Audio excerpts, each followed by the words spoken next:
Apple Pies and Other Amends by ToEatAPeach, read by Ella Bella. Summary. It's not until she's brought a basil and strawberry sponge cake to Neville Longbottom and his new girlfriend Hannah Abbott, a dozen rhubarb hand pies to Luna and Xenophilius Lovegood, and another basket of ganache-covered muffins to Dean and Seamus, that Hermione admits to herself what she's actually doing. She's making a thing of this. It's a veritable PTSD tool, with pastries, and hand-skimmed clotted cream, and she has no idea why she's doing it, but it's becoming very apparent that she is. Sometimes you're sad, sometimes you need dessert, and sometimes it's a little of both. Chapter 1. On the first anniversary of the Battle of Hogwarts, Hermione Granger decided to take up baking. Not for some planned event. Merlin knows no one in their right mind is throwing a party to commemorate that day. Nor does she do so in preparation for some witchy version of womanhood, as Molly Weasley has been urging her to do for years. Instead, Hermione starts baking in the same manner as she started everything else she's ever done, like it's a calling. Something akin to a religion that requires her determination and focus and whole self to accomplish.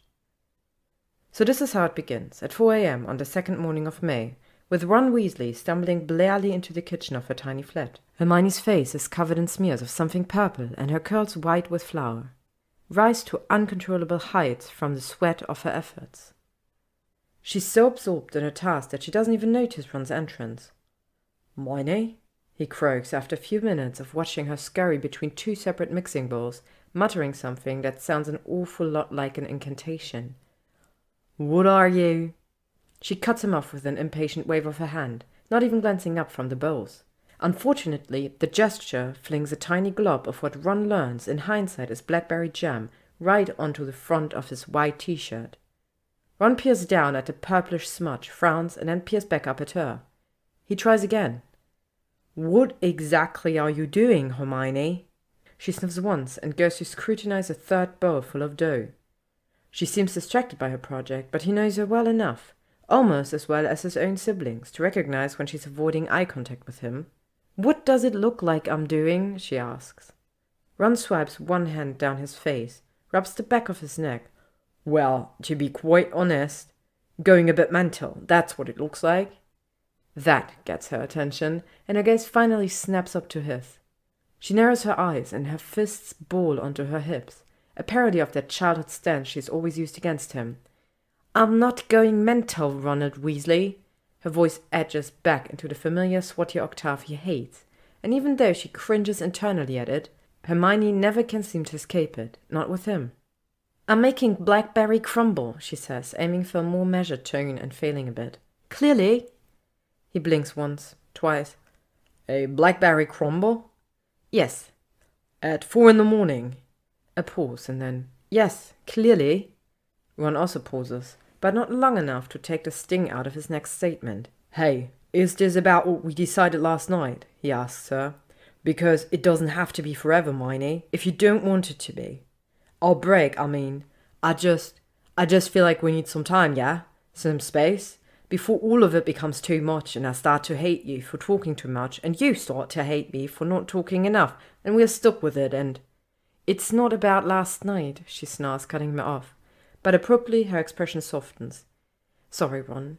It isn't about last night, okay? Really, it's about today."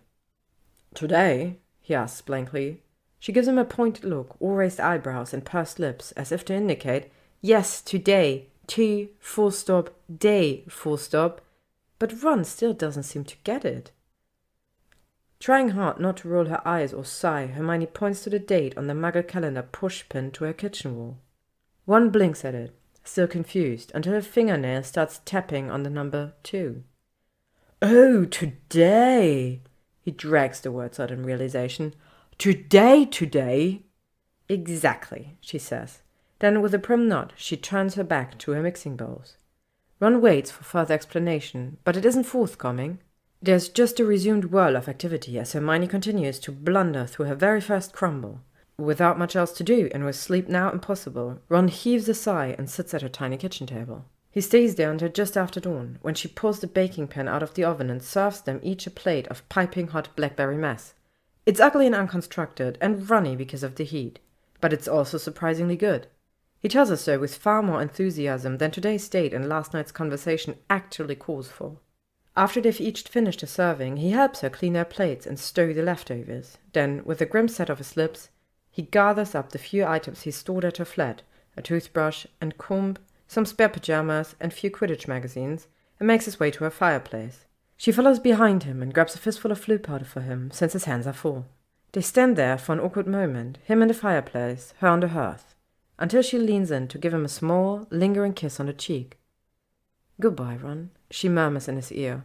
Before things can grow even more uncomfortable, she tosses in the powder and calls out for the burrow. Without another word, Ron Weasley's whisked away from her flat to his childhood home, where he is undoubtedly breathing much easier now. Hermione stares at the empty fireplace for a solid 10 minutes. She knows how much time passes because she counts each second backwards, starting at 600. Then digging the heels of her palms into her dry skin, she returns to the kitchen. For the rest of the day, Hermione stirs and chops and kneads and pours. She ignores the handful of knocks on the front door and the numerous letters that keep landing in the basket beneath the open delivery window that she's installed in her sitting room. Most of the correspondents are probably reaching out to her because of today's date, but a few might be doing so because Ron has already shared the news. Honestly, she can't muster up the energy to care the difference. It's a mandated holiday, May 2nd, from now until whenever wizards can't remember how to spell Voldemort, much less say it. It's also Hermione's first day off from the ministry, since she started working there after her rescheduled nudes at Christmas. And by Merlin, she intends to put this day to whatever use she sees fit. It isn't until very late that night, when she's surrounded by 3 pies, 5 dozen biscuits, 2 cakes, and 1 treacle pudding, that she allows herself to inspect the clock over her stove. She watches, breath caught in her throat, as the numbers tick from 11:59 p.m. to 12 a.m., as the 2nd of May becomes the 3rd of May. Then, she carefully folds 1 stained tea towel over the edge of her sink, sits at one of the kitchen chairs, and begins to sup uncontrollably into her hands. 2 months and 6 days after their breakup, Hermione arrives at the flat Ron shares with Dean Thomas and Seamus Finnegan. Hermione decides to call on Ron the old-fashioned Muggle way, via the front door. He answers on the second knock, and for a moment her heart constricts. His eyelids are puffy with sleep, his hair is ruffled, and there's a small purplish smudge on his white shirt that no amount of Molly's bleaching spells have been able to remove. Blackberry is notoriously hard to get out, or so Hermione's heard. She smiles at him shyly and holds up a towel-covered basket by way of greeting. Ron, ever the bloodhound, sniffs the basket and lifts up a corner of the towel. "Muffins?" he asks, his face still hidden by the fabric. "Chocolate ganache-covered banana nut muffins?" Ron drops the towel.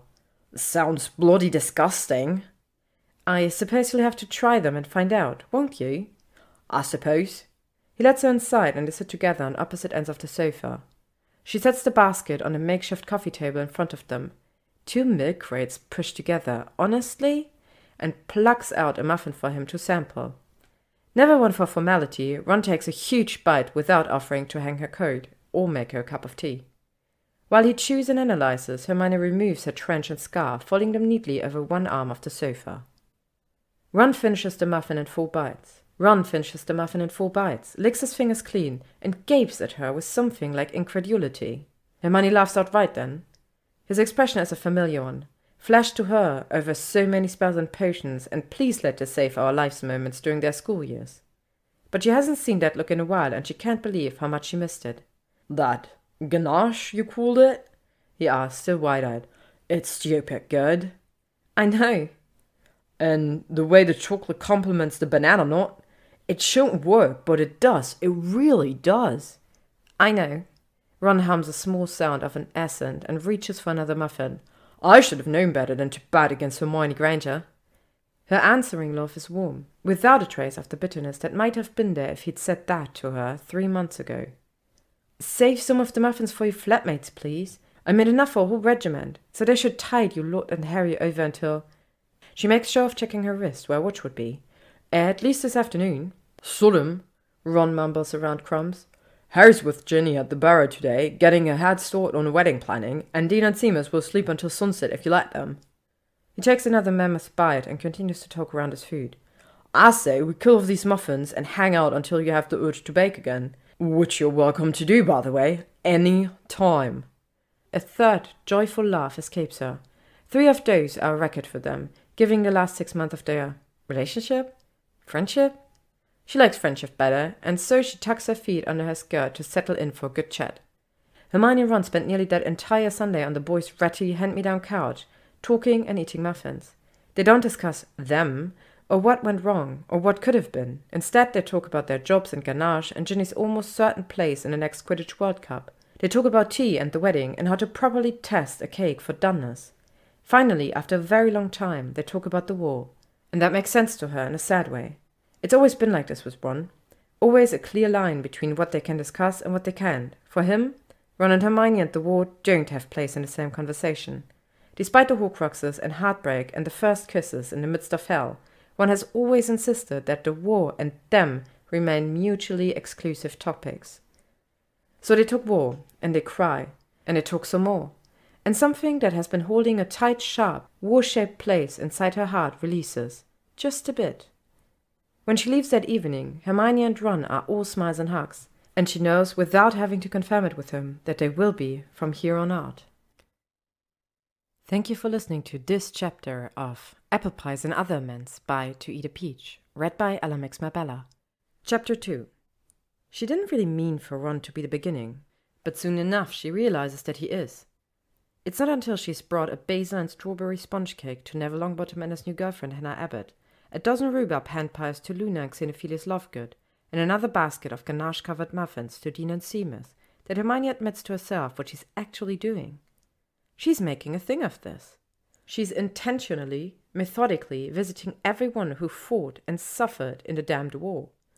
Anyone who lost someone or was hurt or had to hurt someone else.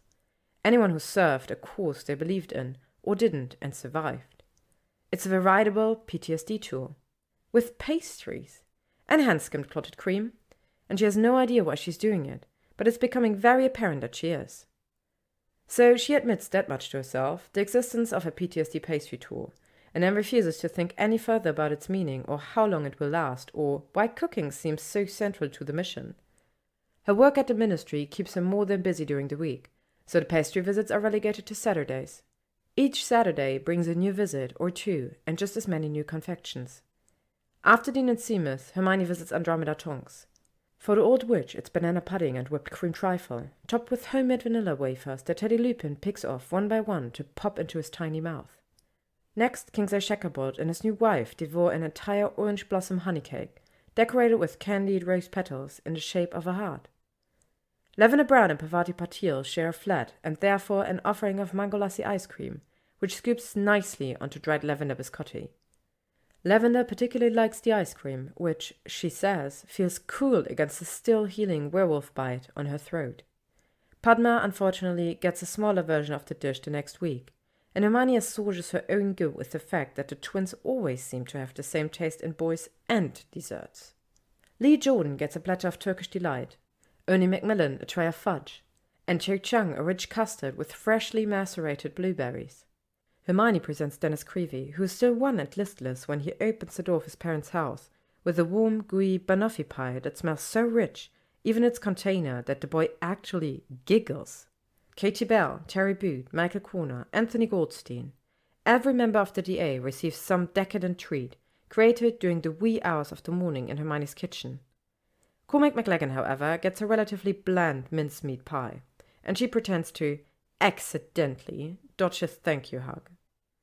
For Madame Rosmerta, it's a rum cake, obviously. Hermione gives Hagrid the largest pumpkin pie she could possibly make in her standard-sized oven, and he still finishes it in 2 bites. Headmistress McGonagall eats her eclair with a controlled kind of zest, and then tells Hermione to call her Minerva from now on. This makes Hermione cry, which in turn makes Minerva, well, sniffle wetly. Before she leaves Hogwarts that day, Hermione hands Irma Pince some quince paste scones. And finally, she leaves a note on a plate of Earl Grey-infused biscuits at the door of Sybil Trelawney's empty classroom, thanking all the gods she's ever read about that the divination professor did not foresee that afternoon's visitor. It's only after finishing with this litany of friends, each of whom is shifting into an acquaintance as adulthood approaches, that Hermione can stomach the harder visits. First, she portkeys to Bill and Fleur's lovely flat in Paris. The 3 of them spent the afternoon eating cardamom tea cakes and oogling Muggle ultrasound images that show the tiniest smudge of the first Weasley grandchild. In Romania with Charlie, Hermione is a chocolate-covered marshmallow on the run, darting from dragon pen to dragon pen and gasping aloud when he toasts his mallow in the fire from a Welsh green. Charlie's arm hair is singed, and the chocolate has melted literally everywhere, but he claims it tastes better this way, and she almost believes him. Her visit to Percy is far more perfunctory. An exchange of pleasantries and lemon-curd shortbread. A goodbye with a promise to chat soon, both of them knowing that what chat really means is saying hello from time to time in the ministry halls. Her day at the Burrow is probably the hardest. Hermione stays almost 12 hours, during which she, Molly, and Arthur cry into their assorted caramel bread pudding at various intervals. Harry and Ginny attend for a long while, as does Ron. It's the most relaxed she felt in his presence in months. The trip to the Weasley Wizard-Wheezes is hard too, in a different way. At first, George seems manic, refusing to rest but instead dragging Hermione from gadget to gadget, displaying his newest inventions. Finally, when the front doors are shuttered for the night and she transfigured 2 exploding snap crates into comfortable wingback chairs, he agrees to sit and eat the first savory thing she's ever made. The quiche stands over 7 centimeters tall, surrounded by a flaky gold crust and filled with goat cheese, mushrooms, sun-dried tomatoes, and loads of ham. George actually moans after the first bite. Before they've each finished the second slice, he's laughed at least 8 times and sniffled once. Unlike his parents, he doesn't fully cry. But when Hermione leaves, he clutches her hand so hard her knuckles pop. The weekend after George, she stays home, and decidedly out of her kitchen. But her downtime feels restless, and damn it, she knows why. This isn't over, not really. Because, by Merlin, she's Hermione Granger, and she's already committed to visiting everyone on this PTSD pastry tour, even the unpleasant characters. Sitting in her squishiest reading chair with her favorite cup of tea, Hermione asks herself why she saved these people for last. Why she didn't just start with the baddies and then move on to better and brighter. Taking a contemplative sip, she reasons that it's similar to why she always studied her favorite subjects first at Hogwarts. There's just more fun in the things that please you, even if those things are ancient runes or cathartic quasi-therapy sessions over tea-soaked sponge cakes. On the other hand, she might have waited because this next set of people will require more from her, if they willingly open their doors at all. They're basically pariahs in the brave new wizarding world, pariahs whose assets have been seized or parents jailed, who faced any number of other horrible consequences that come with being on the losing side of a war. Needless to say, these people will be work. Perhaps she needed the previous visits to mend her own heart before she attempted to soothe theirs. Or maybe she just waited because these particular people were prejudiced jackasses in the past, and she intentionally took this long to hone her baking skills so that they resemble the shop knives she now wields, metaphorically slicing through her old enemies with pie, as it were. Ultimately, it doesn't really matter why she waited. She's going through with this part of the tour regardless. For self-preservation purposes, Hermione decides to start easy. Marietta Edgecombe gets a jar of berry compote and a mumbled, "Sorry about those marks on your forehead," which admittedly is probably more than Marietta deserves, since she wasn't even at the final battle. Rita Skeeter finds an anonymous basket of saffron-poached pears on her desk at the Daily Prophet, pears that may or may not also contain the tiniest infusion of Verita serum.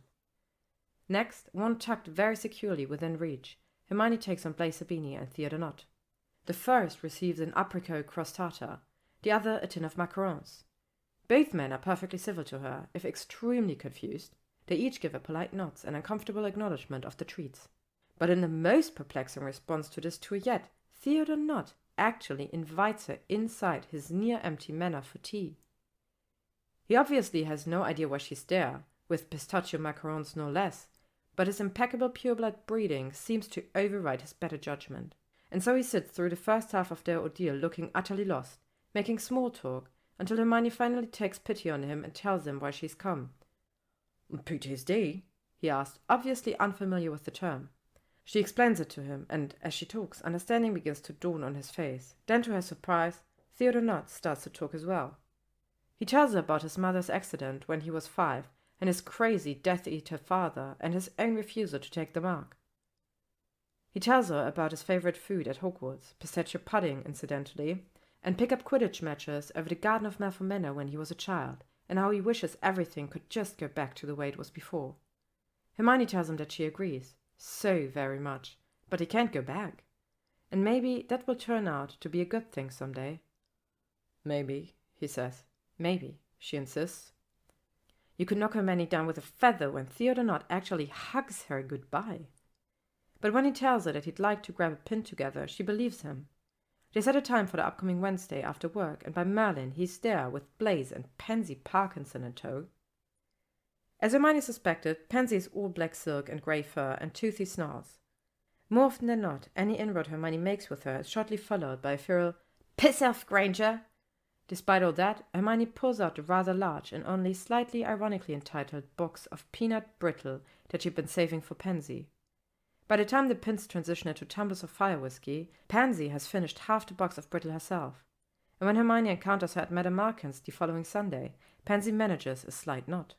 It's not much, but Hermione knows that small head tilt probably took more effort on Pansy's part than all the piss-offs did, so it's not nothing either. Hermione waits 2 weeks before the next stop on a PTSD pastry tour, which requires less strength of will than she originally thought it would.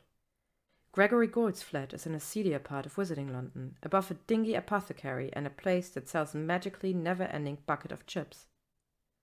Goyle answers on a sixth knock, pulling back the door only a few centimeters.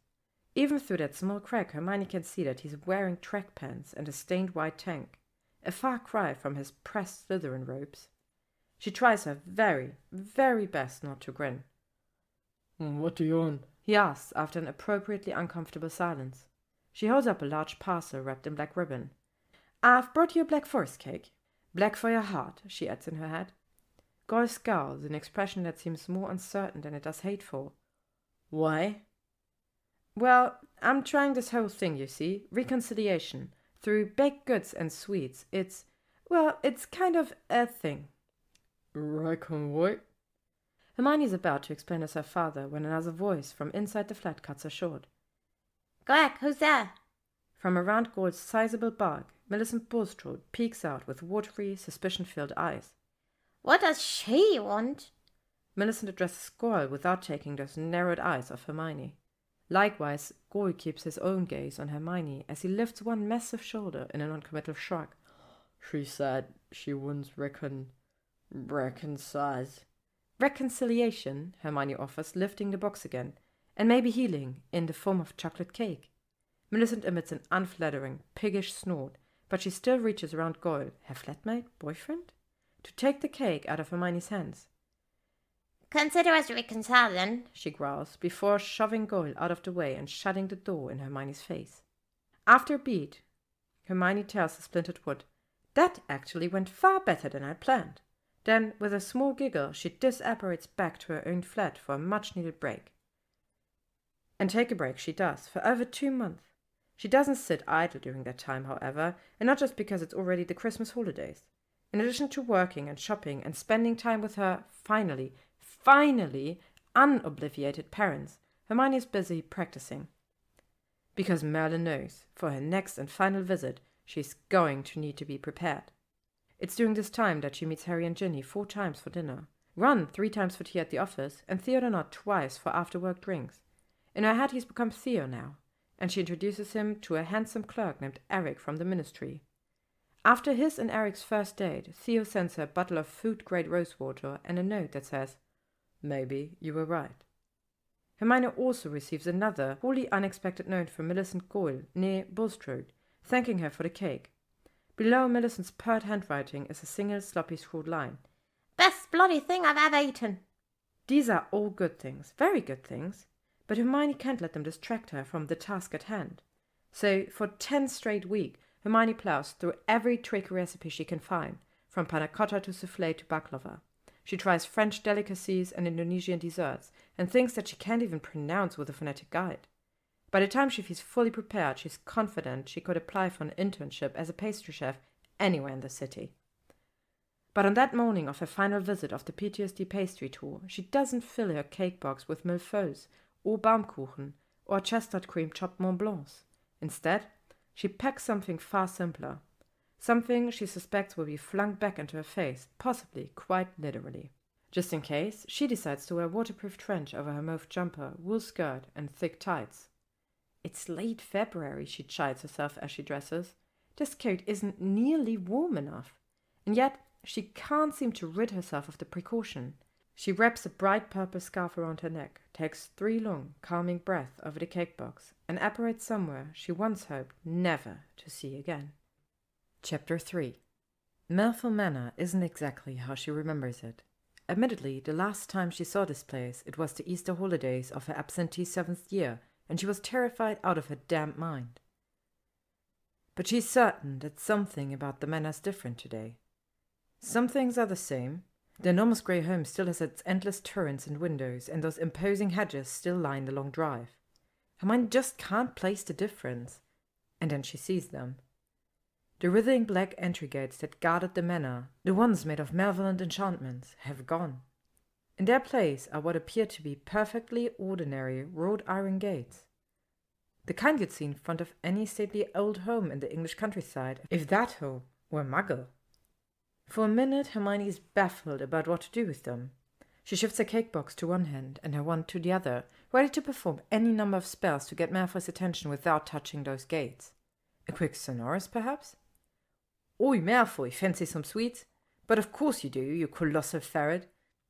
Maybe not. Faced with the normalcy of such gates in front of Malfoy Manor of all places, Hermione feels quite at loss. The feeling does not dissipate in the slightest when a tiny voice calls out to her from what resembles an electrical speaker set off to one side of the gates. Does Miss need some assistance? Miss have been standing there for an awfully long time. It takes Hermione a few seconds to recognize the high-pitched voice as that of an house elf, and a few more seconds to school away the grimace that accompanies this recognition. There's a good chance that the Malfoys have wards set to alert them to apparitions, and an even better chance that they are watching her right now from the window of their huge home. It will do no good for Hermione to storm the place with a judgmental glare and a few choice words about house elf injustice. Not if she wants to complete this the right way. Juggling the items in her arm, Hermione presses a small button below the speaker. Hermione's mind goes ridiculously blank before she plunges on in just 2 breaths. "I'm Hermione Granger and I brought something for the Malfoy." A gasp, and then, "Something for all of the Malfoys, but just Draco will do." She pants at the end of the speech, absolutely horrified at herself. Over 2 months of preparation totally wasted in the face of plain old gates. She's just about to disapparate in humiliation when a different voice comes through the speaker. One that she instantly recognizes, mostly from hearing it hurtle at her so many times in the past. Granger? He sounds the same, she thinks, but different. Like the manor itself. Maybe it's because his voice is a bit deeper than the last time he called her a dirty name. Or maybe it's just a distortion of the intercom. That might also explain why he doesn't sound scornful, but amused? Hermione takes a few seconds to calm down and then pushes the button again. "Hello, Malfoy. I'm just here to drop off a gift. Could you open the, well, perhaps you might remove the wards from the..." She hears what distinctly sounds like a laugh, a real one, not a cruel snigger. "I'll buzz you in." And just like that, the gates of Malfoy Manor open with a low electronic whine. Hermione takes one hesitant step, then another, and then scurries past the gates as though they might try to bite her. She spares one backward glance at them, baffled to see an electric pulley system moving them back into place, which makes no sense because magic, and Malfoys, and magic, damn it. By the time she makes it to the expensive front steps of the manor, she's sweating despite the cold, and her hair has freed itself of its ponytail to curl into a spectacularly ungroomed mess. Notwithstanding her mission of reconciliation and peace, she is quietly cursing the landed classes and their need for long-ass driveways so as to intimidate any visitor with conquest on his mind. It's in this disheveled, unprepared state that the massive double doors of Malfoy Manor swing open upon her. At first Hermione thinks that no one is there to greet her, and she blinks rapidly at the empty air in front of her. Then her gaze trails down to a girlish house elf, smiling prettily up from the interior of the home. "Would Miss like to come in?" the elf offers, with a sweeping gesture to the inside of the manor.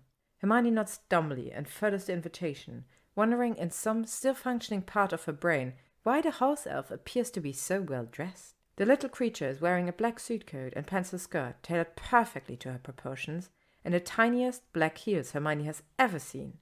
An emerald brooch rings up at Hermione from the elf's lapel. "Welcome to Malfoy Manor," the elf says pleasantly, closing the double doors and plunging them into semi-darkness. The elf snaps her forefingers, and a few chandeliers illuminate the length of the opulent foyer. Let maybe take your coat, miss. Hermione is about to protest being waited upon, and also the loss of her water and dessert-proof trench, but she thinks better of it after the elf gives her a stern look. Hermione bends down to accommodate the elf in removing her coat and scarf, which the creature promptly stows in a coat cupboard disguised as a panel in the wall. "Thank you," Hermione tells the house elf. "You don't have to serve me, but I appreciate the help." The elf quirks a strange smile up at the witch. Is it Miss' first time at Malfoy Manor? Hermione's stomach flops. She's just about to respond when another voice answers for her from deeper into the foyer.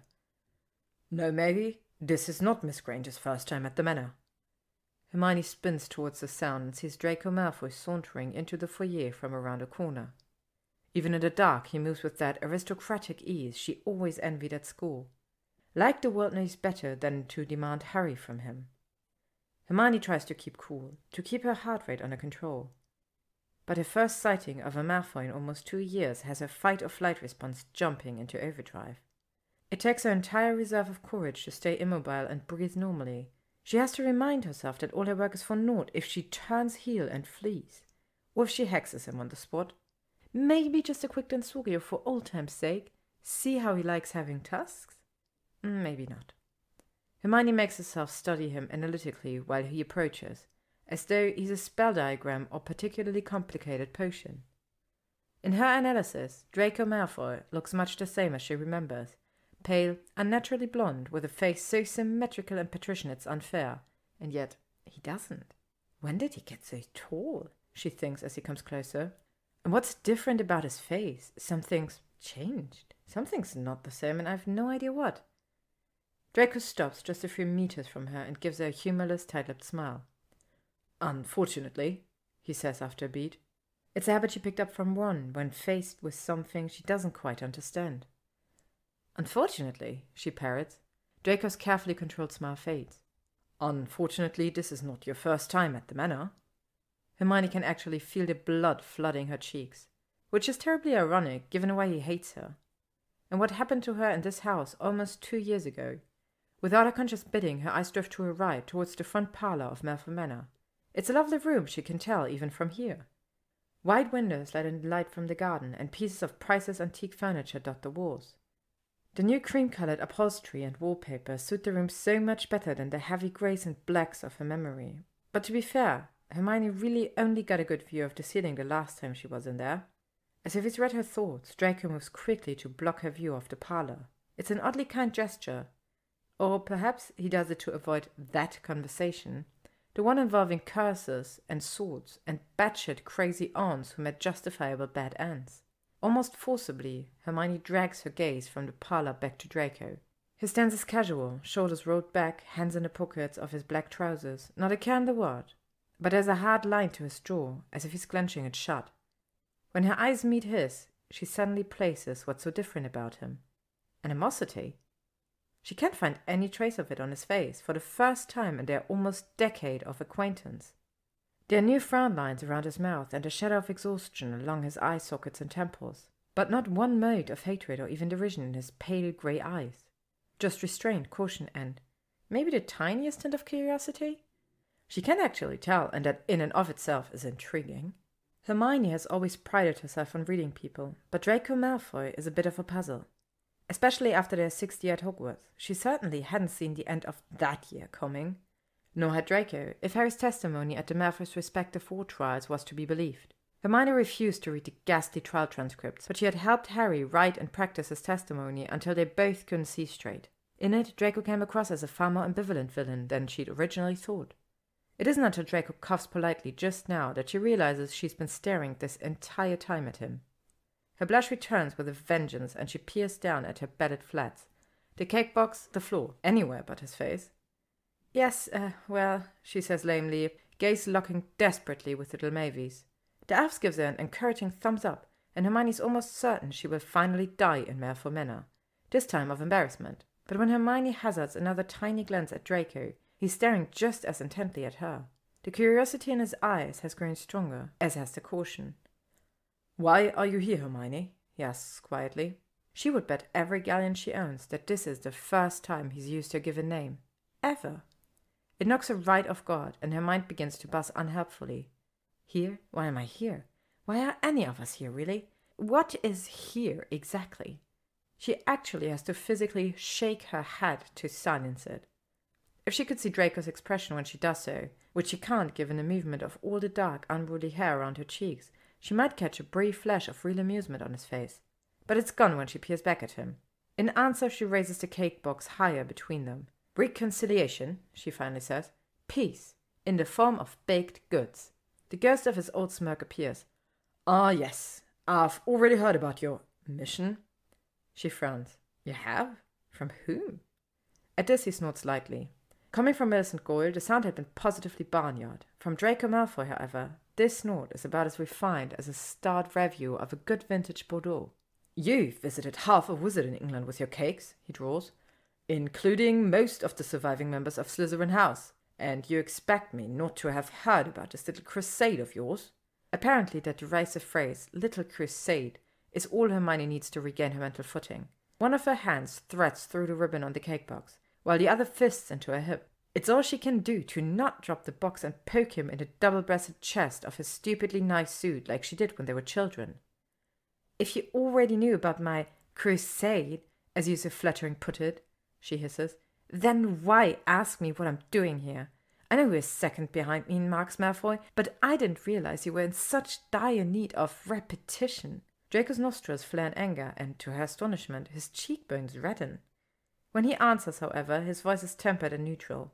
Well, mostly neutral, given the fact that he makes his response through gritted teeth. I simply asked what you were doing here, Granger. Because you've already visited almost every other damn person who fought in the war. And it gave me pause at first, that even Gregory Sodding Goyle was on the receiving end of one of your supposed culinary masterpieces, but somehow I wasn't. Then I understood with perfect clarity that I was getting yet another lesson on my many failings, being reminded of all terrible things I said as a child. And let's not forget the terrible things I did. He glances briefly at the parlor before those grey eyes look back onto hers. Or in your case, the terrible things that I didn't stop, right? And so it doesn't matter that I can't sleep because of 3 sodding years of nightmares, or that I drink so much my hands shake when I don't, or that I wish I could undo every goddamn thing that happened in this house 2 years ago. It never matters to anyone, you see, because it is always clear, no matter whom I might be now, that the only bloody thing any of you people care about is who I was back then. And who I was back then doesn't deserve one of Hermione Granger's precious, magical cakes. At the end of this speech, he's panting, much harder than she was panting earlier outside his gates. She waits for a few heartbeats to see if he has more to add, but apparently he spent his anger and is now staring at her with a mix of frustration and mortification. They are both frozen like that for an interminable amount of time when, finally, she asked, "Is that what this really is about? Cake?" She smiles, very faintly, to let him know that she's teasing, only teasing. Draco blinks in much the same manner that she did and then scowls deeply. "Why would I want one of your sodding cakes? I have house elves for that." Hermione glances at Mavie, who has stayed close throughout this exchange and now flashes the witch another encouraging thumbs up. Hermione's lips hitch higher and she glances back at Draco. "Then it's a good thing I didn't make you cake." Without further ado, she hands him the box she's been holding this entire time. Mindlessly, Draco takes a hold of its ribbon, silver, curled around pretty arrangements of greenery on top. The motion of transfer jostles the box's lid, and a tantalizing whiff of cinnamon floats out towards them. Hermione watches Draco involuntarily breathe in the scent, and she hides her widening grin by looking down at the elf.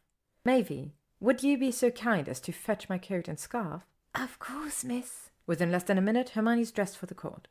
She turns back to Draco, who still stands motionless in the middle of his foyer, holding onto the string of the cake box like it's a tail of a viper. "You could probably use a warming charm on those," she suggests, nodding towards the box.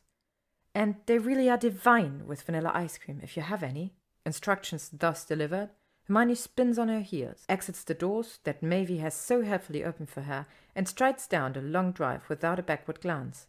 Only when she is outside the gates, at the designated apparition point, does Hermione pause. Behind her closed eyelids, she can almost see an image of the 4 perfectly baked tarts sitting in that cake box, each containing ring upon concentric ring of apples. Each ring of thinly sliced apples piles up onto the next to form the shape of a fist-sized rose, glazed with just the right balance of cinnamon, sugar, and lemon juice. Hermione lets one more image chase the pastries. That of 13-year-old Draco Malfoy peering sneakily around the Great Hall at the end of lunch before shoving a few extra apples into the pocket of his robes. With this last image dancing across her closed eyelids, Hermione Granger allows herself a final, triumphant sigh and disapparates back to the safety of her own flat. Chapter 4. 2 days later, Hermione faces her usual Monday tasks with something like relief. She's finally received permission from Kingsley to draft a new block of giants' rights legislation. Permission that has nothing to do with a certain orange blossom honey cake, she's sure. Plus, Cormac McLaggen has inexplicably taken the mincemeat pie for what it was meant to be. A final and complete brush-off of his advances at work. But the real icing on the cake, not to make too great a pun of things, is that the PTSD pastry tour seems to have come to an end. Granted, things with her last visit didn't go exactly to plan. She was, after all, prepared to face Lucius and her sister Malfoy as well, ready to field their insincere apologies. For all that unpleasantness 2 years ago, dear, we've come to comprehend that mudblood— I'm sorry, dear, you're all muggle-borns now, aren't you? Well, we've learned that your kind are just as useful as pure-blood witches and wizards. 1 lump of arsenic or 2 in your tea, Miss Granger? Hermione suffers no illusions that the elder Malfoys would have handled her tour with the same guilelessness as Theo not. Undoubtedly, they would have delivered a few backhanded compliments laced with a sneer and disgust. Then again, Hermione had expected the same treatment from Draco, and what she received from him instead was, well, different. Not a warm welcome necessarily, but not a hateful one either. Still, their strange interaction doesn't make Hermione doubt that she did, in fact, accomplish what she went to Malfoy Manor to do. Her goal with the PTSD pastry tour was merely to deliver something delicious, made just for the recipient, and offer a listening ear if they needed it. She listened to Draco Malfoy in a manner of speaking, and so the PTSD pastry tour was a moderate success. Matter closed, in her opinion. This opinion does not alter itself Monday afternoon, when a massive grey eagle owl swoops into her office along with more modestly sized ministry owls. A huge owl like this one isn't that unusual at the ministry per se. Hermione has noted, with some alarm, that owl selection are growing grander every year, often in reverse proportion to the vault size of said owl's owner. It's a weird trend, one she sincerely hopes will fade soon due to the smell alone. What is different about this huge owl, however, is that it wears a polished brass collar. As a general rule, most owls would not subject themselves to such adornment. The mammoth bird lands expertly at the edge of her desk and waits with infinite patience while the other owls drop their parcels and fly off. Unlike his companions, this owl doesn't leave his missive on her desk. Instead, he watches Hermione for her next move. After a measure of silence, during which the witch and the bird regard each other warily, Hermione reaches out her hand to his neck. Her moves are tentative, implicitly asking for permission. The owl actually nods his assent, and so she flips up the small disc attached to his collar. Pleiades, it reads, the famous star cluster. Hermione frowns down at the name, before realization dawns. She lets go of the tag to pull a roll of parchment from its loop around Pleiades' leg. Then she unfurls the paper onto her desk with no small amount of reluctance. Written in the center of the parchment is a single line of straight, well-schooled letters, so fine that they are practically calligraphy. Which makes perfect sense given the upbringing of the message's sender. The calligraphy simply reads, "Why for?" No signature, of course. Hermione could pretend she doesn't know who sent this. She could also pretend that she doesn't know to what for the sender is referring. Both options would serve him right for owling such a terse, presumptuous letter. Instead, she takes out her ever-ink quill and responds directly below his question. 1 apple tart for each of us, your father, your mother, yourself, and me.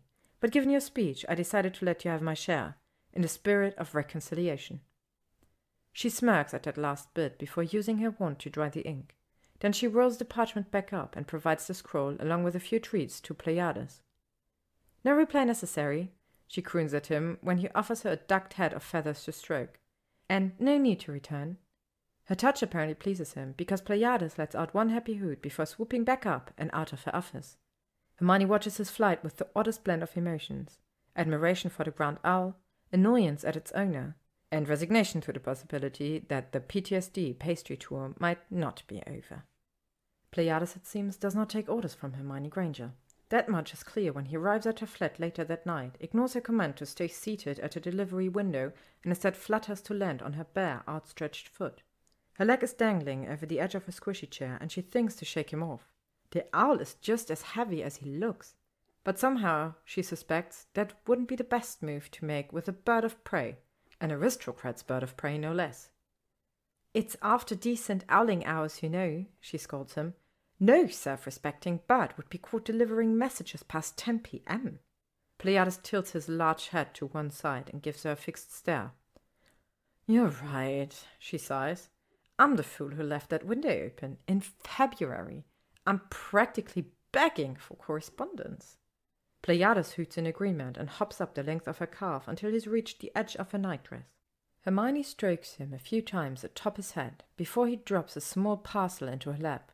The second delivery isn't a scroll. It's an envelope with her full name in perfect calligraphy on the front. Hermione's brown eyes dart up to the bird's large orange ones. "Should I open it?" she whispers. The whisper is somewhat for theatricality, somewhat because she honestly doesn't know what to do. Pleiades emits another encouraging hoot, so she slips her fingers under the flap of the envelope and pries it open. A small square of thick, ivory-colored paper slips out, and Hermione holds it delicately between two fingers. Most wedding invitations aren't this nice, so she makes a mental note to show to Ginny later. Of course, the contents of this invitation might raise a few eyebrows, especially the part where Draco Malfoy cordially invites her, Hermione Granger, to tea on Tuesday, February 29th. Tomorrow, at Malfoy Manor. At 6 p.m.? A late hour for tea, he knows, but she is a working ministry crony, isn't she? "Damn straight I have to work," she declares angrily to the note, or to Pleiades, she isn't sure. "I'm not some blue-blooded trust fund brat, thank you very much." "Of course," Pleiades' eyes seem to say, "but you are someone who enjoys tea, and solving complex psychological puzzles like the former Death Eater who has sent you 2 notes in one day, one of which includes a joke for Merlin's sake." "Quite right you are," Hermione tells the owl as she reaches into the basket beside her chair. She pulls out a spare piece of parchment and an extra ever ink and scrawls out a reply. "Yes, place settings for 2, not 4, please." The not-so-subtle request to his parents not join them is a bit rude, she admits, but there's only so much preparation for Lucius and her sister Malfoy a witch can do within a year. Before Hermione has time to regret agreeing to this madness, the note and a few extra owl treats are winging their way through the dark back to Malfoy Manor. Chapter 5. Hermione is justifiably terrified to apparate on Tuesday. She stands in the entryway of her flat, pacing this way and that. Apparition is a tricky mode of transportation at best, not to be taken lightly if the witch is tired or distracted, both of which Hermione has been since sending off the damned yes last night. She slept terribly all night and couldn't concentrate at work today. This morning she spent a solid 45 minutes picking out her plum-colored dress, convinced that this tea was another one of Malfoy's schemes to mock her for her inferior birth. As though purple knit could disabuse him of that idea. She even thought about whipping up some lemon-glazed ricotta biscuits to hold in front of her like a security blanket in case things went airy. Finally, at 5 minutes until 6, Hermione takes 2 calming breaths, tells herself not to be a coward, and apparates back to the strangely ordinary gates of Malfoy Manor. She's so jittery it's a miracle that she doesn't splinch herself. This time, no buzzy intercom is necessary. Just after Hermione appears, the gates swing inward with a mechanized whir. "Onward, ho?" she asks them, pointlessly she knows, since they're apparently not made of any kind of magic she understands.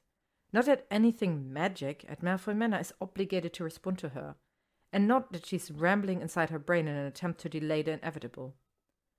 Holding tightly to the edges of her trench, waterproof once more in an effort to avoid the unpredictable, Hermione makes her way down the Malfoy's impossibly long driveway. She's so distracted by nerves that she even forgets to insult the paranoia inherent in the manor's architectural designs.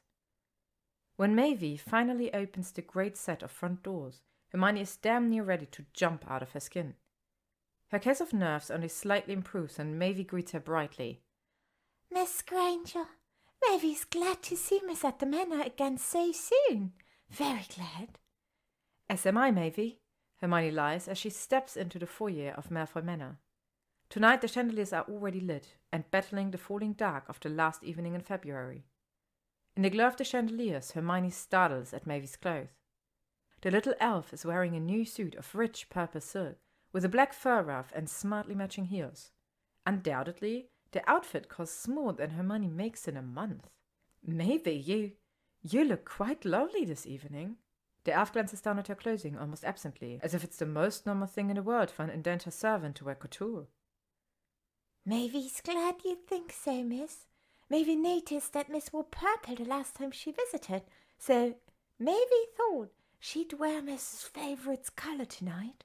And look, the elf exclaims as she helps remove Hermione's coat. Mavy was right. You were, Hermione agrees, smoothing imaginary wing curls from her own purple dress. But Mavy, exactly how many suits do you own that you can pick and choose colours according to mood? Mavy simply gives the witch a placid shrug, stows away the trench coat, and then sweeps her small arm towards the marble staircase at the end of the hall. Well, miss, please follow Mavy to tea. Are we not going in there? Hermione flails one hand blindly at the parlour behind her, not quite ready to face it yet. Oh, goodness, no. Mavy shakes her head so hard, her bat-like ears flap. Never in there. No one goes in there anymore. Hermione breathes an audible sigh of relief before asking, "Oh, where to then?" To the smaller of two libraries, if miss pleases. Now that is a revelation. Not that the Malfoys have a library, or Grand English homes do, but that they have two, and that Malfoy would deign to serve tea in one where books and ideas and logic might pollute the pure-blood conversation. It's a mean thought, and Hermione chides herself for it as she follows Mavy down the hall. Of course she has plenty of time to atone for the sin on their journey of endless steps and hallways and yet another formal staircase. Hermione is half convinced that she couldn't escape this house with a map, a Sherpa, and a month's worth of provisions, when Mavy announces that they've arrived. The smaller library. Miss, please go in. With a hesitant lip bite and a last glance at Mavy's large, cheerful eyes, Hermione does just that. For a second, her pupils have to adjust to the renewed light. The hallways were quite dim, and the smaller library is lit by a roaring fire the size of a parent's car. In front of the wide fireplace, two green armchairs wait. A narrow table sits between them, already stocked with a tea service. Around this pleasant setting are rows upon rows of books, most hiding in the shadow cast by the fire. "It's cruel, I know," a voice says from one of the shadows, "to bring Hermione Granger to a library without the express purpose of letting her read." He steps into the light, and she's taken aback. In front of the flickering light, she half expected him to appear demonic, a Death Eater whose silhouette danced in the glow of hellfire. But despite his ubiquitous black suit, Draco Malfoy looks perfectly normal, pleasant even. "Hello," he says, gesturing for her to sit in one of the overstuffed chairs. His tone is so disarmingly calm, his demeanor so relaxed, that she's unsettled. Counterintuitive, but there it is. "Mugglegates!" she blurts out, and then cringes. "Hello, Hermione," she screams at herself internally. The appropriate response to hello is, not ironically, hello. Draco's sharp features are blank for a moment. Then a slow smirk spread across his mouth. "Ah, of course you would notice those." "Because I'm Muggleborn," she concludes flatly, but he shakes his head. "Because you are you. Aren't you famous for, I don't know, noticing things?" "How so?" "Do the Deathly Hallows ring a bell? Or were all those Daily Prophet articles as inaccurate as my father claims?" Hermione can't help her awkward laugh, especially at the memory of Rita Skeeter's recent, rather confessional article about the Animagus registry. Some of the Prophet's stories were true, she concedes. Most were false. So, score 1 for Lucius Malfoy. Draco shakes his head. "It's rarely been score 1 for Lucius Malfoy." He holds up a hand when she makes to argue. "Oh, I'm not talking about the fabulous wealth or the ancestral home, or the wife who inexplicably loves him. I'm referring to the elusive category of solid decision-making.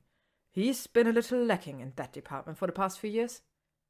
Hermione has the good sense to take a seat without nodding in agreement. "So, tell me," Draco says, sliding gracefully into the chair across from hers. "Were the stories of your great big love with Potter false too?" "I believe you're the one who started that particular rumor, our 4th year at Hogwarts. The story was false then and false now. Ginny Weasley happens to be the future Mrs. Harry Potter. As for me, I quite enjoy the role of best friend, thanks. Along with the weasel, he draws. Speaking of which, when will you two be settling down in a humble shack to create more red-headed nuisances? Hermione blushes and stares briefly at her lap. We won't, actually. Ron and I broke up on the first anniversary of... Well, we broke up this past May. We're doing quite well as friends, if you'd like to know. Draco opens his mouth to speak, but she cuts him off. And I'd like to remind you that tea is supposed to be a civil affair. Despite your behavior at school, that must have been part of your pure-blood education, along with calligraphy or falconry or whatever. The quip earns a booming laugh from him, and she goes almost numb with shock. His laugh is nice, rich and full and room-filling. It comes as a total surprise to her that Draco Malfoy has a genuinely nice laugh, especially when it isn't directed at her hair or her front teeth or her parentage. The Malfoys opted to skip falconry, he says, in favor of dueling. Really? I thought fencing was too 18th century for modern aristocrats. Draco laughs, not as loudly this time, but still sincere. Actually, I meant want duels, like we did in our second year and during the war. He stops short and then amends himself. After our school training. Oh, Hermione knows exactly to which duels he is not referring. And for now, at least she's happy to leave off the subject. They haven't quite made it to the cry about the war point in their conversation yet. Somehow she thinks it's going to take more than a few golden-crusted tarts to get there with him. Draco doesn't elaborate, doesn't really need to, as he goes to pour them each a cup of tea. Wordlessly, he holds up a pair of tongs with 1 sugar cube, and she nods twice. He interprets the gesture correctly, drops 2 cubes into her cup, and then doctors his own. Electricity, he said suddenly, still stirring his drink. Pardon? Electricity. It's what powers the Muggle gates out there. I guessed that much.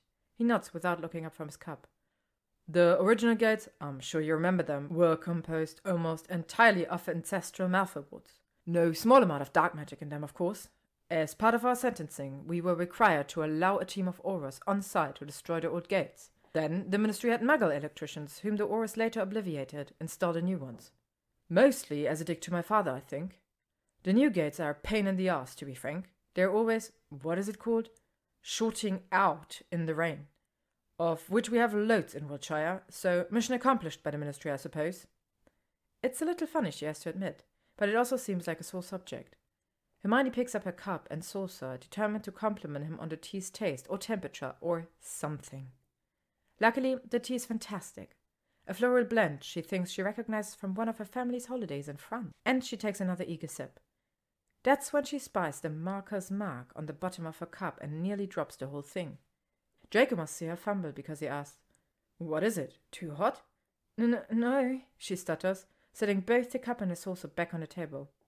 I just realized that your tea service probably costs more than all my furniture in my flat. Maybe more than the flat itself. Maybe even the building. He snorts again. He's so clearly better at that sound than Millicent, and lifts his own cup. I wouldn't worry too much about it. More than a few of these are probably fakes, given the Lestrange brothers' habit of wandering off with the china. Draco doesn't notice her jerky flinch when he says that surname, but she notices the faint clattering that his cup makes against his saucer as he tries to hold both steady. Hermione wasn't sure how much of his speech last Saturday was true, but apparently Draco Malfoy didn't lie about his shaking hands. Without thinking, Hermione reaches across the space between them to place her small hand on his larger one. This time it's Draco who's so surprised he nearly drops his cup. You can add some, she says softly, pulling her hand back. If you need to. I'll even look away if you'd like. He stares at her for a long minute, his face hard and unreadable in the firelight. Then, without taking his eyes from her, he shifts the saucer to the table and pulls a small silver flask from the breast pocket of his suit. He adds a hefty pour of amber liquid, fire whiskey she thinks, to his tea. He screws the cap shut and returns the flask to its home. Aren't you going to tell me this is bad for me? He asks as he picks the cup back up. That this stuff will rot my brain and my insides until I'm nothing but a slurring, skinny parody of my father? Hermione shakes her head. Why would I, when you just said it for me? Draco makes a small, humorless noise and begins to drink. After a few sips, his tremors start to subside. Feeling very much like she's intruding on something private, Hermione regards the fire, her cup, anything but him. That's when she sees a silver tray sitting behind the tea service. Up on the tray lie a dozen or so darkly browned biscuits. They're painfully thin and misshapen, all topped with a single scorched almond. Her gaze flits back to his. Are those what I think they are? She asks. He smirks again. Or maybe not. Maybe that expression is a little too white for a smirk, and adds a light shrug. Depends. What do you think they are? Biscuits, possibly? Draco doesn't confirm or deny. Instead, he tilts his head suggestively between the almond biscuits and Hermione and then back to the biscuits. When she catches on to his meaning, her eyebrows dart upward. Do you want me to try those? Without waiting for his answer, she reaches down, takes one, and taps it noisily on the edge of the tray. Or do you want me to shingle a roof with them? He gives another annoyingly perfect snort. She thinks he's going to rant. How dare you insult the sugaring offerings of the only Malfoy? But his response throws her for a leap. Right, he commiserates. And that was my 4th try. 48 biscuits, and only 12 of them turned out edible. The burnt biscuit pauses on its way to Hermione's mouth, which is now hanging open. You made these? Draco rolls his eyes. Well, if Maeve made them, you wouldn't be seconds away from chipping a tooth. My parents are dentists, it wouldn't matter. She waves dismissively when he starts to ask the inevitable wizard questions about dentists. But why, Malfoy? Why make 4 dozen of these things? He smirks. Oh, no. No, this one is actually a grin. There's a difference between those 2 movements of his mouth, she's starting to realize. No matter what, the right side of his lips always moves a bit higher than the left, but when Draco grins, she can see a silver of his teeth. His smirk is as withering as it was when they were children. His grin, however, it's nice. Oddly so. Granger, Draco says, oblivious to her analysis of his mouth. For years I came in behind you, or Potter, in almost everything I did. So it stands to reason that I should at least try to beat you at something, and to no one's astonishment, I failed. He sounds resigned, but Hermione takes a nibble of the biscuit anyway. This isn't necessarily a failure. She mumbles around a tough bite. Not if you want to become a reefer. A possible option, maybe, if the Ministry orders more reparations. She swallowed roughly. Reparations? Didn't you read the transcripts of my family trials? Only a few lines from each of your parents, she admits, and none from yours. Why not? Because I found the whole circus disgusting, honestly. You were 17, for Merlin's sake. That's hardly the age of majority in Muggle or Wizarding Society, and I didn't think the recommended sentence of 2 years in Azkaban was even remotely fair, given the... Yes, well, he cuts her off, clearly embarrassed. They are silent before she prompts. Reparations? Oh, sorry, I forgot. He doesn't seem to realize how rattled she is by his use of the word sorry. With her, to her. Instead, he takes intermittent sips of his tea as he explains. Part of our sentencing, in addition to my father's 1-year prison stint and my mother's and my 6-month house arrest, was reparations. In the form of galleons, of course. How much? Half the contents of our Gringotts vault. Hermione all but spits out her tea. Half! This time he definitely smirks. Don't worry your pretty little head about it, Granger. We are still filthy rich. That's good, I suppose. She nods absently and tries very hard not to think about the fact that Draco Malfoy just called her pretty. Well, he called her head pretty anyway. And pretty little head is something distinctly different than filthy little mudblood. After that, they don't speak for a while, sipping their tea in silence. Not an uncomfortable one, but not exactly comfortable either. She distracts herself from the disquiet by noting that, although he's poured them both more tea, Draco hasn't added more fire whiskey to his cup. Given the renewed shake of his hand, he probably wants to crawl out of his skin right now. Hermione can only imagine how much restraint he must be exercising by not drinking more. So it must take some strength for him to break their silence first. You know, he says offhandedly, Pleiades is quite taken with you. I like him too, far more than I expected, considering how pushy he is. They say that owls mirror their owners' personalities. Hermione's lips twist in parody of Draco's trademark sneer. I'm well aware. Although I didn't expect him as your messenger, I thought you would have trained the white peacocks to fly by now. Draco actually shudders. Absolutely not. I hate those bloody things. As does Pleiades, by the way. They peck him merciless whenever he goes near them. Brutes. Quite. If they're so terrible, you should rehome them to a wildlife sanctuary. But then how would we flaunt our wealth outdoors? He jokes. A laboratopiary. He takes another smug sip of his tea. Then his expression changes into one of exaggerated innocence. So is Greg, by the way. Taken with you, that is. Hermione does the faltering blink thing again. Goyle? Draco nods, all mock solemnity. Afraid so. Gregory Goyle. Are you acquainted with any other Goyles who might be taken with you? Aside from Goyle Senior? Now it's Draco's turn to wave his hand dismissively. In Azkaban, so no. Then his mock-solemn frown twists up wickedly at the edges. Millie's none too pleased about this new infatuation, obviously. Oh no, Hermione moans, hand fluttering to her mouth. That's not what I intended. It's what you accomplished nonetheless. But how? And why? Draco's face goes slack. That's what Granger, yeah, he says in an uncanny impression of his hulking friend. She's gotten quite, pretty, hasn't she, Dry? You remember her? Like, saving me in the room of hidden things? That was nice of her, yeah? And her cake, Dry. Her sodden cake. But it was Black Forest, Hermione protests, before he can go on. She tries to ignore the fact that he has, however inadvertently, now called her pretty twice in one evening. I only meant it as a peace offering and as a metaphor. Draco barks another loud laugh. What? Black for his soul?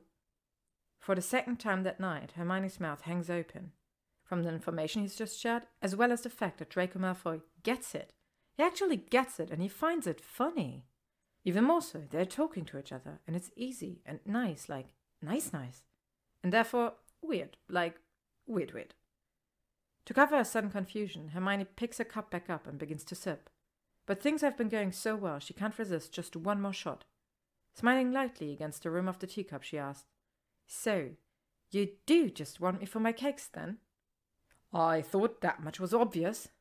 "Oh, Draco, she says, setting down her cup and secretly relishing how her use of his given name makes him stiffen. "Judging by the quality of those almond biscuits, you have a long way to go until you can graduate to cake." His smirk fades so quickly she worries that she'd said the wrong thing, but he surprises her yet again. "If that's the case," he says, enunciating each word, "may I make a request?" "You may." "Teach me." "Pardon?" "Teach me," Draco repeats. "In the spirit of reconciliation, as you wrote yesterday, you've been making these pastry-filled pity stops every Saturday for the past few months." "How did you know?" He interrupts her interruption. "Anyway, as I understand it, I was the last person on your to-do list. I mean, Pansy was higher up than me, for Merlin's sake. So I'm asking that you take those newly empty Saturdays of yours and do the same thing you were doing before. Rehabilitating the broken. This time that's me, with dessert foods." "My Saturdays aren't empty," she mutters petulantly. Draco puts his hand up in full surrender. "Sure they're not, but mine are, and you aren't some kind of mercy mission. So why not distract me from my troubles? I can't think of a better way for you to do so than to help me outdo you in something for once." Instead of answering, Hermione takes stock of him. The planes of his face growing sharper yet finer with age. The long, thin lines of his fingers. The amused yet somehow earnest set of his mouth. "Why?" she asks plainly. "Because I love sweets," he jokes, but she only scowls in response. Draco sighs and drops his hands, which are now fully shaking again, into his lap. "Because I'm a goddamn mess about 90% of the time, and I need something to do other than drink myself to death." His honesty takes her breath away. Without thinking, and Hermione really should be thinking, given that this is Draco Malfoy, she nods. "Okay then," she says. "Saturdays. Starting this weekend in the Manor kitchen. The work will be mostly wandless. That means you have to clean up after yourself. You, not Mavie. I'll be here promptly at 9 a.m, and I expect you to answer the door. You, not Mavie. She needs breaks, too." Draco chuckles. "She won't like that." "Since when do you worry about what house elves like?" He simply shrugs and stands. "Saturday at 9, then," he says, gesturing to the library entrance where Mavie has suddenly reappeared.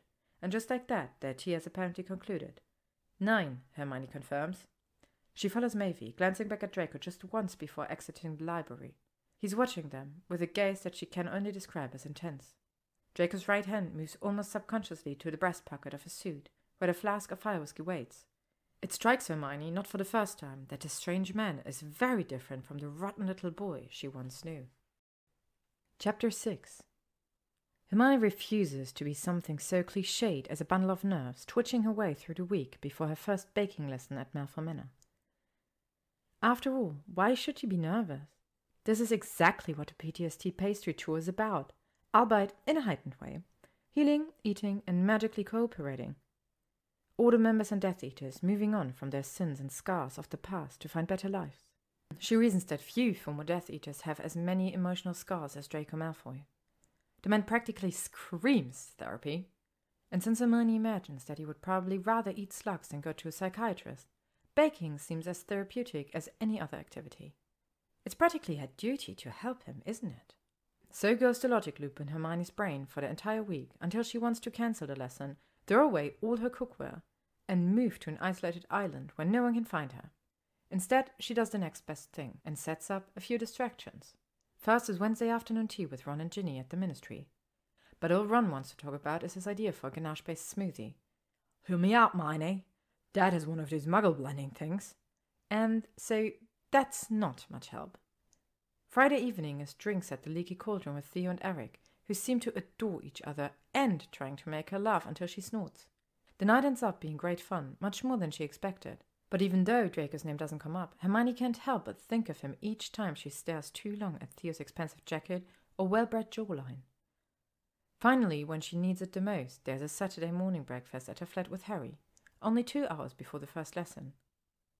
Harry has no idea that he's a pre-date for Draco Malfoy, nor is Harry exactly a morning person, but his best friend has asked him for a favor, so he arrives dutifully at 7 a.m. with a bag of scones and 2 cups of steaming coffee, black, the way they both prefer this early in the morning. So, Harry says after exiting her fireplace, tossing the bag of scones onto a table and flopping onto the sofa. Have you picked the bridesmaids' dresses yet? She groans as she joins him on a neighboring cushion. I can't wrap my head around why Ginny would want me, of all people, to decide something like that. I get that I'm the maid of honor, but honestly, she knows I'm just going to settle on something purple. And Ned, he says with a fond grin. Hermione punches him in the shoulder, but nods in agreement. And Ned, I mean, we do live in England. And my wedding's in August, Hermione. Fine, no Ned. Trench coats, perhaps? Oh, yes, he enthuses. Perfect, because you could get one for Gin too for the honeymoon, and convince her to wear nothing underneath it so we can. Hermione whacks his shoulders a second time. Ew, Harry Potter! Just ew! I'm a man in love, what can I say? Maybe something that doesn't involve me picturing 2 of my best friends naked. He muses, pausing to take a huge gulp of his coffee. You could distract me from my naked fiancé by telling me why in the bloody hell it was necessary that I be at your flat before the crack of dawn, yeah? Dawn broke 20 minutes ago. Metaphorical crack, metaphorical dawn, and quit stalling. She sighs and leans into the back of her sofa. Do you remember the side project I've been working on? The PTSD PT. Hermione smiles broadly. Harry understands her love of acronyms, and his understanding is one of the things she loves about him. The one and only. It seems to have taken a turn for the weird lately. How so? Malfoy, for starters. Harry nearly spits out his next cup of coffee. Malfoy? Draco Malfoy? No, Lucius. When Harry blanches, Hermione laughs. Kidding, Harry, only kidding. Merlin, can you imagine? Although Lucius may be a possibility at some point. Harry's still ashen when he asks, Hermione, are you going to clarify? Or just keep letting me assume that Lucius Malfoy imperioed you into making him do that? Hermione takes a prim sip of her coffee. That depends. Are you going to ask me to provide a sample souffle for the Auror office to analyze? Harry groans, so Hermione relents and tells him the whole story. From her first disastrous visit to the manor, to the tea this past Tuesday, to Draco's odd request. She's very thorough, except for the intentional omission of a few minor details, the type of dessert she brought Draco last Saturday, and the way he called her pretty. Or not called her pretty. Whichever. She doesn't know why, but these small things feel personal, and she wants to keep them to herself. Phew! Harry breathes once she's finished. Wow. That's something, isn't it? Hermione toys with a loose thread on a blanket, covering the back of her sofa. Finally she asks, Harry, am I doing the right thing here with Malfoy? Well, that depends, doesn't it? On what? On whether you see this thing as part of the PTSD pastry tour's core mission, or whether it deviates. She hums a thoughtful sound. You know, I've been over this exact question all week, and I think it might be a little of both. But that's not necessarily a bad thing, especially if I can help him with the drinking and the self-loathing. And the lingering bigotry. And the suits that really are too formal for weekend wear. Harry laughs loudly at that one, and in a gesture of approval for both the joke and the mission, he reaches over to clutch her coffee-free hand. Is this about that thing you told me when we were in the Forest of Dean? Hermione hesitates, her hand stiff under his. She knows what he's asking. Which of the deep, dark secrets they shared with each other in the deep, dark forest. What she doesn't know is whether she's ready to admit out loud that this secret has almost everything to do with why she said yes to Draco Malfoy. So instead of speaking, Hermione just nods her confirmation. Seeing this, Harry sighs. It's the right thing, then. You're doing the right thing. Good, she says, relieved in a way that she could never explain to him and would never need to. They're quiet for a while, finishing their respective coffees in peaceful silence. Then out of nowhere he says, Goal, huh? Ew, Harry, just ew.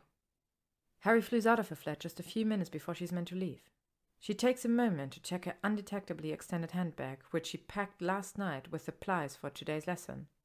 Then she examines her outfit, trainer's jeans and a maroon zip-up hoodie, clothes so casual they will no doubt displease the Malfoy's delicate sensibilities. This idea in turn pleases her, and so she apparates, safe in the knowledge that her clothes alone might provide her some defense. When she lands, the electrical gates are already open, probably in anticipation of her visit. True to his word, Draco is also waiting inside the double doors of the manor. Are you really wearing that? She demands upon finally arriving at the entrance. Draco frowns and inspects his own outfit. What's wrong with what I have on? She hates to admit it, but there is unequivocally nothing wrong with how Draco Malfoy looks right now. She'd been expecting the perfect blonde coif and the ubiquitous black suit, neither of which would be appropriate for a morning of sifting flour. But instead, the pale fringe of Draco's hair falls loose to his brows, and he's dressed in a light grey jumper and muggle jeans. Granted, he's also wearing brown wingtips that probably have some Italian surname embossed inside them. Yet for him, the outfit is damn near casual. Not trainers and hoodies casual, but still. You're perfect, Hermione confesses, and her cheeks bloom furiously at his smirk. You expected anything less, Granger? Before she can argue that Draco Malfoy and perfection are hardly synonyms, he motions for her to come inside. The kitchens are at the back of the house. We'll have just a bit of a walk to get there. Kitchens? She shuts the front doors behind her and moves to follow him. Plural? Singular, he calls back over his shoulder as they start walking. But rather large. Sort of feels like a series of interlocking rooms, given the sheer number of pantries. You sound like you're familiar with them. Does the landed lord who can't cook know his way around his own kitchens?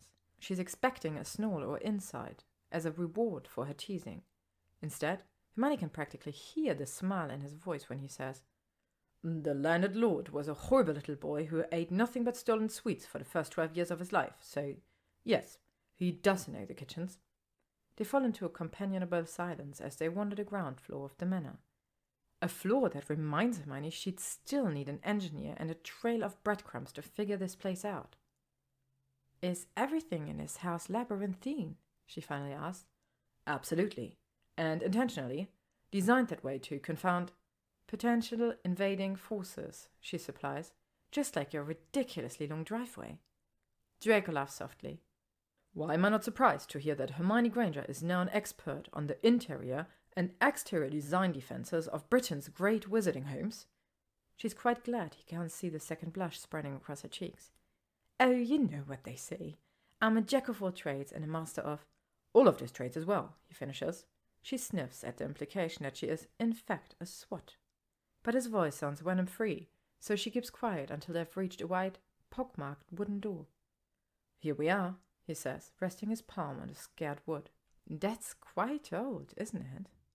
Draco hums his fingers gently against the wood. It is, actually. This part of the house dates back to William the Conqueror. William? The Conqueror, yes. What, are you going to tell me that he was a Malfoy too? But he did grant this estate and the original fortress to Amand Malfoy in 1071 AD, so there's that. Hermione tries with only moderate success not to gape like a rube. Yes, she managed to squeak, there's that. Draco doesn't notice, or at least he pretends not to notice the discomfort. He pushes against the ancient door, and it swings inward to reveal the most magnificent kitchen Hermione has ever seen. The room runs the entire length of the manor, and it does contain innumerable pantries. There are also 3 commercial-grade ovens, a bank of deep farmhouse sinks, 2 walk-in freezers, and a wood-block kitchen island as long as 2 end-to-end sofas. Potted herbs hang in the baskets from the ceiling, reaching their leaves to the light pouring in from a high set of eastern-facing windows, and the spotless white tiling practically glows. The space is airy and bright and tastefully updated, presumably well after William the Conqueror broke bread in it. At this moment, however, the most prominent feature of the kitchen would have to be the sheer number of house elves occupying it. Hermione can see at least 8 of them, a huge sum even for a wealthy visiting household. And like Mavie, each and every elf is dressed as if they're about to attend Paris Fashion Week. "Mavie," Hermione asks, "I thought you were meant to have a break right now." Mavie wanted to see if she could be of service to Miss. We all did. Mavie indicates her companions, many of whom give Hermione cheerful waves. "Well, I actually instructed your master that you were to have the morning free, so he could learn these skills properly." "Master?"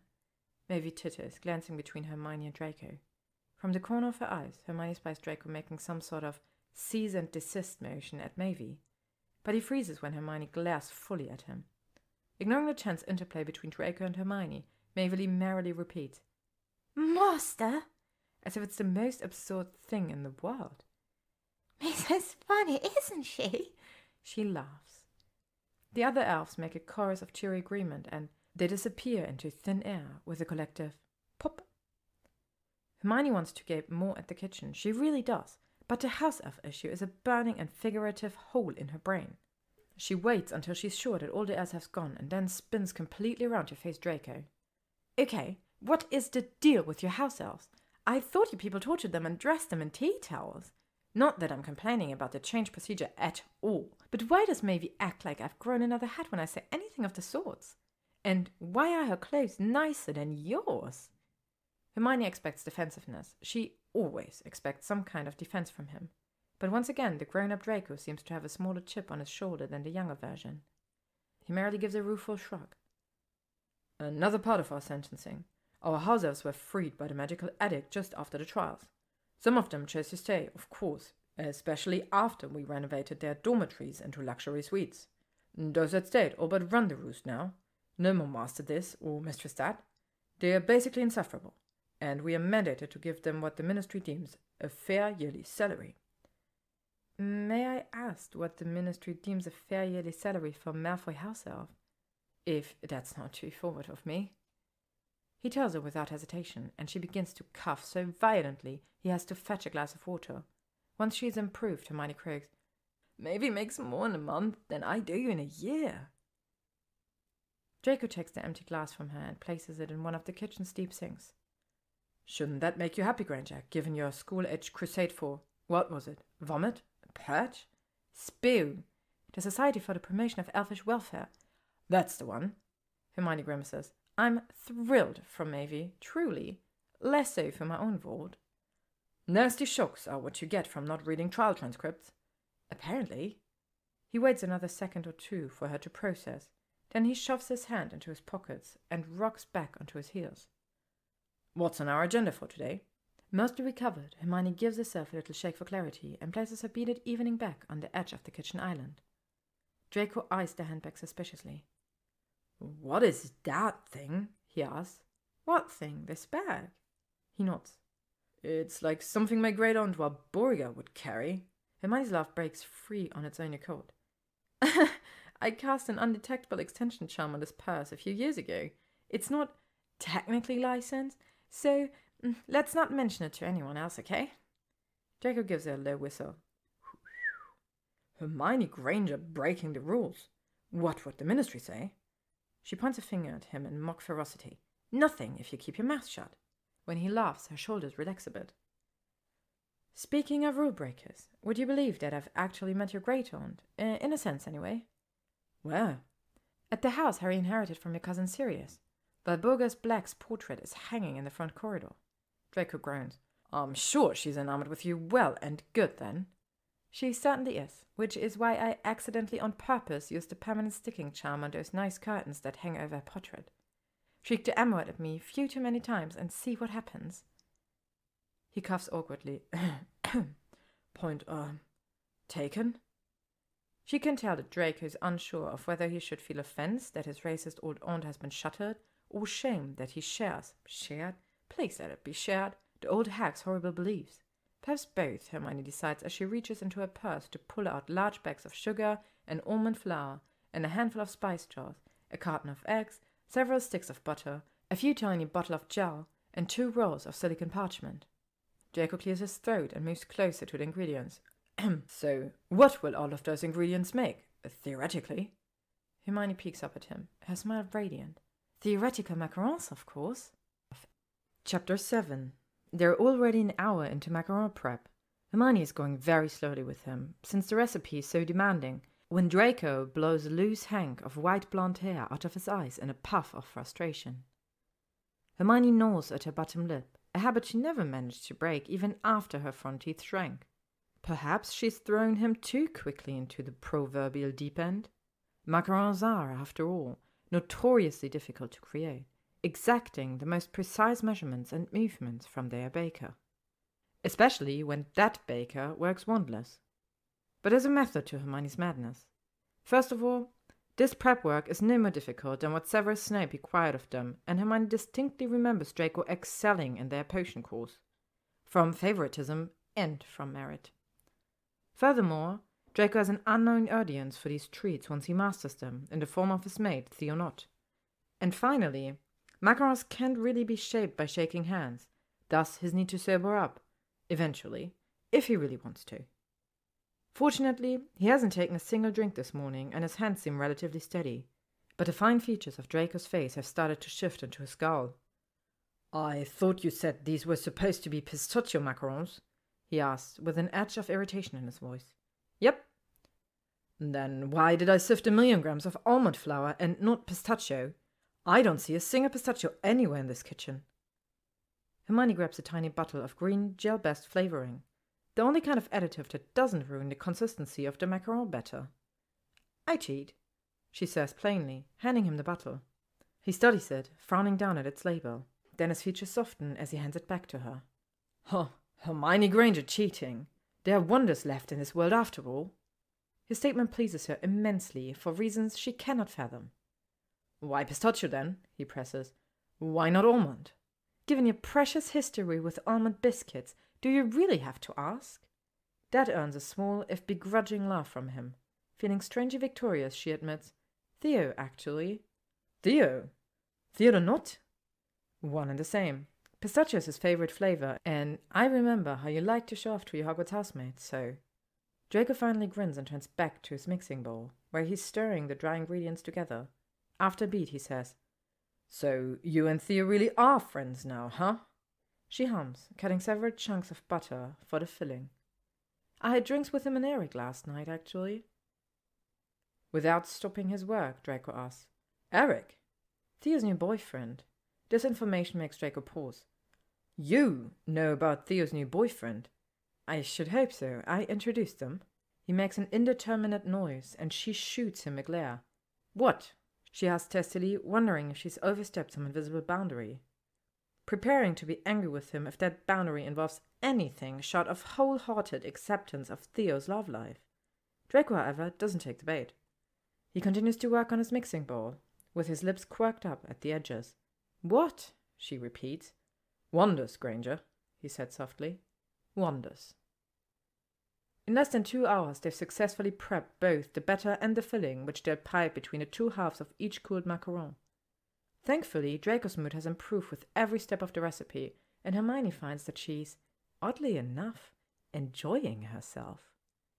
As it turns out, Draco Malfoy is smart. Not just, "My daddy's rich and probably buys my marks," smart, as she suspected at Hogwarts. He's truly smart, a quick learner who's good with instructions, and wand, and wit, sometimes all at once. By the time Hermione uses her own wand to draw the outline of the rings onto the silicon mats, where they will pour each of their macaron halves, she concluded that Draco might be almost as intelligent as she is. Almost. Beaming down at the evenness of her rings, Hermione unconsciously places both fists upon her hips. She's so caught up in admiring her handiwork that she doesn't catch Draco side-eyeing her stance with his own inscrutable smile. A smile that drops away as soon as she faces him again. "We're ready, I think," she says. "For?" "Dolloping," Draco snickers. "Dolloping?" "Creating each of the small circles that will form half of every biscuit," she explains, picking up a plastic piping bag. "We cut a small corner of this bag off, add a pastry tip to it, and fill the bag with batter. Then all we have to do is pipe the batter into the rings, tap out the bubbles, and bake." "And sit back to see what horror I've brought up on food?" "Yep." She hands him the piping bag and one of her ultra-sharp knives. "Here, cut a corner off. Just so, while I pick out the pastry tip that'll serve us best." "All right," he agrees, taking the bag and knife from her.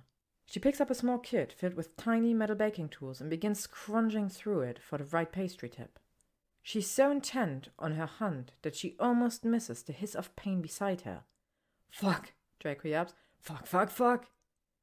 Her head whips towards the swearing, and her nostrils flare when she looks down at his fingers. Two of them, the index and middle finger of his left hand, are bleeding profusely all over the top of the kitchen island. Hermione watches as Draco raises the dripping fingers and, inexplicably, pops them into his mouth. Like a little boy who thinks every injury can be healed with a bit of spit and a kiss from mother. The childlike gesture shakes her out of a horrified trance. "Draco!" she gasps, dashing to his side with her wand at the ready. Alarmed by her speed, Draco pulls the fingers out of her mouth, leaving a trail of bright red across his lower lip. "It's nothing," he protests, but she doesn't stop to argue with him. Before he can retreat, Hermione snatches his injured hand and cups it up in her left palm. "Oh, these are deep," she whispers, "almost to the bone." She pauses long enough to position her wand correctly. Then she starts to murmur, "Vulnera sanentur," over the wounds, repeating the set of words 3 times. With each utterance, his blood seeps further inside, and his sliced flesh begins to knit back together. The sight of the retreating blood is so miraculous, the incantation so hypnotic, she doesn't see him grow paler upon hearing the words of her spell. Who the fuck taught you that?" The strangled quality of his voice causes her to jerk her head up from her work, one still pointed at his mending fingers. Draco's lips, stained ethereal red, are trembling. With either rage or fear, she can't tell. She gives his hand what's meant to be a reassuring squeeze, and then winces apologetically when his fingers twitch. "Harry," she answers. "He told me what happened that day in the prefect's bath, our 6th year, when Snape used the spell on you.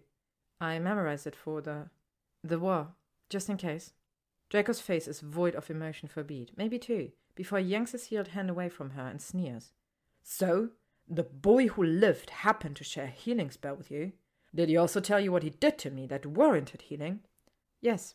Hermione can feel the color flare in her cheeks, but she refuses to remove her eyes from Draco's, no matter how angry his have grown. "Harry did, and I yelled at him for so long that I practically went hoarse, which was probably for the best, since we didn't talk for a while after that." Draco's snort is far less refined than usual. "Oh? And why on earth would you give St. Potter the silent treatment for delivering such a fine blow to the big bad Death Eater?" "Because he was in the wrong." Draco glowers skeptically at her. She compels her expression into something impassive, despite the pounding in her chest. It's taking a lot of effort, so she finally averts her gaze to dig around inside her extended handbag. "Harry hurt you, and it was wrong," she goes on. "Not just in the way it happened, but that it happened at all. You two were just boys, children." Still rummaging, she mutters, "We all were." Draco doesn't respond, so she asks softly and with her eyes still trained on her bag, "Were your hands shaking just now, when you cut yourself?" He still doesn't answer, and that's confirmation enough. Finding what she's been searching for, Hermione pulls it from her bag. She crosses the space between them, ignores the backward steps he takes, and forcibly grabs the healed hand that he clasped to his chest. "Essence of dittany," she explains, rubbing the tincture onto Draco's fingertips. "For scarring." He snorts again, but doesn't pull away. "Madame Pomfrey used it on me once. Who knows? Maybe it will actually work this time." Hermione quirks an eyebrow at him. In lieu of a reply, he reaches up with his free hand and pulls down the collar of his jumper to reveal a gnarled white scar roping across his collarbone. "Oh," she half whispers, half moans. "So this is what Sectum Sempra looks like." Unconsciously, she reaches out to touch the tips of her middle and fourth finger to the jagged lines of the tissue. In response to her touch, Draco's eyes widen and his mouth falls open. But he doesn't recoil from her, even when she traces the scar lightly back and forth. Even when she leaves a trail of goose flesh in the wake of her delicate fingertips. There's about 4 more, he says roughly, breaking into her sad reverie. This one extends to my sternum, and the one over my heart goes down to my waistband. The other 3 are relatively small. The information jolts her, and she pulls back at the sudden realization of what she's been doing, holding on to Draco Malfoy with one hand while stroking his Sectum Semprad collarbone with the other. Unsure of where to place her treacherous hands, she decides to bury them in her hair. A safe location, given the immensity of her curls. I'm sorry, she whispers. Draco releases his collar and shakes his head. Don't be. You didn't do it. No, but I endured far worse in this very house. Her stomach flops. Are you? Do you want to talk about? Not yet, he interrupts, but not unkindly. We should, and we will. Just not yet.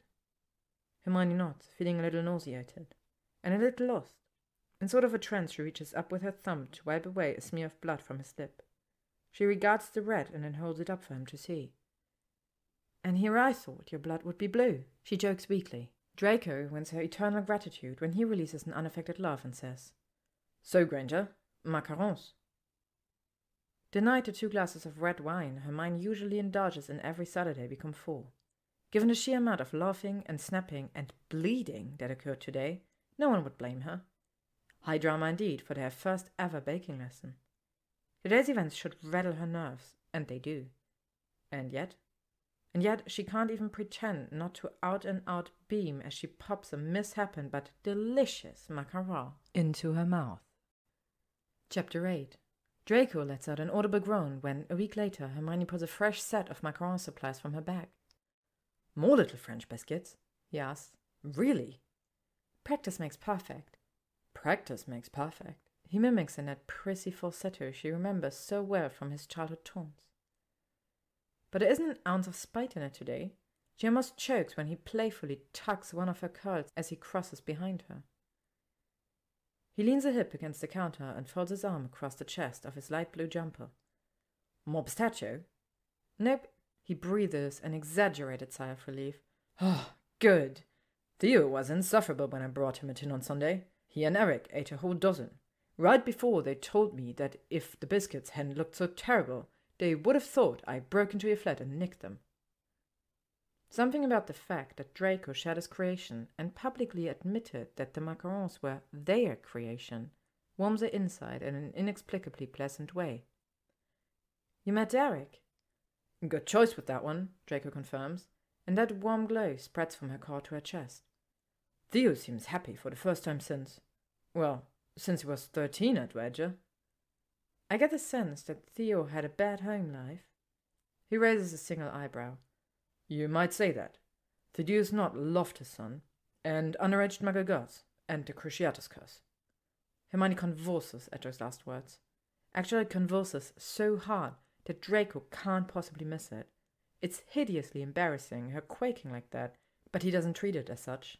Instead, Draco's hand brushes the one that she's clutched to the island in an attempt to steady herself. Hey, he murmurs, his fingers moving feather light against her knuckles. I'm sorry, I shouldn't have. No, I'm okay, she wheezes. It's okay. He shakes his head vigorously. Trust me, it's not okay, I know.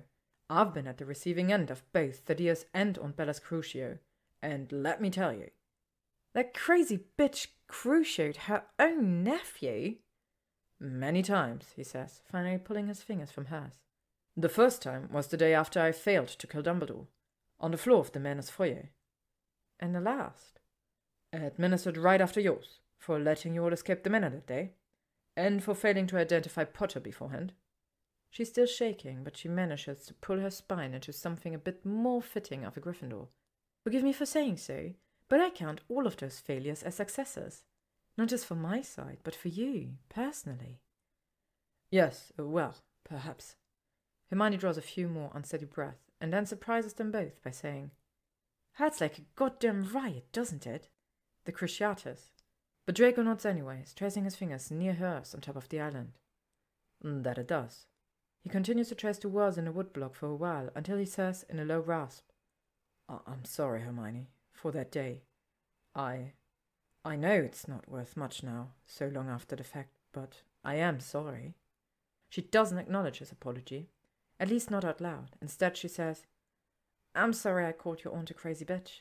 Draco releases a puff of air that might be a sigh or a laugh. Why apologize for the truth? Then he grins roguishly. Besides, I quite like hearing the occasional swear come out of that swotty little mouth of yours. At the word mouth, Hermione suddenly finds herself unable to look away from his lips. So red, you'd think he still had blood on them.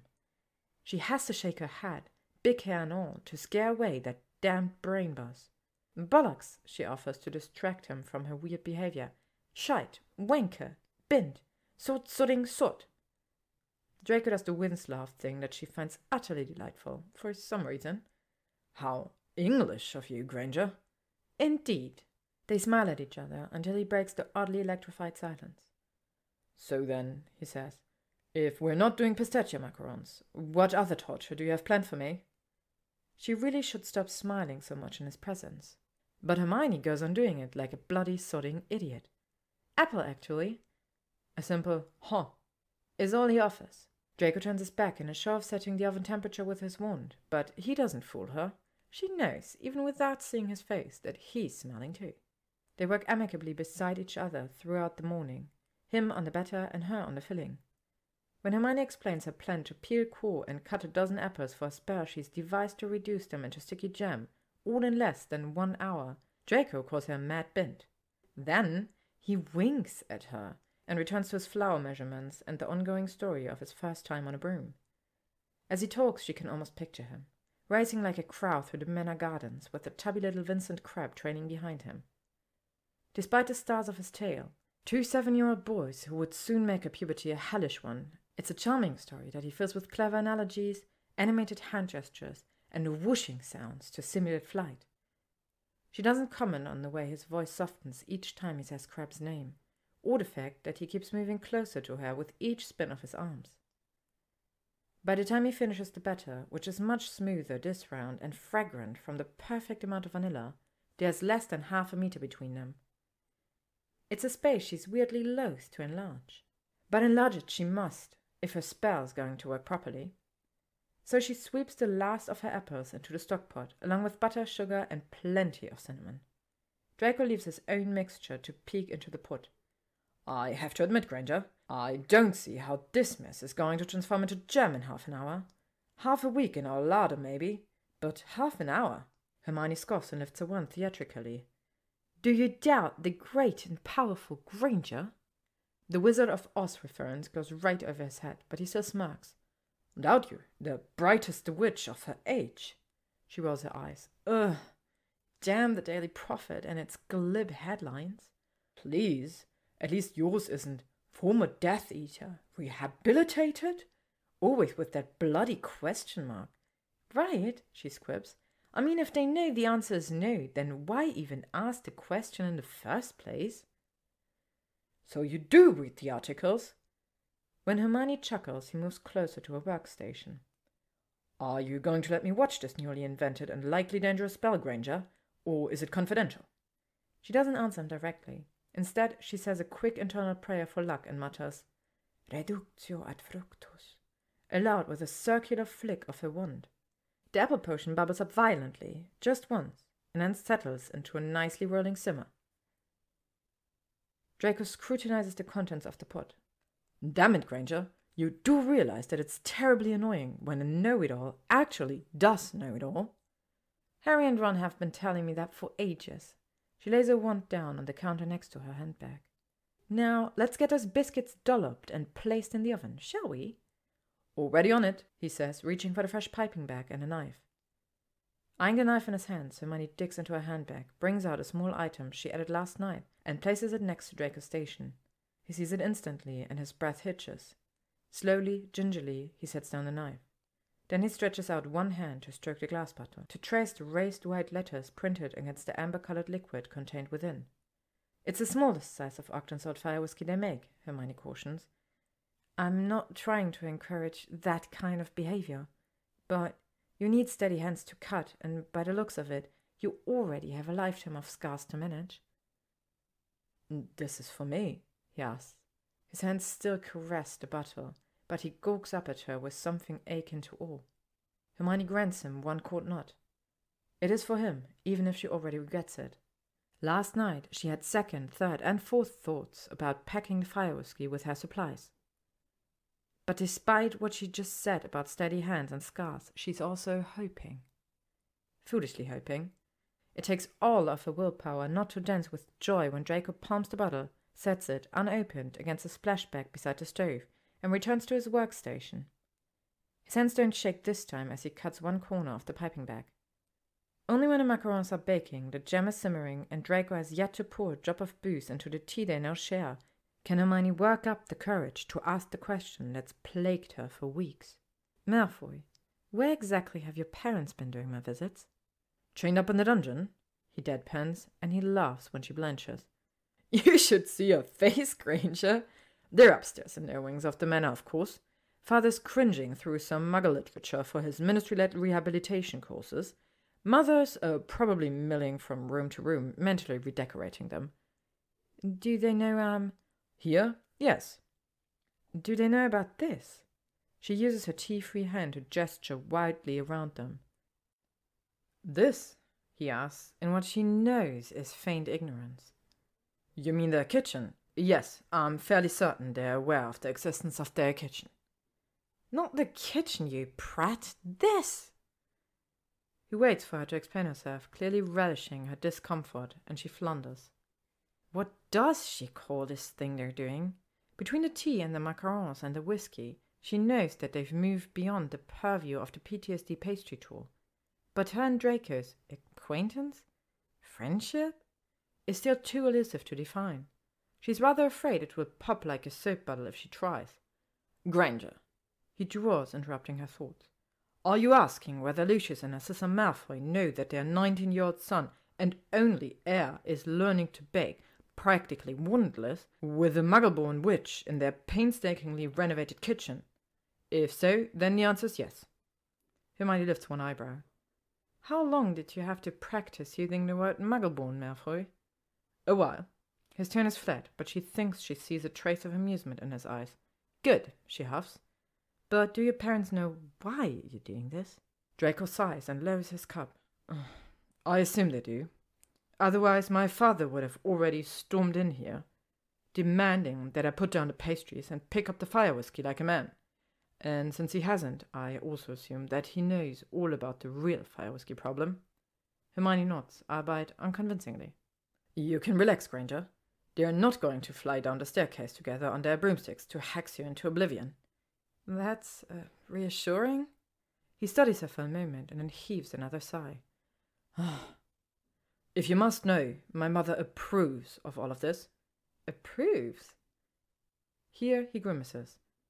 She's pleased about what you're trying to do here. Huh? Well, okay then. Hermione takes a contemplative drink of her tea. It's a floral blend she already liked beforehand, but is now growing to love. Draco placed 2 sugars in it without needing a reminder, and it tastes like bliss in a cup. You know, Hermione muses after a few more sips, I always wondered whether your mother had a heart in there somewhere. After all, look at what she did for Harry. Draco's delicate snort makes its reappearance. Didn't you read the papers, Granger? My mother did all that out of pure self-interest. Pure-blooded self-interest, no less. To save her own hide and mine. To save her child, Hermione corrects. 2 children, technically. From a certain perspective, your mother risked her own life to save 2 children. Possibly even more if you count all the students back at Hogwarts. I highly doubt they crossed her mind. But you don't actually know, do you? No, no one does except her. He taps his temple with his forefingers. Powerful accoutrements and all. Maybe you should ask her someday. Maybe you should. Maybe I will. Be my guest. Hermione's jaw thrusts outward. What? Do you think I couldn't talk to your mother? I could talk to her, witch to witch, I could. Have at it, then. Draco matches her challenging expression, but she doesn't miss it when he drops a distinctly satisfied smile into his raised teacup. As though he's happy about the outcome of this conversation. which, inexplicably, pleases her too. Chapter 9. The following Tuesday at work, Hermione does something she knows she'll probably regret. She arranges a happy hour after work at the Leaky Cauldron with Harry, Ginny, and Ron, and Eric, and Theo the Knot. She prepares Theo beforehand, an old nod, effusive with "please, please, please," and "they'll like you, I promise." She even provides him with a few talking points and Gryffindor etiquette tips, just to be safe. Harry, Ginny, and Ron, however, they don't have a clue. Hermione has learned that this approach works best with this bunch. Forethought and planning were always more her strength. But for her childhood best friends, blind improvisation is usually the right course. Still, she feels a small step of guilt when the two redheads and Harry enter the bar that night, joking and smiling and totally unaware of what awaits them. Her tactic proves risky for a second when Ron, catching a glimpse of Theo beside her at the table, turns on one heel to leave. Thankfully, Harry clasps a hand on Ron's shoulder and marches him towards Hermione while glaring at her from behind Ron's back. She rises to kiss all three of them on the cheek, whispering, "I'll explain," into Ginny's ear and "be nice" into Ron's and Harry's. Thus warned, the three new arrivals settle with apprehensive frowns into the free seat at the table. Harry, of course, is the first to break the tense silence. "Eric, good to see you." "You too, mate. Glad you guys could make it out tonight. I honestly wondered if you'd be able to break away after that nastiness in Nocturne Alley this afternoon." "Yeah," Harry says, subtly raising an eyebrow towards Hermione at the implication that Eric knew more about this get-together than him. "It was rough going there for a while. Got it all sorted out in the end, though. Mostly thanks to Ron here." "What happened?" Hermione asks, and then takes a sip of her wine in an effort to appear blasé. Judging by Ron's ongoing glare, it doesn't work. Ron opens his mouth to speak, but Ginny, bless her, cuts him off excitedly. "The Aurora Squad found a case of cursed bludgers moving through one of the Nocturne black markets. Can you believe it? Apparently a dealer was trying to get them past inspections in time for the World Cup." "In favor of us or the Yanks?" Theo asks. Ginny assesses him coolly before answering. "The Yanks, apparently." "Well, then it's a damn good thing Potter and Weasley stopped them, isn't it?" The table is silent for a moment before everyone breaks into tentative laughter. The sound punctures some of the tension in the air, and Hermione feels her shoulders relax a fraction. "It wasn't just the two of us today," Ron explains. He leans into the table to grab a pin from the round Theo bought beforehand. "Her and me, we're still in training for another year. Maybe two in my case." "That's not what I heard," Eric says with a conspiratorial wink. "Word in Andrew's secretary office is that some expectations might be made in the Aura department soon. For both of you." "Oh, do tell!" Ginny scoots her stool closer to Eric's and the two duck heads to trade ministry rumors. Hermione smiles faintly, thinking of what Draco said the past weekend. Eric was a good choice for Theo. Then she resolved to stop thinking about Draco Malfoy. Full stop. The resolution works, for the most part. About an hour into what has become unexpectedly easy conversation, Theo has to go and bring up the PTSD pastry tour. "So, Hermione, how's the progress with Draco?" Theo asks her offhandedly, not seeing the way Ron's eyes bulge from his scar. "Making any headway?" It's going well, I think." She takes another drink and hopes against all hope that someone brings up another topic. Fast. But no such luck. "Malfoy?" Ron croaks. He looks back and forth between Hermione and Theo, his mouth hanging open a few centimeters. "What's Hermione got to do with that bugger?" "It's just part of my project, Ron," she says hastily. "The baking thing, remember? Speaking of which, I've been checking into your ideas for the ganache smoothie, and I think we might be able to make it work. With the right cold agents, of course. I've actually got some notes in my bag if you want to see them." She starts rummaging in her beaded handbag that, regrettably, also has a tin of apple macarons in it. When she sets them on a table in search of her smoothie notes, Ron snatches up the tin, opens it, and takes a big whiff. "Blimey," he says, as his eyes roll back in his head. "They smell like heaven. When did you make these?" Hermione's mouth falls open, empty of a good answer. Desperate for some kind of assistance, she scans the table. Eric's no help. He merely takes an amused sip of his pint. Harry and Ginny just exchange worried glances. It's Theo, Merlin love him, who comes to her rescue. "Oh," Theo says with an artfully careless shrug. "That's all me, mate. I'm a big macaron obsessive. Didn't Hermione tell you? I've been commissioning different flavors from her for a few weeks now. These are some of her best, I think." "Damn right they are," Ron agrees, shoving one of the biscuits into his mouth without permission. He moans happily through a chew and gives her one of those adoring yet perplexed stares she always liked. "Hermione, love, I think you may have really found your, what's it called, your niche. I mean, I knew you were a talented witch, but I honestly can't believe you made these all by yourself." "I can't believe it either," Eric snickers before Theo elbows him lightly in the ribs. Thankfully, the subject of baking, and obliquely Draco, goes by the wayside, and the rest of the evening is far less fraught. Theo, Ron, and Ginny fall into an animated discussion about the World Cup. Harry and Eric talk ministry politics, arguing good-naturedly about several of Harry's rivals for future head of the Auror office. As she follows each conversation and weaves in and out wherever necessary, Hermione feels a distinct sense of peace. If one set of her friends likes another, then her life suddenly seems a lot less complicated. That is, if she doesn't factor a certain sarcastic blonde into the equation. Which she's not going to. Nope. Finally, far later than she originally anticipated, everyone decides to call it a night. With a quick kiss to Theo's cheek, Eric leaves the flue home from the Leaky's fireplace. Ron, Harry, and Ginny move to go as well, until Ginny grabs her purse and sinks back into a chair. "I just want to hang for a bit, yeah?" she says to Harry, brushing his cheek with the back of her hand. "Hermione and I have bridesmaid business to discuss." Her reference to the wedding is apparently enough excuse for Harry and Ron to escape in a flurry of quick goodbyes and apparitions. Within seconds, it's only Ginny, Hermione, and Theo left at the table. Hermione thinks that Theo will leave too, so Ginny can pull out the orange binder Molly made to keep the wedding details organized. But the infamous binder doesn't appear. Instead, Ginny motions for Theo to keep his seat, throws a quick glance around the pub, and signals the bartender for another round of drinks. Ginny frowns suspiciously at Hermione and Theo, but she doesn't speak until the drinks have been delivered and Hermione has taken a bracing gulp of wine. "Okay, Granger," Ginny drawls, inadvertently making Hermione think of someone else. "Spill it. Harry's told me about the current subject of your project, but I know he left out details, being Harry and all that. I've been watching you and Naughty exchange sly little glances all night, so spill it." An uncomfortable silence descends until Theo blurts out, "Hermione likes Draco." "I do not," Hermione shrieks, but she knows after the echo of her protest fades, the damage is already done.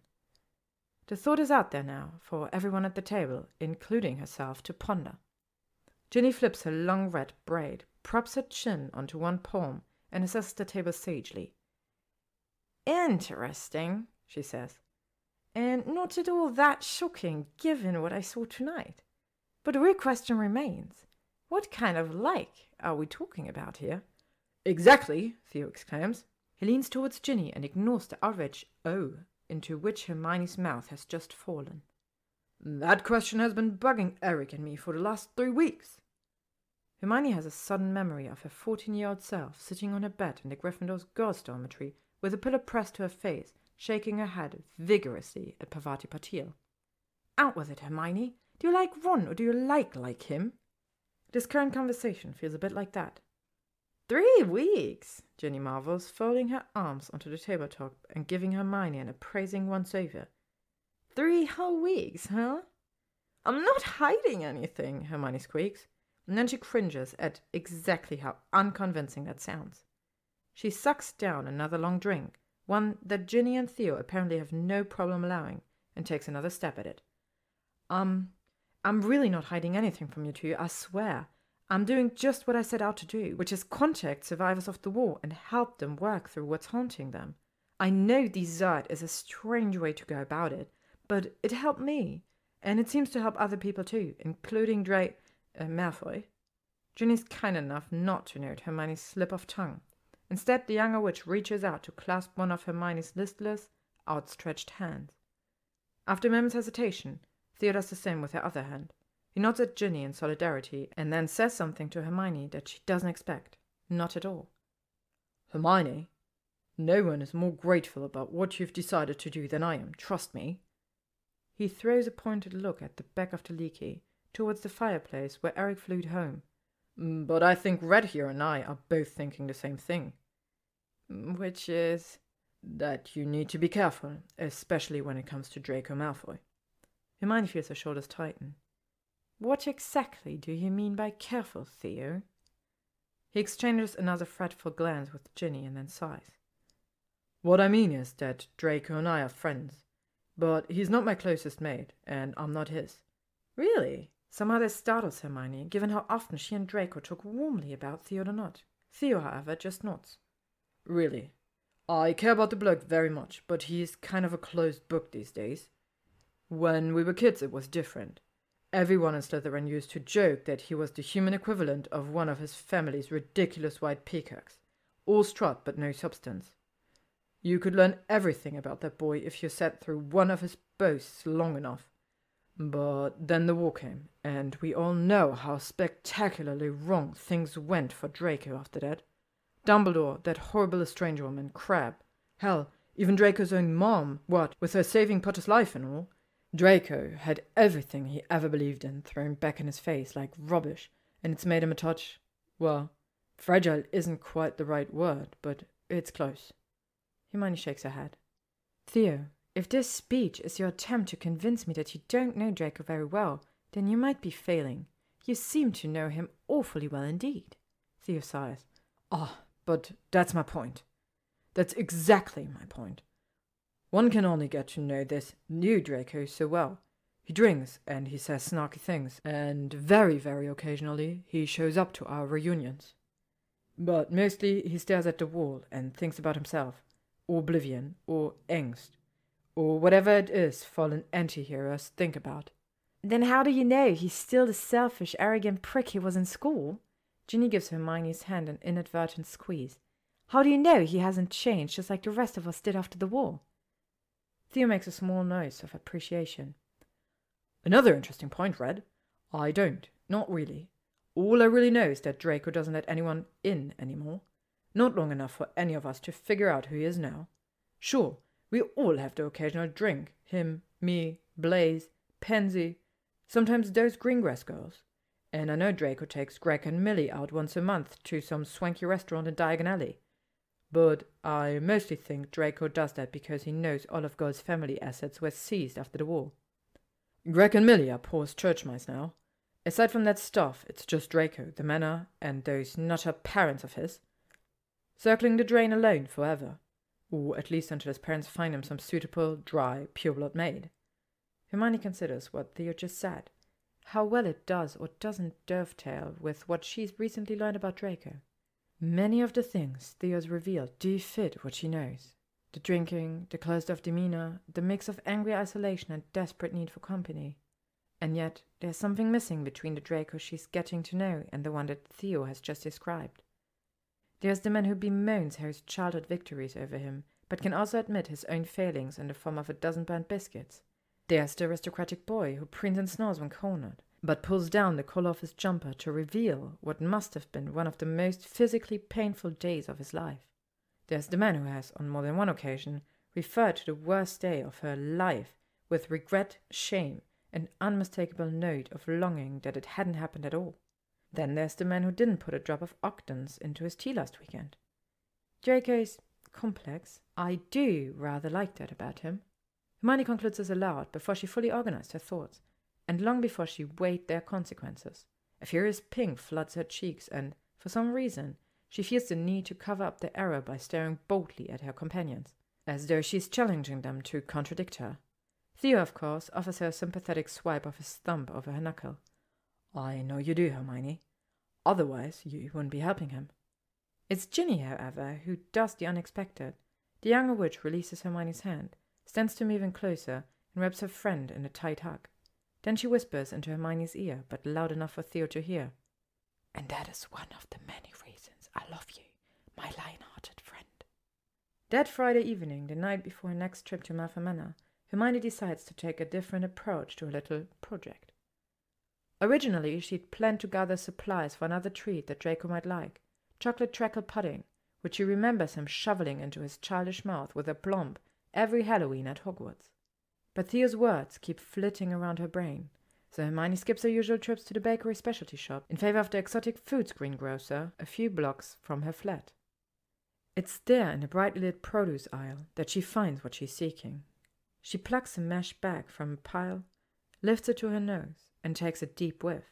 The sweet, tart scent of citrus causes her eyelids to flutter shut and her lips to curve up slightly. These are perfect, she thinks, the perfect test to see what Draco Malfoy makes of one of her happy memories. Chapter 10.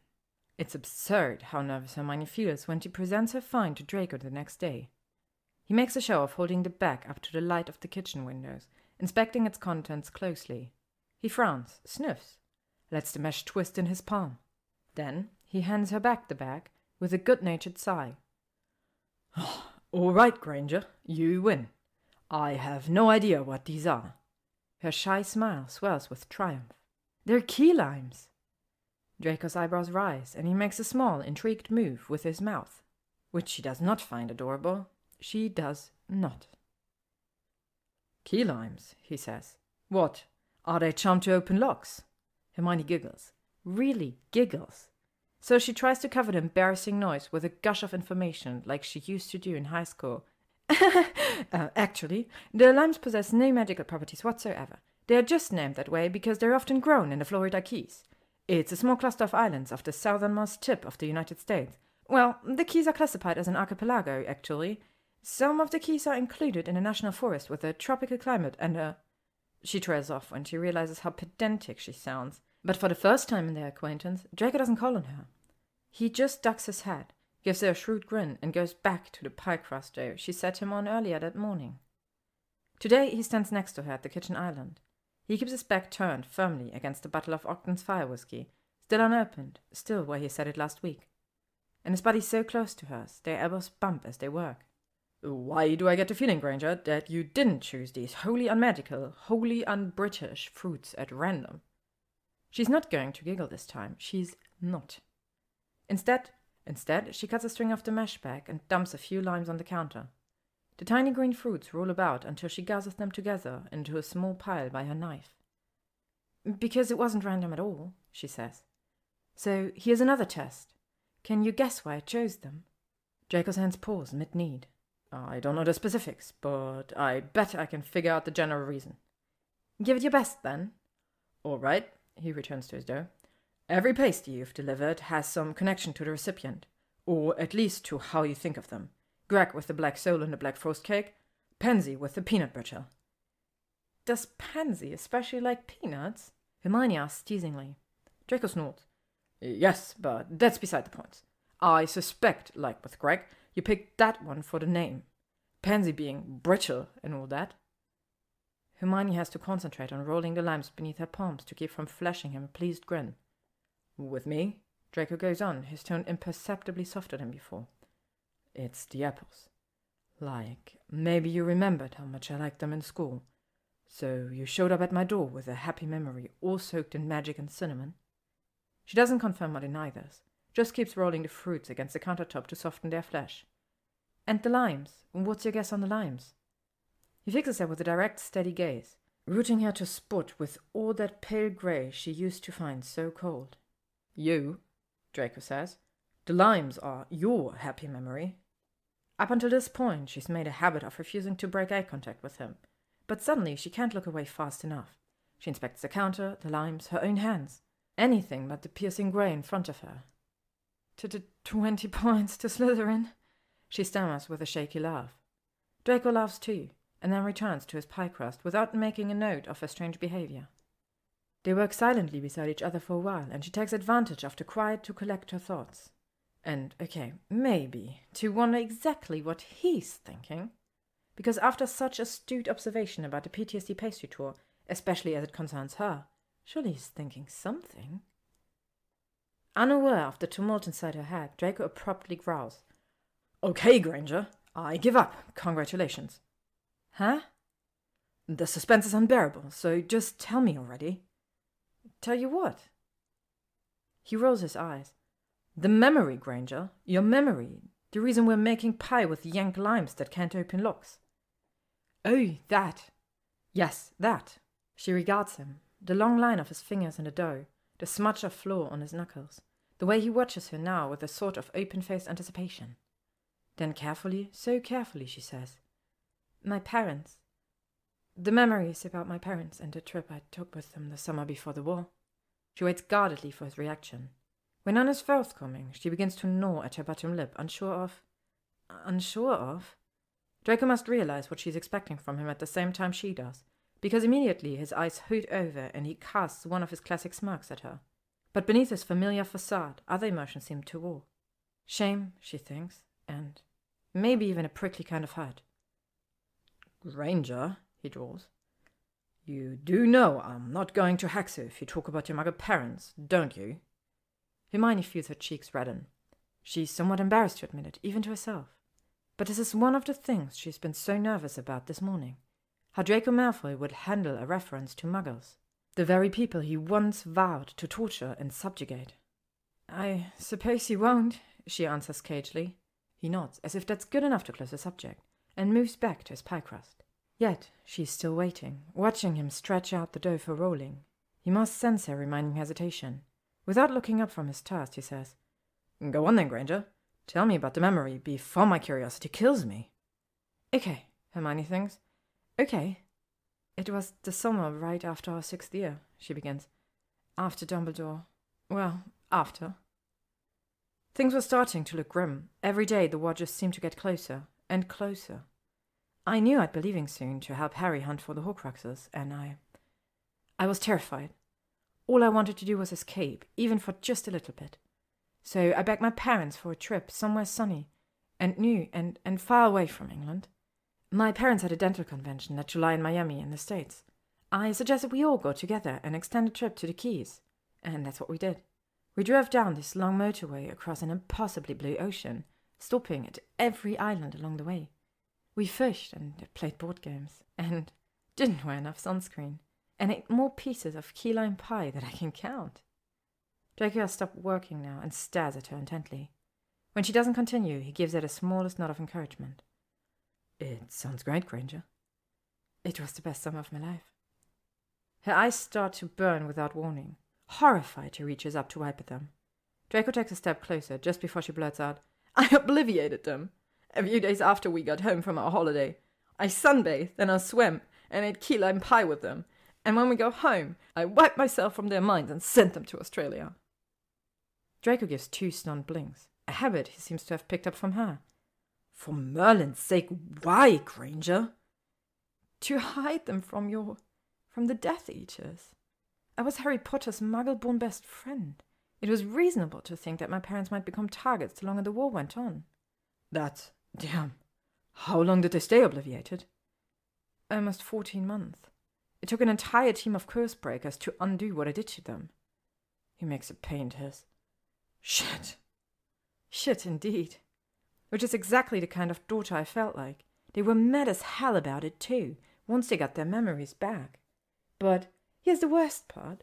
If the war was to repeat itself, I would do it all over again, because I was and still am willing to do anything to protect them."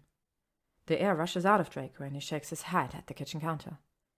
Would it seem disingenuous to say that I completely understand?" Hermione thinks back to Harry's testimony at Draco's trial, to the things Harry heard Draco say in astronomy tower their 6th year, the night Dumbledore died. "He's going to kill me if I don't do this. He's going to kill my parents."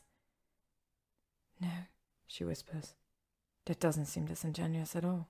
They share another long stare, the air heavy with the things they aren't saying. Draco watches her wipe away a few stray tears, his hand flexing on the countertop between them. "Tell me about them, then," he says. Your parents, I mean." She's so taken aback by his request that she's momentarily speechless. Not knowing what else to do, she turns back to her limes and slowly begins halving them with her knife. After a few slices, she's composed enough to comply.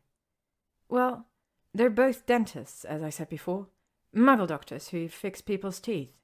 It's a bit ironic considering my old overbite, and considering how much my mom likes sweets." "Like mother, like daughter," he teases. Hermione grants him a tentative smile, and he takes this as his cue to continue rolling out his crust. She takes that as her invitation to continue talking. "They're funny, my parents," she goes on. in a terrible corny way. It's awful and endearing at the same time. How so? Well, my mom, she acts out everything, like her stories need charades to be properly understood. Not just waving her hands in the air. We're talking full-out finger puppets. And my dad has this book of jokes that his great-uncle or someone gave him. Every time we have guests over, my dad tries out a new joke at the front door. It's his equivalent of a handshake. Example? Hermione cringes.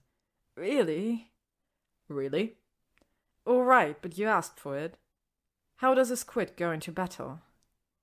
Is it a giant squid, like the one in the Black Lake?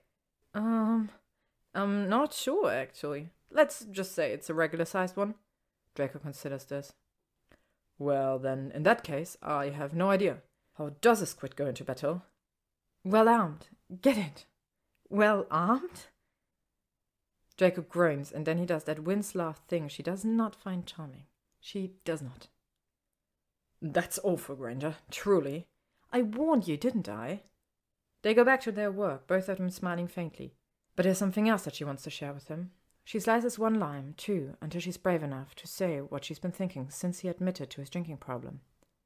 It's the secret she's only shared once, on a deep, dark night in the Forest of Teen, when she and Harry thought all hope might be lost. A secret that Draco might appreciate? Might need. He's a recovering alcoholic, she finally says. My dad. From the corner of her eye, she sees Draco go still. He's listening, obviously, so she continues. I was really young when he went through it, so I don't remember much about that time in his life. Just some hazy things when I was small. The fights my parents had, the sound of ice cubes in a glass, the way my dad's hand shook when they held mine. I don't know how bad it truly was, but I do know that things were better afterwards. Much. How did your dad beat it? Love, she says plainly. We loved him, and he loved us, and somehow that helped him to learn to love himself enough to quit. The truth, however powerful, sounds somewhat glib out loud. She wonders whether Draco is going to sneer at this small offering of hers. He doesn't, though. He just studies her closely, those pale grey eyes burning into hers in a way that makes her both uncomfortable and oddly confused, frustrated, aroused. The last completely unbidden thought jolts her. She leaps back to her limes, desperately ignoring the heat of his gaze upon her cheek. Her knife cuts are frantic, as though the sheer strength of them might clear away the persistent buzz in her brain. The feverish movements seem to be working until... Can I meet them someday? Your parents? His soft inquiry surprises her so greatly, her hand slips. It takes 2 full heartbeats for her to register the hot step of pain in her right index finger.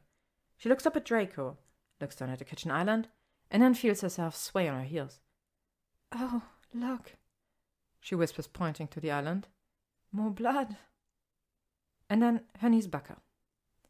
She doesn't make it to the ground. Instead, she lands in a tangle of arms and legs, with her back pressed against someone's broad chest. In this half-fallen, half-crouched position, she feels herself spun around until she is curled in Draco's lap, facing him. Why are we on the floor? She doesn't know whether she asks the question out loud or just thinks it. The answer ceases to matter much when Draco pulls her injured hand into his and, in the weirdest instinct ever, places her bleeding forefinger into his mouth. The static in her brain goes wild. She can't think, but she can feel the slightest, most fascinating slide of his tongue along her cut. My blood, she manages to gasp. My dirty, muddy blood. Draco's trance breaks, and his cheeks flush bright pink at the realization of what he's just done. He pulls a finger from his lips, grabs his wand from his hip pocket, and begins feverishly murmuring, Vulnera sanentur, over the cut. He does the counterspell so quickly that her finger is repaired within a matter of seconds, left with nothing but a small white line of healing skin. When he finishes, he rubs his thumb across the line. Does it hurt? If Harry and Ron asked her that, she would say no without hesitation. But there's something about the way Draco studies her fingers that kills her lie before it even leaves her mouth. Yes, she whispers. It hurts. The cut was bad, much deeper than mine was the other day. His voice sounds raw, but reverent, like she's done something divine just by bleeding on him. How did it taste? She blurts. Still staring down at her hand, Draco lets out a hoarse laugh that does something positively sizzling to her spine. "Gobbery," he says. "Just like mine." And there it is. There it is right there, hanging between them like a banner, echoing around them like a song. His blood, her blood. Blood that is currently pounding, flooding, rushing through her brain. Do you still believe that my blood is... "Of course I fucking don't," he rasps. "How could I after everything?" She becomes suddenly intensely aware that she's wrapped in Draco's arms, sitting in his lap. And yet she makes no move to extract herself. He doesn't try to change their position either. Instead, he stares right at her, all pale blonde and electric grey. For some reason, looking into his eyes makes her head spin from what she suspects isn't just blood loss. "Draco," she whispers. He shivers noticeably, but doesn't recoil from her breath on his skin. "Hermione, I think you should do the cutting from now on." He blinks several times, amidst another strangled laugh, and then nods. Slowly, he unfolds his legs until he has pulled both of them into a standing position. "Good idea, Granger. I think you've sufficiently proven yourself a menace in the kitchen for today." She can't be sure, but she thinks she feels one last stroke of his thumb against her finger before his hand disappears from hers. Less than 2 hours later, he pulls the pie out of the oven and sets it beside the bowl of the topping they prepared. Hermione, who has been slowly folding meringue up on itself with a wooden spoon, leans over the pie pan at the exact same time as Draco. She can feel her curls brush his shoulder, but he doesn't shy away as they both drag in the aroma. "Is it like you remember?" he asks, and his breath goes to the side of her cheek. They've been doing this all morning, circling each other more and more closely, until they're practically touching every time one of them moves, even a fraction. Each time they speak, they do so quietly, as if they're both afraid that noise might dislodge the fragile orbit they've created. She's not sure what any of this means, and she's definitely not letting herself overanalyze it. Nope. She leans in farther, to catch the scent of the key lime pie, she thinks, not to be nearer to him. "It really does trigger my memories," she says. "Is that a bad thing?" She shakes her head, tries to ignore how the movement places her face a centimeter closer to his. "Not at all, especially if you take into account the smell of this one." Draco makes a noise of disbelief. "The smell, Granger?" "Oh yeah, the smell. It's sweet and tangy and rich all at the same time, you know. The pie smells like...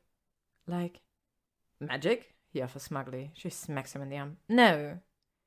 "What then? Does the pie smell luscious?" His mouth broadens as he reaches across her towards the mixing bowl full of meringue. "Silky? Delectable?" Her eyes track the proximity of his forearm to her body. She has to say something, anything, to distract herself from how very, very close he is to her right now.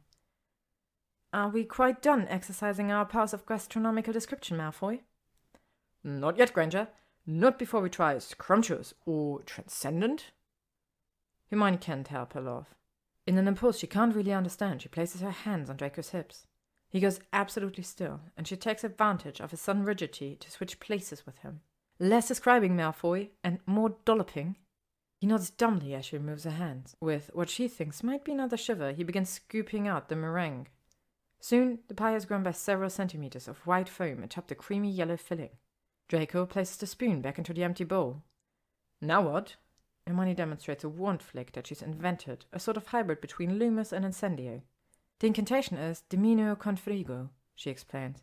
"I created it during the war to melt small objects like some of the Horcruxes. I wanted something more controlled than Incendio or... "Fiendfire," he finishes. She nods, worried that this oblique reference to Crab will rattle him. Instead, Draco's face remains impassive. He repeats the words twice for practice, and then, with a deft twist of his wand, incants the spell. A small blue flame bursts forth, making his wand look suspiciously like a butane torch. Draco is so thrilled with the result that he laughs and spins towards her. "This spell is bloody fantastic!" He returns to the pie and begins to toast the top of it with the flame. As she watches him, wearing that joyous smile and wielding the charm she created, Hermione feels a flood of warmth in her core. "That thing smells too transcendent to wait," she says. "I'm going to get some plates so we can eat it right away." Draco makes a grunt of assent. He's clearly having too much fun with the Dimino con frigo to argue. Or help. Hermione moves farther into the kitchen towards a bank of whitewashed cabinets. "Accio, dessert plates," she says with a quick swish of her wand. Instantly, an upper door opens and 2 small plates float out from the inside. She slips her wand back into the pocket of her jeans, just in time to catch them. At first, the plates appear elegant, if plain. Just simple white china, bordered with a delicate line of gold. As Hermione examines them, however, a gold-edged peacock feather winks magically in and out of existence at the center of each plate. At the tip of each feather, a chip of emerald stone glitters. Hermione traces the healed pad of her fingers across the enchantment. Pretty. So pretty. She's still admiring the shimmery feather on the top of the plate when she hears a soft snick in front of her. Startled, she glances up just in time to see the cabinet reopen and 2 more dessert plates float towards her. The new additions land unbidden and unsummoned on top of their companions. Frowning down at her stacks of 4 plates, she spins back around to the front of the kitchen. "Draco, is there something wrong with your—" The pretty bewitched plates nearly shatter to the floor when Hermione sees Lucius and Narcissa Malfoy standing arm in arm at the other end of the room, staring at her. "Miss Granger," Lucius draws, "how lovely to see you again."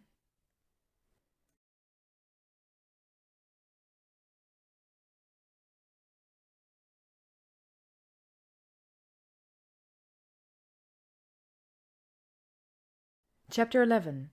The first thing she notices about Lucius Malfoy is his hair. Like his son's, Lucius' platinum hair glows in the sunlight.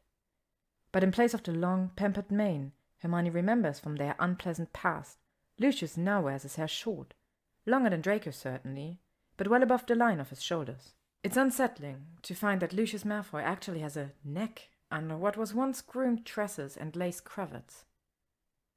The second thing Hermione notices is how impossibly gaunt he's grown. The last time she saw the Malfoy patriarch in person, he was running wandless through the Great Hall of Hogwarts, screaming for his son in the middle of the battle. Back then, Lucius' face bore lines of torture and terror, yet he still looked very much like a middle-aged aristocrat. Now, standing in the harsh light of his own kitchen, Lucius looks for all the world like a well-dressed scarecrow. So haggard and thin, a strong wind could finish him. In contrast, Narcissa Malfoy is as impeccable as ever. Despite the early hour, she already wears a set of black dress robes, pinned shut at her throat by a twinkling emerald brooch. Her pale hair rests in a sleek chignon at the base of her head, and her lips are painted a fetching shade of coral. She's ever so poised, ever the lady of the manor. And yet, Narcissa's appearance also shows the fine cracks of stress. They're much less evident than her husband's, but they are still present. A few deep lines around her mouth, a streak of what might be white and not white blonde along her left temple, and a hand she clutches to her husband's elbow, as though she's afraid he might tumble over without her support. War, Hermione realizes, took his toll on all the Malfoys. This thought jolts her out of her inspection of Narcissa and Lucius, and she turns with some alarm towards Draco. Draco, however, does not acknowledge her. Instead, he glares murderously at his parents, one hand gripped on his wand and the other clenched to the edge of the kitchen island. Apparently he didn't expect their visit either. After a prim cough, Narcissa addresses Hermione first. "Miss Granger, I trust you don't mind that we've intruded on your work today, but the aromas from the kitchen were simply too inviting to ignore." Not at all," Hermione stammers as she steps closer to Draco. She sets the peacock plates, 4 of them, for the 4 people now in the room, up on the counter. "I'd rather hoped you both would join us at some point." "How kind," Narcissa says. At the same time, Draco snorts in derision. Narcissa shoots him a look. It's one Hermione has seen Molly Weasley give Ron at least 1,000 times, and she almost lets out an hysterical giggle at the surreal comparison. Trying not to shake, Hermione pulls the finished pie closer and removes her wand from her pocket. She keeps her movement slow, her wand pointed downward at all time, so as to not spook anyone. Merlin knows the tension in the room is already excruciating enough without hexes flying. "May I cut us each a slice?" she offers. Lucius takes a step towards the island and nods eagerly. "Please do." Hermione wants a slice of key lime pies onto each plate and then floats the plates gently across the island, in front of each person in the kitchen. She waits, stiff and uncomfortable, for someone to say something. or curse someone, or at least take a bloody bite. But Draco still hasn't moved, nor does he seem inclined to. So, with an awkward pang about making the Malfoys feel comfortable in space they own, Hermione summons 4 forks, 4 napkins, and 4 of the bar stools that usually perch below the far kitchen windows. Draco takes a seat last, and he doesn't shift his glare or relinquish hold of his wand until he eats a bite of the pie. Almost at once, his eyelids flutter shut, and he emits a small groan of pleasure, a sound echoed rather disconcertingly by his father. Hermione watches in amazement as both father and son forget the tension, forget the muggle-born witch in their midst, forget that they are sodding Malfoys, and tuck into respective pieces of pie with fervour. Their zeal is a testament, really, to how dour and flavourless their last 3 years must have been. Narcissa and Hermione, however, remember exactly who they are and with whom they sit. Each witch gives the other a strained smile, picks up a fork, and tries a nibble of the pie. Fortunately, Narcissa relents first. "Oh," she breathes after swallowing her bite. "Oh, this is very good. Very good indeed." Hermione feels an odd swell of pride, but she inclines her head towards Draco. "You can thank your son for that. He's becoming quite an adept baker this past month." "Has he now?" "He has.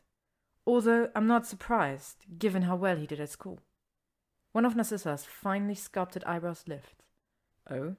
I was under the impression that you, Miss Granger, were the student who excelled most at school." I was, but Draco often challenged me." This time it's Lucius' turn to snort. The noise is hauntingly reminiscent of the elegant one his son so often makes. "Miss Granger," Lucius drawls, "do I detect false modesty?" Hermione can feel Draco watching her, monitoring her response with carefully blank expression. So she sets her jaw into the same stubborn line she used with him last time they discussed his mother. "All right. Draco was an excellent student, but I was better, by far. Then again, I had something to prove, didn't I? What, with my parentage and all?" The last sarcastic comment stops Lucius' sneer right in its track.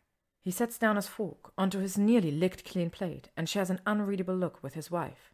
After that, Narcissa praises Hermione coolly. "Miss Granger," the older witch says, "may I ask you a somewhat frank question?" Hermione hesitates, but only for a moment. "Of course, Mrs. Malfoy.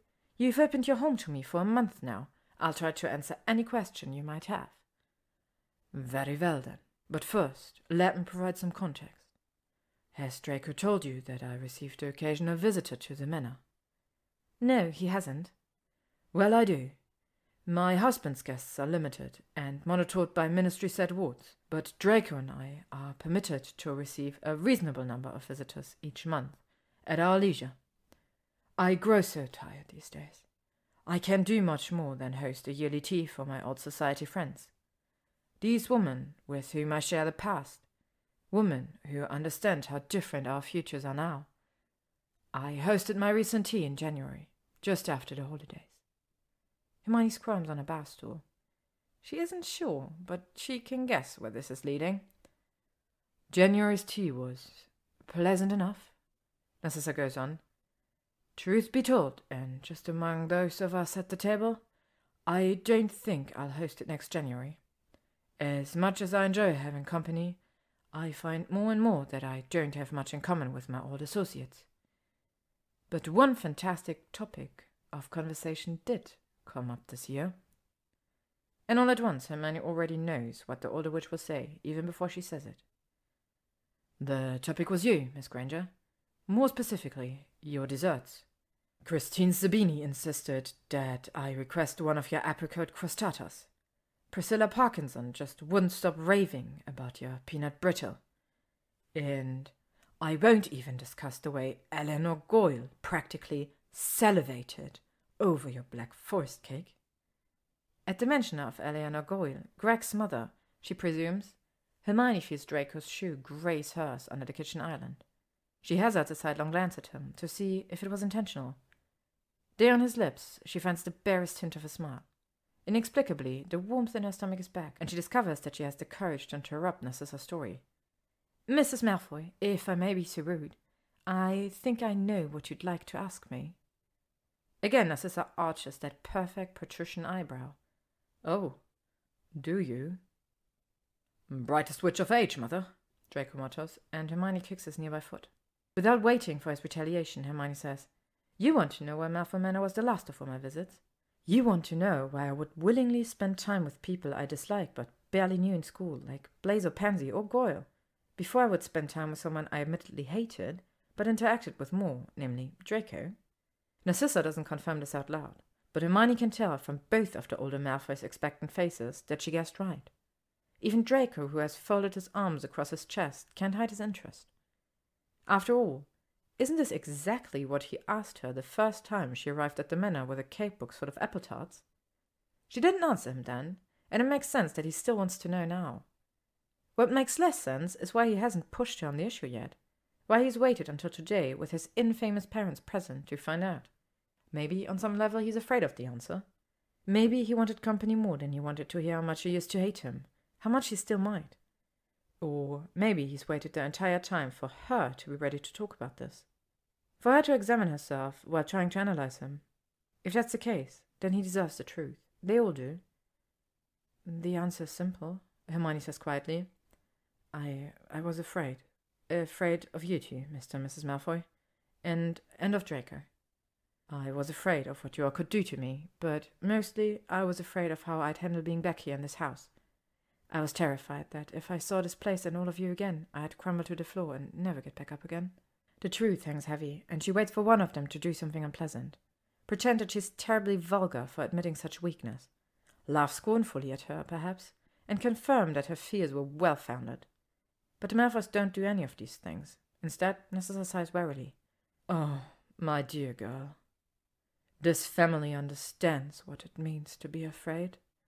I wish, more than anything, that we never had reason to fear.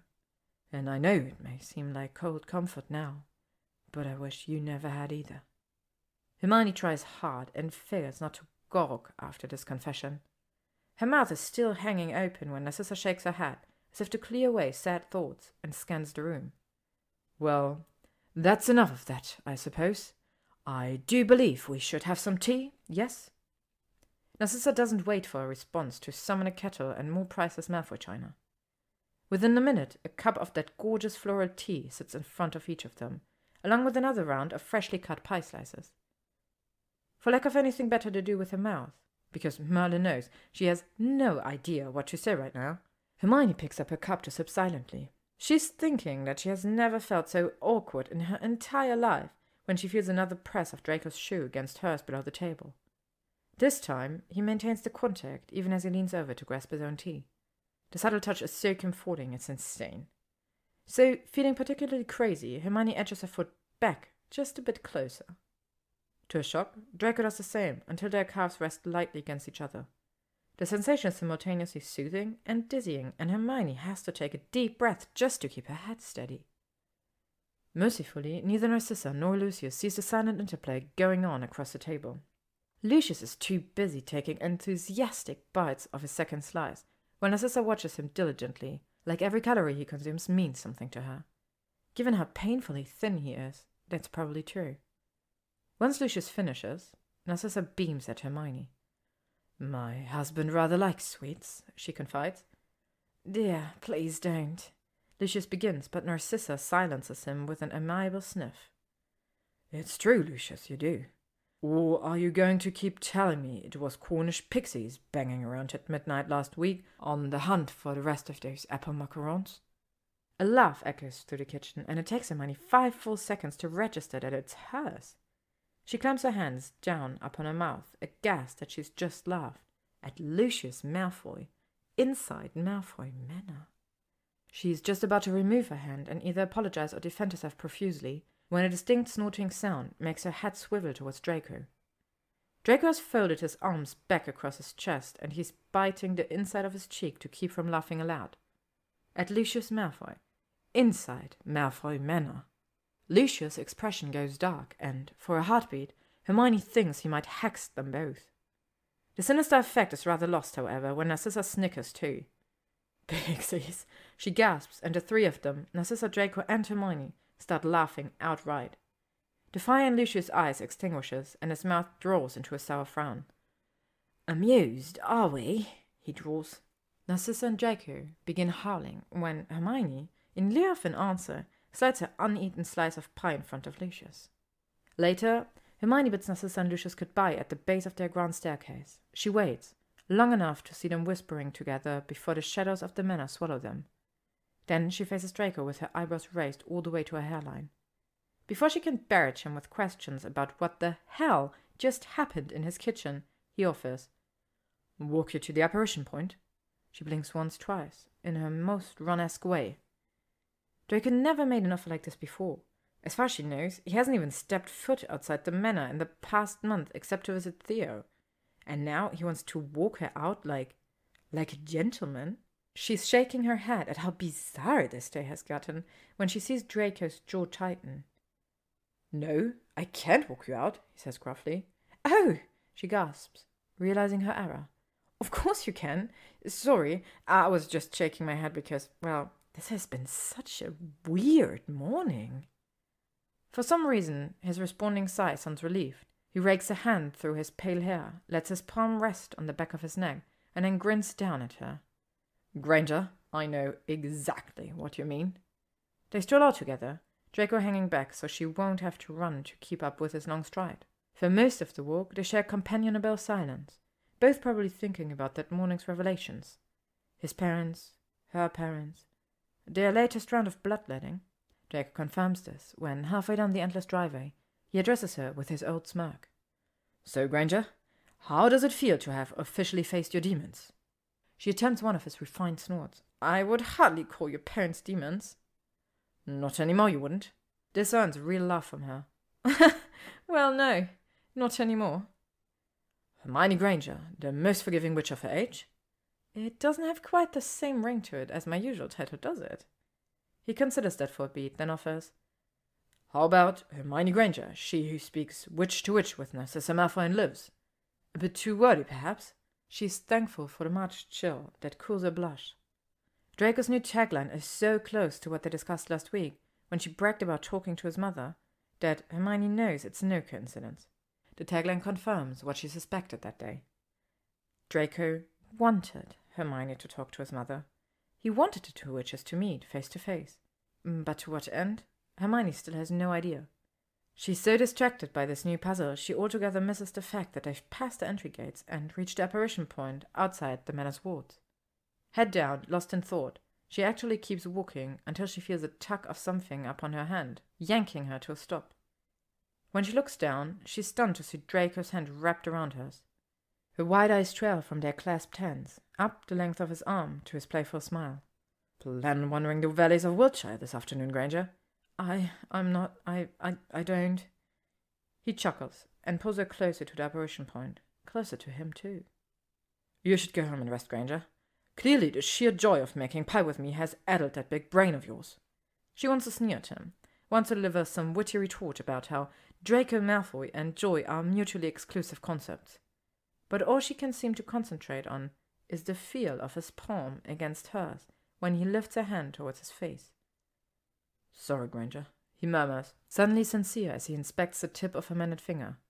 "I'm a shite healer. This one's definitely going to scar." It's all right. An insane idea flits into her head, and she gently places her free hand on the left forearm of his jumper, right over the place where the faded outline of his dark mark must be. We all have a few scars. His arm tenses beneath her touch, but only briefly. When it relaxes, she risks a glimpse up at him. Draco stares down at her, and she would swear on everything she holds holy that his grey eyes are actually scorching her. The way he stares at her is confusing and frustrating and, dear Merlin, don't think arousing, and she suddenly needs to be anywhere but there right now. Hermione pulls her hand out of Draco's as if it's on fire, and, with a court nod at the man she does not find attractive, she does not. She disapparates home. Chapter 12. This time Hermione admits it to herself. She's a cliché. A pastry baking, book-totting, legislation drafting cliché. She has devolved into a pile of nerves over a boy of all things, and she has no idea what to do about it. The first step of recovery, she knows, is admitting that she has a problem. So she gives herself all Sunday to wallow in confusion and frustration, and that other word she's not letting herself think. She bakes, she reads, she ignores Ginny's flu calls. and she forgives herself for muttering throughout the day, working aloud on the jumble of emotions that seem to rise each time she thinks about Draco Malfoy. What the hell is going on? She asks herself on more than one occasion. And what the hell are we? Are they former childhood animals turned acquaintances, journeymen and apprentice bakers, partners in addressing his alcohol problem? Are they friends? Friendly something else's? Or is she completely insane and there isn't even a damn to overanalyze? The entire mess nearly makes her do what she considered before their first baking lesson: toss the PTSD pastry tour, her career and her friendship, real, pseudo or otherwise, into a rubbish bin, and then move to a tropical island with a mountain of books. Of course her brain also puts key limes on that island, and the whole circuitous loop starts right back up again. On Monday morning, Hermione sets aside the chaos in her brain to focus solely on giant civil liberties. She spends the majority of the day drafting bills, arguing various points of law with clerks in the Department of Regulation and Control of Magical Creatures, and ailing Hagrid on the finer aspects of giant ethics, for a lack of better terms. As she hoped it would, the project becomes all-consuming, and she actually sleeps in the ministry that night. She only leaves her desk for a few minutes the next morning to change robes in the loo and perform a quick freshening charm on her teeth. Then it's back to giant's rides with a vengeance. By late Tuesday evening, she declares the exercise a success. Draco Malfoy has hardly entered her mind at all, and she flees home feeling spent and ready for the longest tub soak of her life.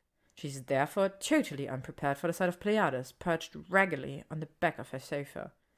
Judging by the small pile of melted feathers on a cushion beneath him, he's been waiting for some time, and if the feathers don't give it away, there's always the accusatory glint in his large orange eyes. Hermione immediately drops her work satchel and hurries over to him. He seems fine physically, just severely put out. So she pets his feathers and coos at him, telling him he's a handsome bird, a patient bird. At first the owl swivels away from her, all righteous indignation. He can't resist the attention, however, and his head soon rotates back towards her caressing fingers. Pleiades allows her to soothe him for a while longer, until he apparently feels that she's made appropriate amends. Then he shuffles forward, so she can remove the parcel he carries. She doesn't need to open the envelope to guess what it says, but she does so anyway, with a delicacy she doesn't fully comprehend. Inside, there's the same rich cardstock, the same lovely calligraphy, which reads, Draco Malfoy cordially requests the presence of Hermione Granger for dinner this Saturday, March 25th, 2000. In lieu of their usual Saturday activities. Dinner is served promptly at 8 p.m. The lesser dining room, second floor, Malfoy Manor. In tiny parenthetical script below the body of the invitation, a single line states, Dinner to be prepared by Draco Malfoy. Merlin, help us all. Hermione is still grinning at the last line when the entire body of text disappears and is replaced by the following. Dress is semi-formal, Granger. I trust you own more than knits and those fetching trainers you always wear.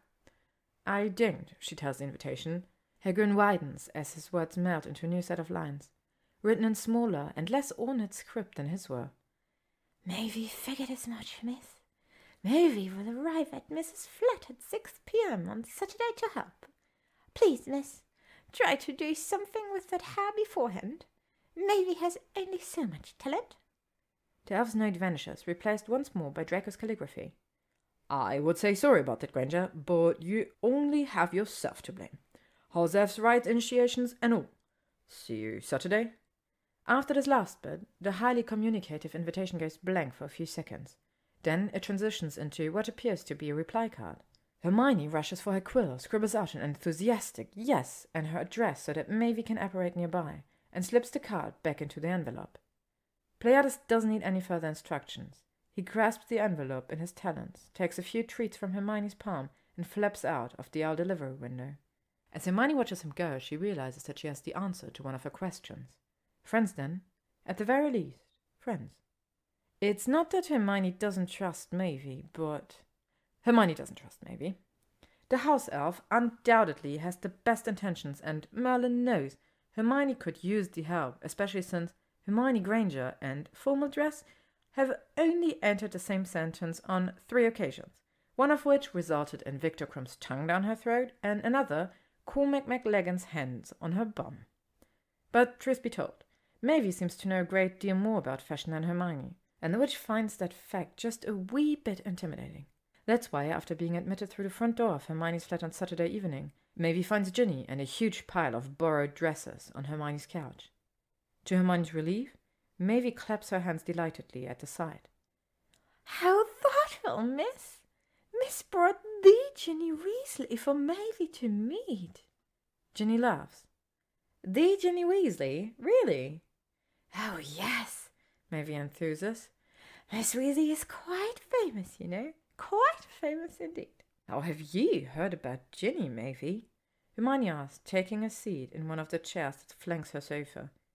"The Daily Prophet, of course, and the lovely article in Witch Weekly about Miss Weasley's upcoming wedding." Ginny makes an astonished face. "Malfoy lets his house elves read the Prophet." At this, Maeve sniffs haughtily and places her tiny hand on her hip. Only then does Ginny notice the elf's attire.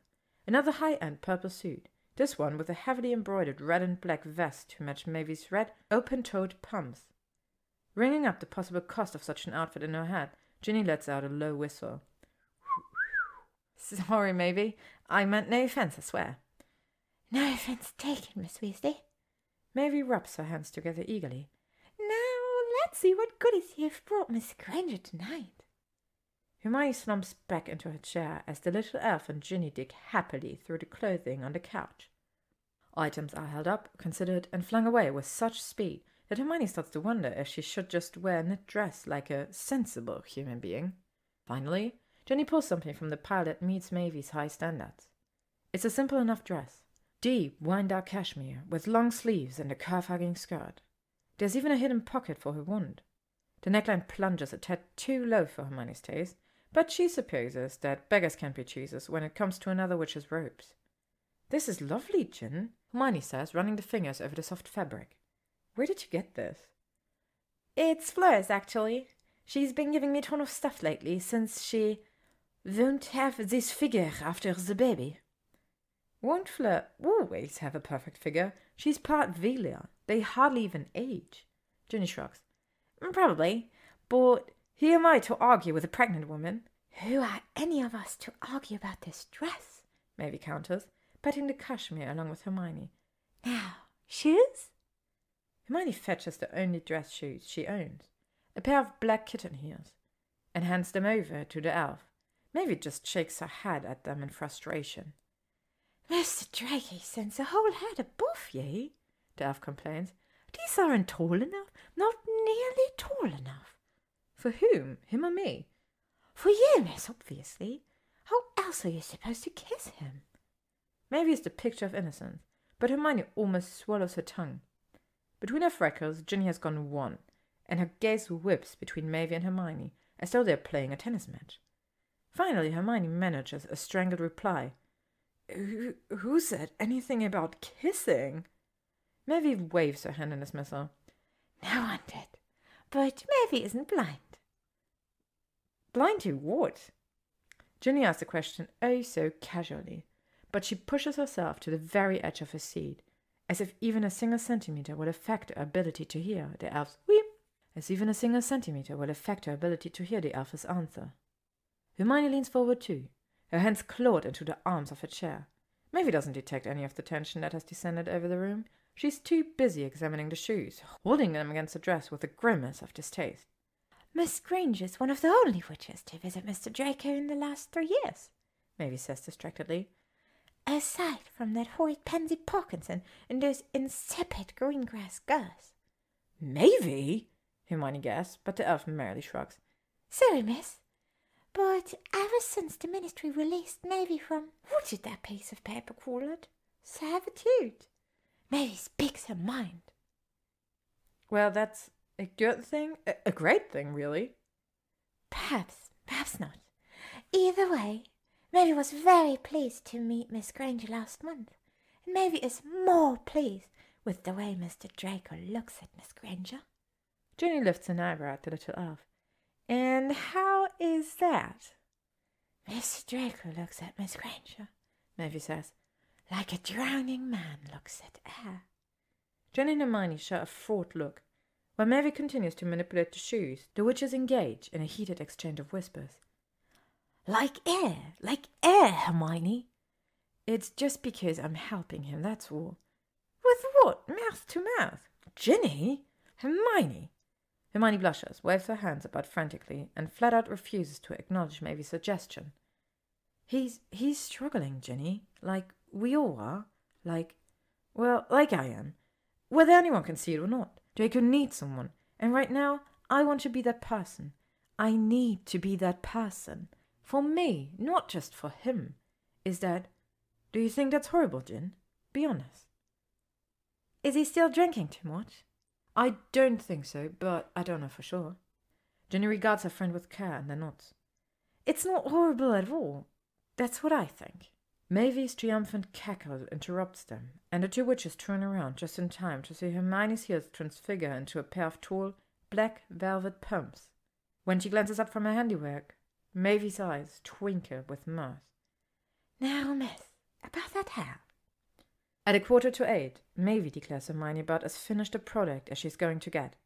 Ginny and the elves step back to admire their work. The form-fitting dress, the transfigured heels, the web of glittery pins holding back the upper half of Hermione's cards, and a swipe of plum-colored lipstick that no amount of Hermione's protest could stop.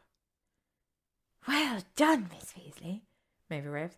It seems you're famous for a reason. Yeah, I'm not sure that hair makeup was really what the Daily Prophet had in mind when they labelled Hermione and me as war heroines.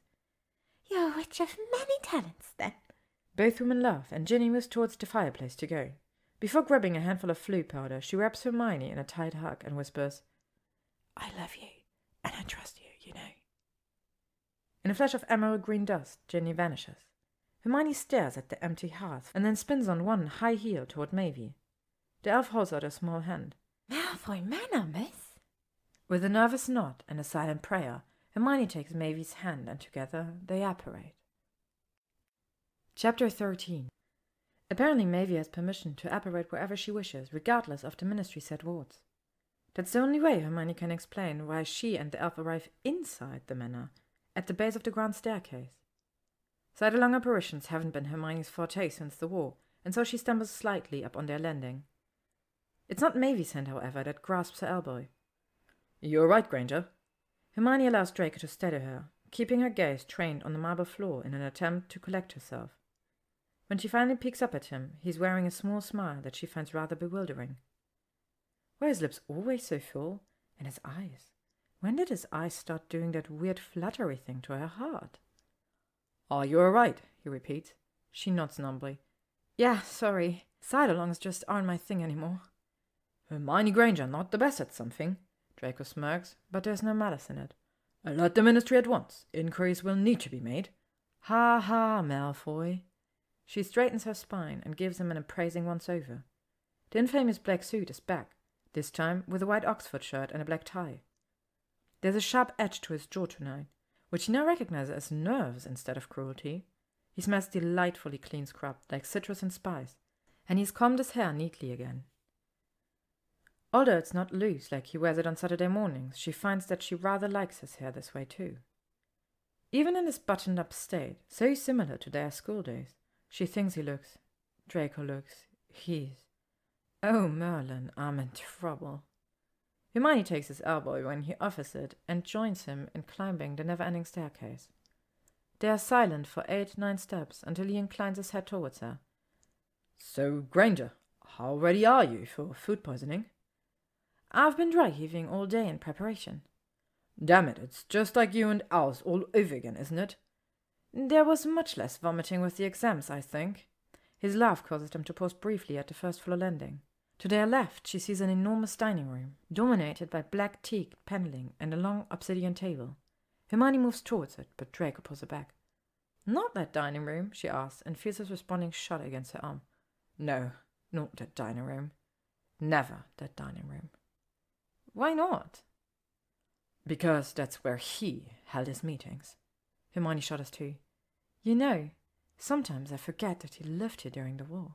She feels Draco force a shrug against her shoulder. I forget sometimes too.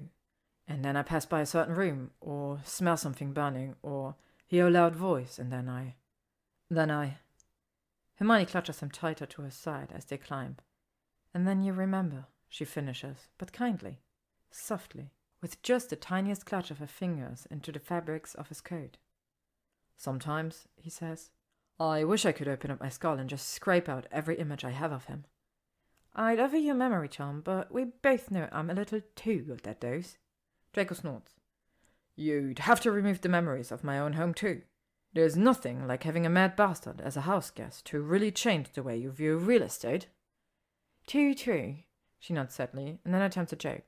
Charming 9-bed, 12-bath mansion for sale in Wiltshire. 2 formal dinings, 2 libraries, a chef's kitchen, and a peacock sanctuary.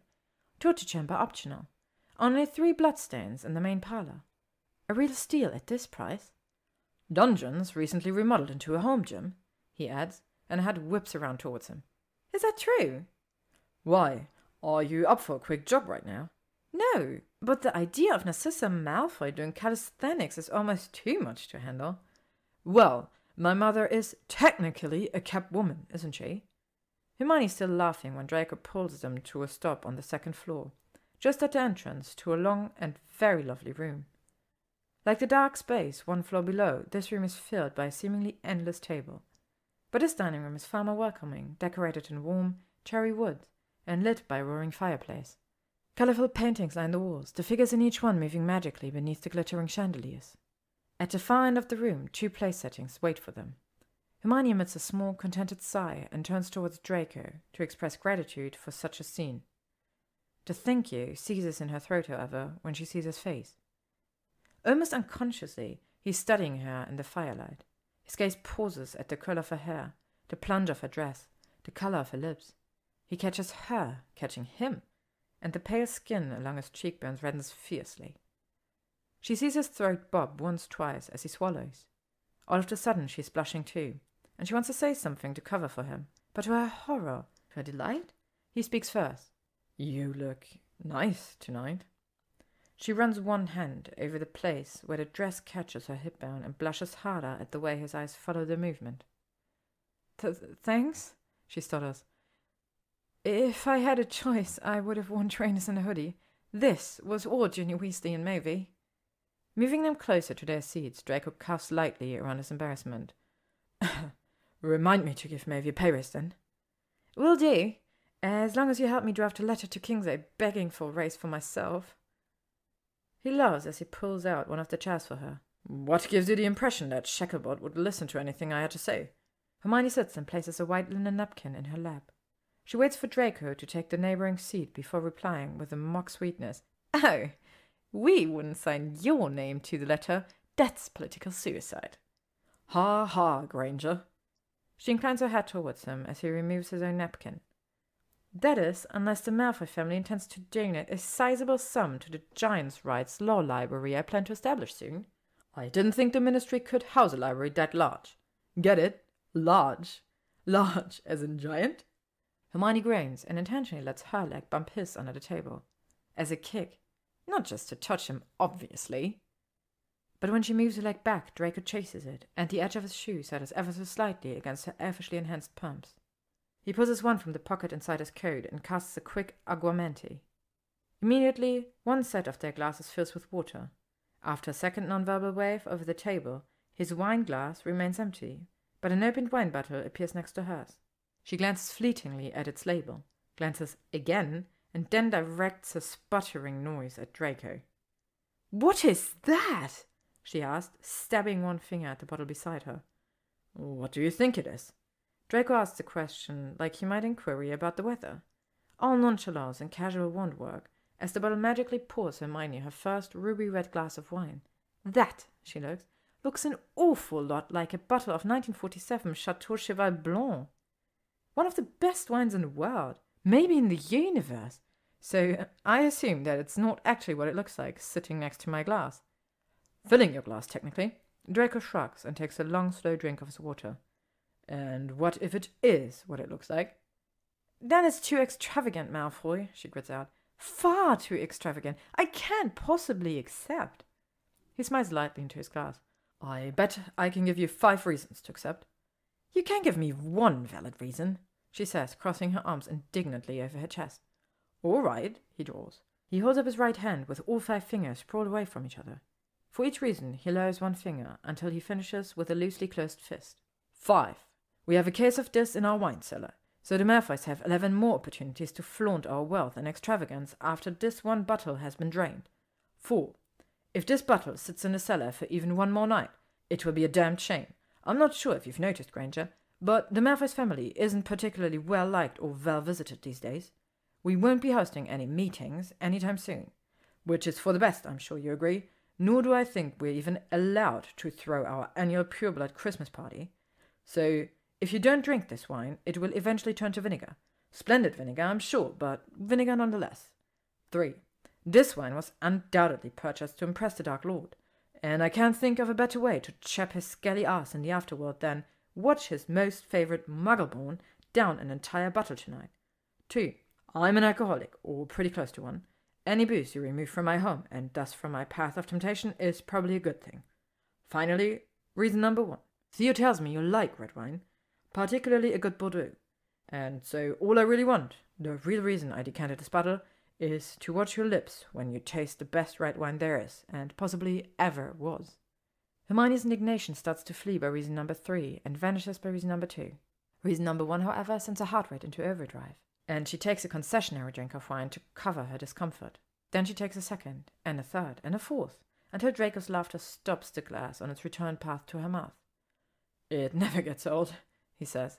Hermione scowls, even though the heat of the expression probably gets a bit lost with her 5th sip of the wine. What never gets old? Being right all the time. True, she says, swallowing a gob of pure perfection. I've plenty of experience with that, but how would you know? Draco of old would have taken the bait and delivered the cruelest, most direct hit in response. This Draco, the Draco with whom she's bloodled, whose foot now presses against hers below the mahogany, just grins in triumph and waves his wand over the tabletop. A colourful salad appears for the first course. Hermione sees shaved fennel, shallots, chopped walnuts, and some figs, amongst other ingredients. She takes an experimental bite and then makes a small, happy noise of approval. Lovely, Draco, really lovely. You did this all by yourself. Perhaps it's the wine, or the beautiful setting, or the way he watches her when he thinks she isn't looking. But his first name slips out of her mouth without warning. She doesn't seem to notice or particularly care. I composed the salad, he says, and made the vinaigrette, but Mavie had a pretty heavy hand in everything except dessert. I mean, I cooked, but she was kind of my director today while we prepped everything. Honestly, I didn't really try to stop her. I don't actually want to give us food poisoning, you know. Hermione smiles. Given that Mavie was the mastermind behind my hair tonight, I don't think I have any room to judge. Draco's gaze rose over her curls and the glittering hairpins holding them back. Yes, well, he says around some gravel in his voice. She's not exactly subtle, is she? Hermione just shakes her head and then gestures for Draco to proceed with the second course. The meal goes on in this fashion, from one delicious course to the next. The entire time they eat, Hermione continues to sip that Cheval Blanc with something akin to worship. Almost as if he can't help himself, Draco watches her closely as she drinks. At first she worries that he's coveting the alcohol. The heady buzz that follows each gulp of the world's most perfect Bordeaux. But soon Hermione realizes that it isn't the wine he craves. He's watching her lips, just as he promised. The way they purse with every sip. The way they fold against each other after a particularly long drink. The way her tongue flicks against them to capture a stray red droplet. Draco Malfoy can't seem to look away from her mouth. Can't seem to pretend that he's doing anything else. At one point his thoughts must break free because he bursts out mid-course. Thank you! For being here tonight, I mean. Hermione sets down her glass and frowns. Where else would I be? He rolls his eyes, even though he's obviously ill at ease with what he said to her. Anywhere, Granger. The Leaky Cauldron, Potter's house, hell, even Knot Manor. Anywhere but here. Hermione's frown deepens. Draco, I'm not sure if it's me or the wine that's confessing this, but I think I've come to... Well, I kind of like it here now, despite, everything. He nods, clearly relieved, but also clearly still upset about something. What is it, Draco? She presses. What's bothering you? He regards her warily before admitting, The company, it's nice. Your company, I mean. Hermione tilts her head to one side and considers him. She should try to force him to elaborate on this, and part of her wants to find out why her company is nice in particular. Instead, she takes another route. What? You Slytherins don't have get-togethers? Because I have to tell you, we Gryffindors throw a brilliant game night once a month. The corner of her mouth dimples. You could join us sometime, really show Harry up in cards. All the competition and stick-to-itiveness and bravado in one room. Thanks, but no. She laughs despite herself. You joke, but that's eerily accurate. Although I'm sure Slytherin party would be damned near Roman, what with all the political intrigue and backstabbing. Actually, our school parties were mostly just about punch-spiking and shagging in the broom cupboards. He grins at her obvious embarrassment. And we do get together every now and then, but we drink a lot nowadays, more than we should, all of us, not just me. Plus, our talks can be troubling. Troubling in what way? He sighs and traces the rim of his empty wineglass with one index finger. We talk about the war, sometimes, but there isn't as much remorse as there should be. And on very rare occasions, the conversation gets a bit too, let's just say nostalgic, for my tastes. From people outside my closest circle, there's the occasional could have been. Like, we don't bloody well know what life would have been like if he'd won. Like, we wouldn't all be dead right now, too. She wrinkles her nose. Merlin, that's ill. Indeed. Draco steals his hand and fixes his attention completely on her. So it's just different with you, I think. When you and I talk about the war, you seem to... You really... What I mean is, when it comes to the stupidity and regret and resignation and hope, you really just seem to... Get it, she finishes. I just get it. He nods with a lightness that resembles relief. She recognizes it because she feels that way too. She's already come to the illogical, weird, but nonetheless spot-on conclusion that, more often than not, Draco Malfoy gets it. Gets her. Draco, however, is now staring at his empty glass with a deep, wrinkling frown, as if the glass itself holds the meaning of life, and that meaning isn't pretty. Granger, he says, there is still one thing that I don't understand. Sensing that something big is coming, Hermione sets aside her wineglass, pushes away her near-empty plate of quail and roasted potatoes. And what exactly is that? I know why I want you here. His eyes meet hers, and the fire in all the grey just kills her. But why are you here? How can you even stand to be near me? Is it because of your project? Is it because you want to complete it? Or is it pity? Draco practically spits the last word out, and his mouth curls into something unpleasant, something very similar to his old sneer. It's a cruel look, one designed to intimidate and, long ago, to bully. But tonight, Draco's eyes give him away. There's something truer than cruelty in them, a blend of worry, anticipation, and some other emotions she's not quite sure she's ready to name yet. For a long while, Hermione can't answer him, partly because she's stunned by his sudden vulnerability, by the fact she actually knows him well enough to recognize that vulnerability. But she's also unsure of what to say, unsure of how to put it so that he understands what she needs from their friendship, unsure of how to treat him better than a former Death Eater, but also better than some psychologically damaged soap bubble. Because while he might be both of those things, he isn't just those things. Not to her, not anymore. Should I give you 5 reasons? She finally asks, with a wry twist of her lip. When he doesn't respond, she holds up her fingers like he did and begins to count downward. 5. It was about the 2 at first, I'll admit that. For the sake of disclosure, I should also tell you I call it the PTSD pastry tour. Ron hates the name, but I love it. Initially, one of the reasons I agreed to your request was because, yes, I did want to finish the tour. 4. You, Draco, have PTSD, or post-traumatic stress disorder. And you're right, I do pity you for it. But guess what? Everyone I've visited has it. Everyone. The Weasleys, Kingsley, Theo, even Pansy. Here's another tidbit for you. I have it too. Bad.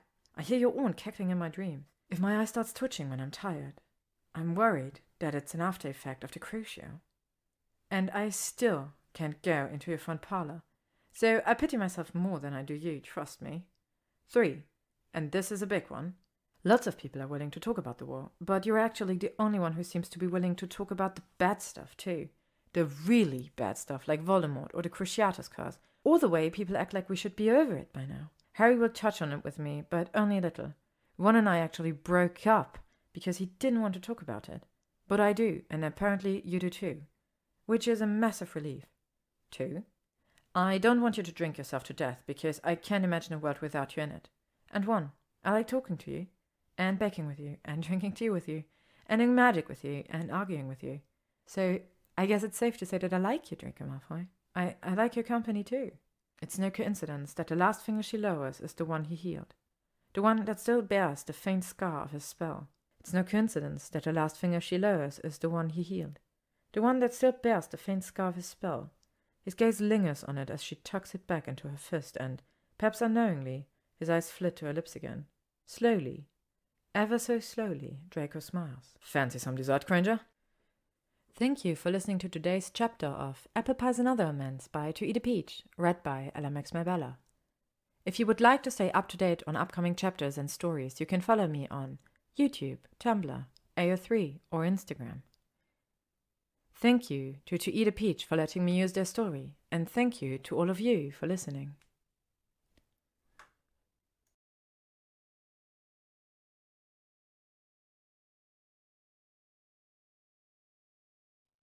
Chapter 14. Maybe it's the aftershock of their 5-pronged confessions, or maybe it's the bottle of wine she almost finished. Whatever the cause, Hermione feels jittery as Draco leads her from the dining room to the smaller library, where they shared their first tea. He pushes the library doors open and gestures for her to go inside. When she crosses the threshold, she passes close enough to smell his aftershave. The lingering spice of it sends her head spinning, and she staggers. One of his hands grips her elbow again, while his other hand lands disconcertingly, distractingly, on the small of her back. Trouble walking tonight, Granger? It's these damned shoes, she lies. Your pushy house elf made me wear them. Merlin knows why. Draco emits one of his elegant snorts. Yes, I can see how someone might dislike the way a pair of heels makes a pretty girl's leg look. Her humiliation and confusion and frustration and that other what she doesn't let herself think grows. So she keeps her comments to herself as he leads them over to the fireplace. The pair of green armchairs is still there, facing the oversized fire and flanking the small tea table, upon which sits a silver tray stacked with macarons! Hermione exclaims. She hurries over to them as quickly as her transfigured heels will allow. The macarons on the platter are far prettier than the ones from his first attempt. Each of these little biscuits is perfectly symmetrical, perfectly puffed, and shiny in the firelight. Hermione picks one up and looks back at him. Your handiwork? When he nods, she gleefully pops the biscuit into her mouth. But after the first chew, her teeth grind to a halt. Although the texture is perfect and the taste is divine, she'd recognize that flavor anywhere. Slowly, she finishes the bite and then asks, Key lime? Draco nods again, a mysterious smile playing across his lips. Wordlessly, he sits in his chair and pulls his own biscuit from the tray. She studies him for a very second before she takes her own seat. These are excellent, she concedes, gesturing to the stack of biscuits. Are they? He contemplates his own macaron. You don't think they might be a touch dry? Hermione shakes her head. No, they really are lovely. Where did you get the key limes? That enigmatic smile returns. You wouldn't believe me if I told you. Try me. All right. My mother and I went into London to find them. Visiting London? Draco just shakes his head, and Hermione chokes. Actually chokes. Muggle London, she rasps. Well, they certainly don't carry key limes in wizarding grocery shops. Trust me, we checked. Hermione is blinking so rapidly she thinks her eyelids might be broken. Draco Malfoy and Narcissa Malfoy went shopping in a Muggle supermarket. 5 of them, to be precise. You didn't tell me that key limes were considered an exotic fruit in England. Rather tricky of you, Granger. How did you... how? With some wandering around, before I finally gave in and asked for directions, and with some muggles staring at us as well. My mother is part of that generation that insists on wearing robes, no matter where she goes, and no matter who might see her. Plus, the money exchanging was a bit of a mess. Then why didn't you just make a different flavor? Draco feigns surprise. Damn! If only I'd thought of that a few days ago. Why? Hermione asks, undeterred by his teasing. Why would you do something like that? Why would your mother? I thought that part would be obvious. It isn't. Really? And here I thought you were stunningly, unquestioningly brilliant. I am. Draco laughs. One of those loud, genuine affairs that makes her feel all kinds of wonderful things she isn't going to think about right now. Reason number 1, Granger. Mine and yours. All Hermione can manage is a dumbfounded, oh. She places another macaron on her lips in an effort to keep from saying aloud the things she's not supposed to be thinking. Draco waves his wand and summons, and his water appears on the table along with her near-emptied wineglass. which reminds her. "Draco," she says quietly, "how long has it been since you've last had a drink? Of alcohol, I mean." He takes a long sip of water, narrowing his eyes as if he has to give it some thought. "Well, let's see. Carry the 1 divide by 4. That's 21 days, 22 hours, 17 minutes, and approximately 48 seconds. Not that I'm counting." Hermione balks. Then she begins to rapid math in her head. That was about the night before you arrived for our first lesson," he says, saving her the trouble. "I got totally pissed, and I mean totally pissed. A bottle and a half of fire whiskey, stumbling blind, vomiting in the rubbish bin, lying halfway in my tub and halfway out. The kind of piss that makes you ashamed when you wake up. Not that that's any different from the other times I've gotten drunk. But this one was, let's just leave it at bad, without any more details." "But you seemed normal that morning, so put together." He shrugs. "Over the past 3 years, I've learned how to handle my hangovers. I brew an outstanding sober-up potion and drink about 3 liters of coffee. I did that morning, so I'd be prepared when you arrived." "Why, though? Why did you get so drunk that night?" Draco flinches, as though what he's about to admit might physically hurt him. "Because I was afraid." "Afraid? Of what?" Of you, I suppose." "Me?" she squeaks. "Yes, you. What you were going to say to me, and what you were going to make me confront about you. About myself, too. And the reason I drank in the first place." Hermione blanches. "That was the day you cut your fingers, wasn't it?" Draco doesn't respond, but takes another swig of his water. She watches the movement of his lips against the glass, the bob of his throat around the water. Her eyes slide to her glass of wine and then back to him. "Why was that the last day you drank, Draco? Why did you pick that day to stop?" "Because," he says slowly, thoughtfully, as if he's only coming to the truth of what he speaks while speaking it. "I was thinking about stopping for the last few months, just because I needed to stop, you know. Just because I was supposed to at some point. But after that first morning, when we made the pistachio macarons, something changed. Now I want to stop this. I don't want to be numb anymore." "Numb?" she whispers. "I've been drinking to go numb, to stay numb. But now I want to feel. Anything. Everything. I want to be with my friends without seeing them through a haze of booze. I want to have conversations with my parents where they don't yell at me because I can barely stay awake. And maybe I want to feel some other things too." Hermione doesn't ask him to name those other things. Instead, she pulls her wand from its hidden pocket and swiftly vanishes her glass of Cheval Blanc. Observing the charm, Draco raises an eyebrow. "Granger, as you pointed out earlier, that's an exceptionally good glass of wine you just vanished." She shrugs and gives a small smirk that she can tell he likes by the way his lips twitches when she does it. "I know this, Draco, and I suddenly find that I don't have a reason to drink it anymore either." She's pleased when Draco's mouth drops open a fraction. "Accio my water glass," she calls. Soon her goblet from the dinner lands on the tea table. She performs an aguamenti to refill it, lifts it towards Draco and cheers, and takes a slow, deliberate drink. He's watching her and she knows it, but she doesn't hurry the gesture. Once finished, she sets her cup next to his on a table and meets his gaze full on. When Draco finally speaks, his voice comes out low and rough. "You don't have to do that, Granger. You're not the one with the problem." "Oh, is that so?" They assess each other across their water glasses. Hermione raises her chin in her best imitation of Narcissa Malfoy. It's not an easy task, since Draco is gazing at her in a way that's setting her insides on fire. Finally, he nods, like her challenging stare has answered some questions for him. He stands from his chair and walks over to the fireplace. Then he turns towards her and holds out his hand. "May I show you something?" he asks. Her face stays impassive as she rises to join him on the white marble hearth. Internally, of course, she screams at her fingers not to shake or twitch or do anything embarrassing when she takes his outstretched hand. He wraps his fingers around hers and then reaches with his free hand to scoop something out of the tall vase next to the fire. In his palm, a handful of dust shimmers. "Flea powder," she thinks, right before Draco tosses it into the fire and calls out, "Granger's flat." A well of emerald-tinged flame stands all around them. The colors shift and fade, until she's staring at what looks exactly like her sofa. In her living room. In her flat. What the? She only has time to utter those 2 syllables before Draco scoops powder from the container next to her own fireplace, flings it at their feet, and calls, "Malfoy Manor." Once more they're swirling through the Floo network, tumbling magically together until they arrive in the green cloud at the hearth in Draco's library. The two trips occur in such rapid succession that Hermione finds herself off balance. She clings to his shoulder for stability, gripping the sooty fabric of his coat, which she releases the minute she regains her footing so that she can swat angrily at him. "What was that, Draco Malfoy?" she demands, her hands only leaving their assault to ball up into fists on her hips. "How the hell did you get access to my Floo station?"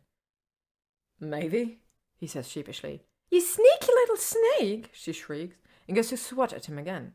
He catches her wrist mid-swing, twists it gently so that his thumb is planted on the center of her palm, and holds up his other hand to stop her.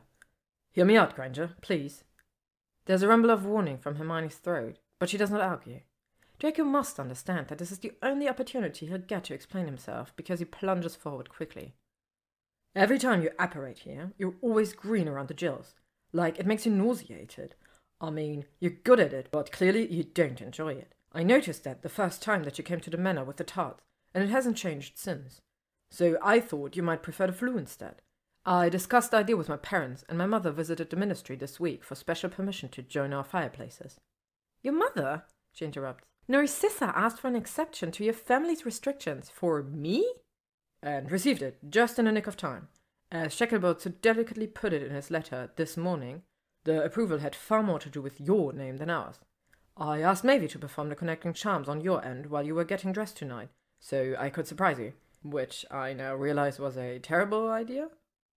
He ends a sentence with a lit of a question. Hermione lets out a graceless noise that one might categorize, and flattering, as guffaw, and she jerks her hand from his. Then she thinks long and hard about what he's just revealed, about him noticing her anxiety with apparition, about the intercession with his parents on her behalf, about him recruiting Mavie to this plot. At first Hermione just scowls indignantly, but after a few agonizing minutes her scowl melts into a frown. Then slowly, oh so slowly, the frown softens until it's gone.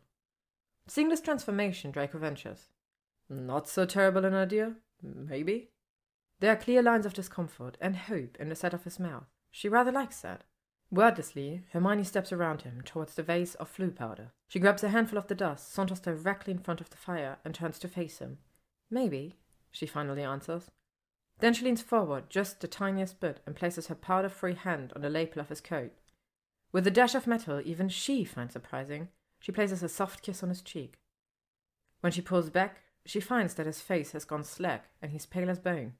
Except, of course, for the attractive hint of red along his cheekbones. "Guess you'll find out at next week's dinner, won't you?"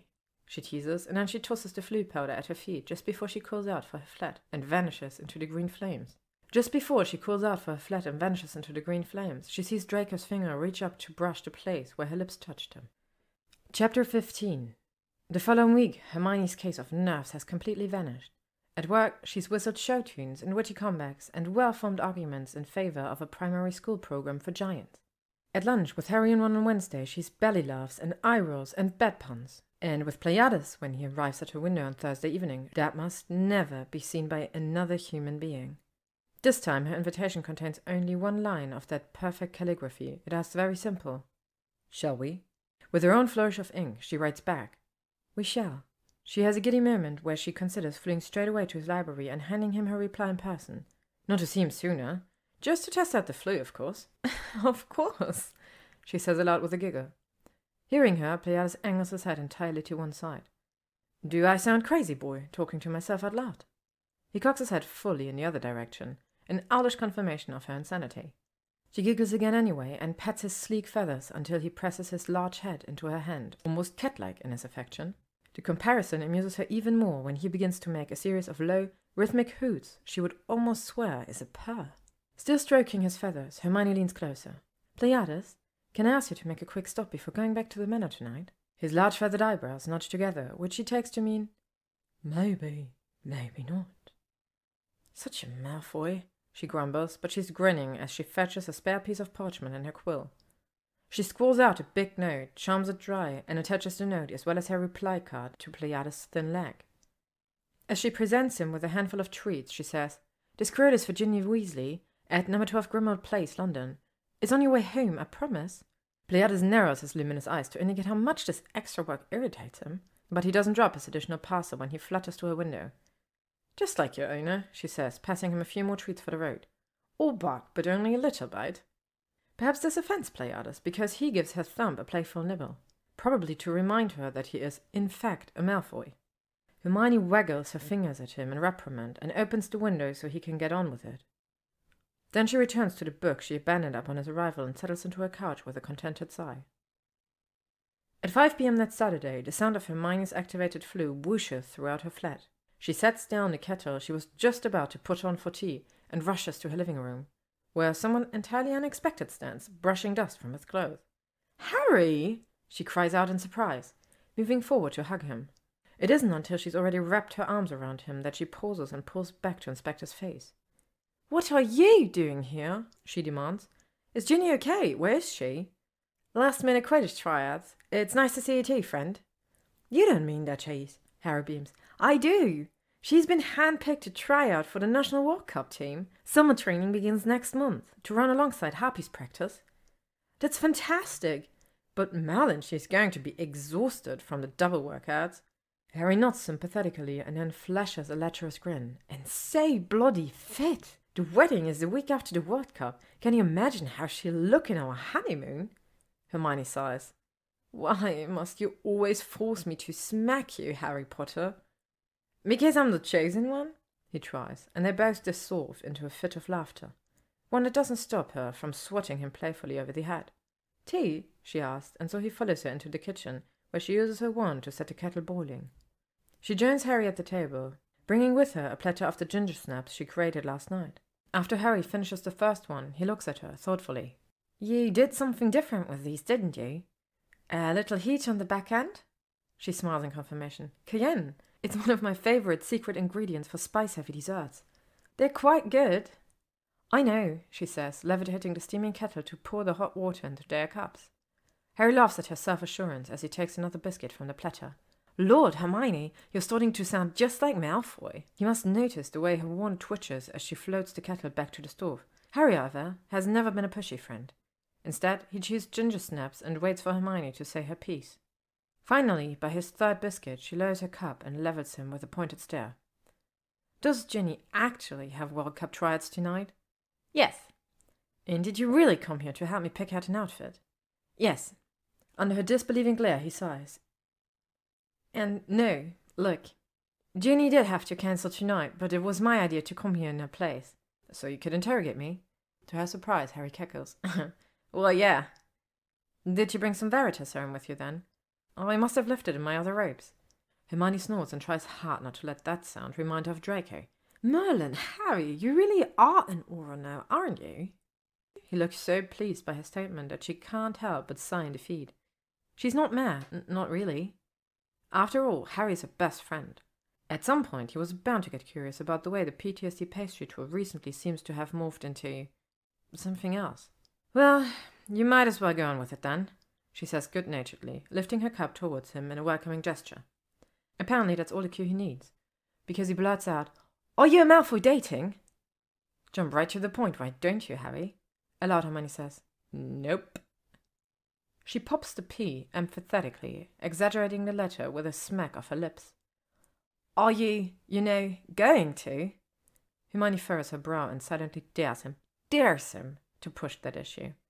Harry takes the hint. They fall into meditative silence, sipping tea and chewing ginger snaps, until he finally raises his green eyes to her brown ones.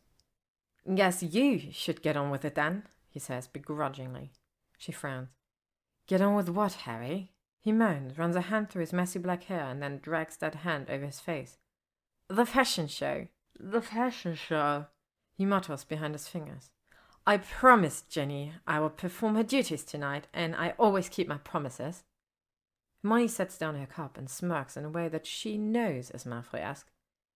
"You do realize that you've brought this upon yourself, don't you?"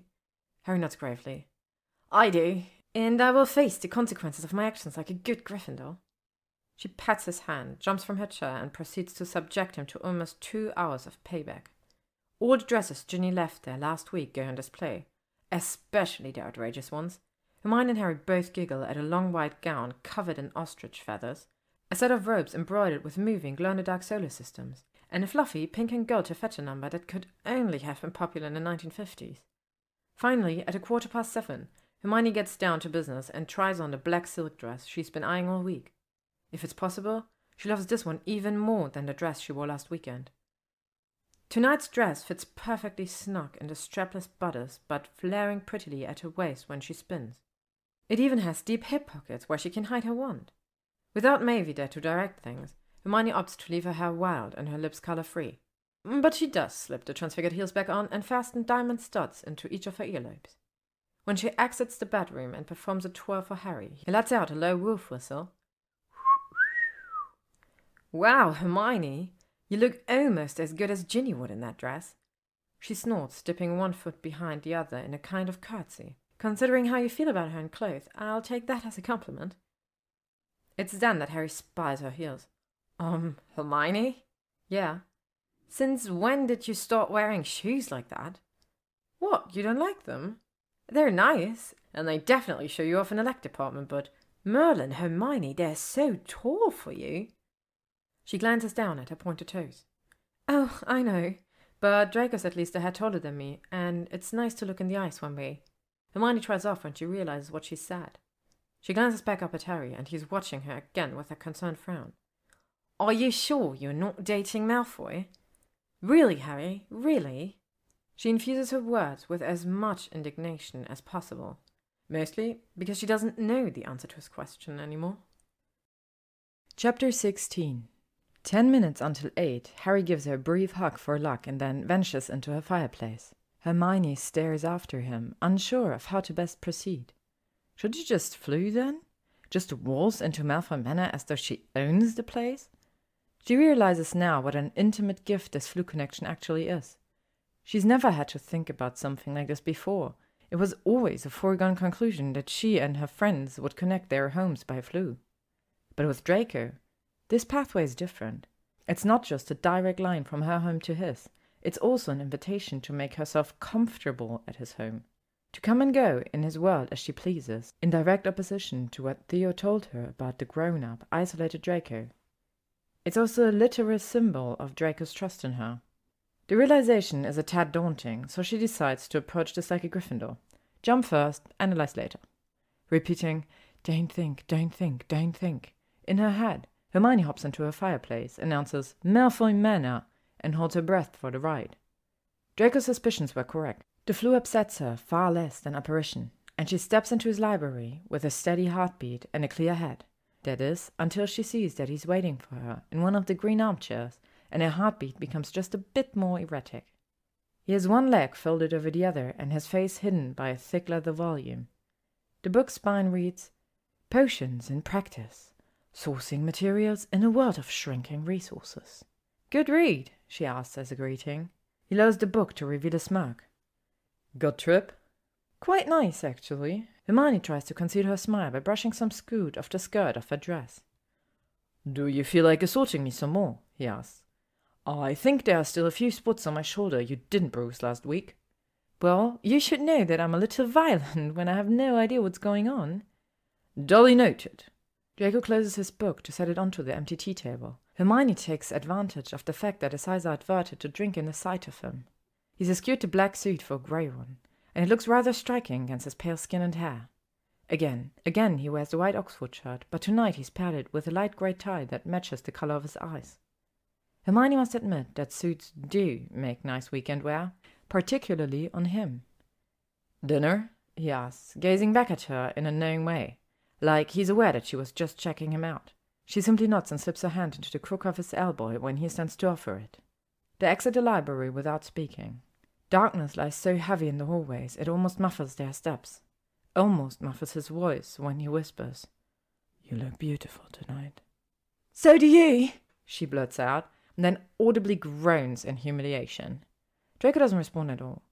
The only thing he might do, so gently she can't be sure it actually happens, is pull her closer to him as they walk. After the exchange, they move towards the lesser dining room in silence, with only the rustle of her skirt and the shuffle of his shoes echoing in the corridor. She suspects that he's in a quiet mood tonight, and she finds that it doesn't bother her in the slightest. In fact, she likes the quiet between them. By the time they reach the bright entrance to the dining room, she's overcome with a strangely entrancing idea. Like last week, Draco has set 2 places for them together at the far end of the table. But with a light squeeze of his arm, Hermione pulls out her wand and summons one of the place settings. She levitates the whole arrangement, gilded plates, monogrammed cutlery, and glinting crystals, towards the end of the table closest to them.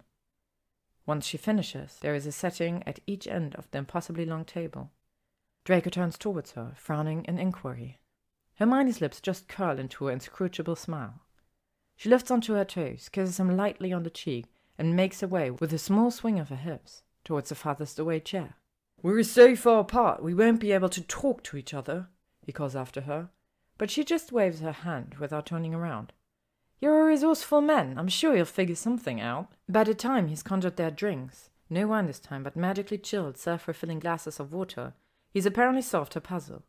At least, that's what she assumes when Pleiades swoops into the dining room with a pile of parchment and an ever-ink quill on his talons. After Pleiades lands, Draco strokes the owl and murmurs softly to him. Hermione finds this show of affection so damned appealing, she has to look away. She peeks back up in time to see Draco scribble out a note, roll it up, and attach both the scroll and a quill to the owl's leg. Within seconds, Pleiades has fluttered to her end of the table and landed beside her plate. The owl allows her to pull the bundle from his ankle, and she unrolls it quickly. The note reads, "This is ludicrous, you know." Hermione scans it, grinning, and then grabs the quill to scroll out her own note. "Well, it's your table." With a speed that matches her excitement, she rolls the parchment and quill up together and slips them to Pleiades. He gives her a long-suffering hoot and makes a trek back to the other side. Draco responds immediately. "I'll have you know, Granger, that we usually eat in here like normal people. You know, by sitting together at a meal." Next, it's Hermione's turn with the quill, which she wastes no time putting to good use. And so the evening's conversation begins in earnest. "If you never use all these chairs, Draco, then why own the table at all?" "Why take calligraphy lessons? Some things in the Malfoy household just are."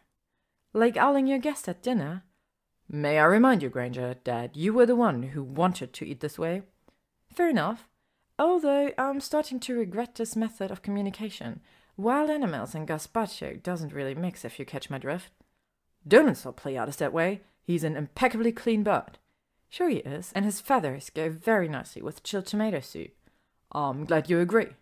"I'm just suggesting we find a different way to communicate. Like, maybe those pneumatic messages tubes outside Muggle chemists." "Those what? Outside where?" "Pneumatic messages tubes that use pressurized air to—" "Oh, never mind." No, please go on. This can be one of our new projects once I've mastered baking.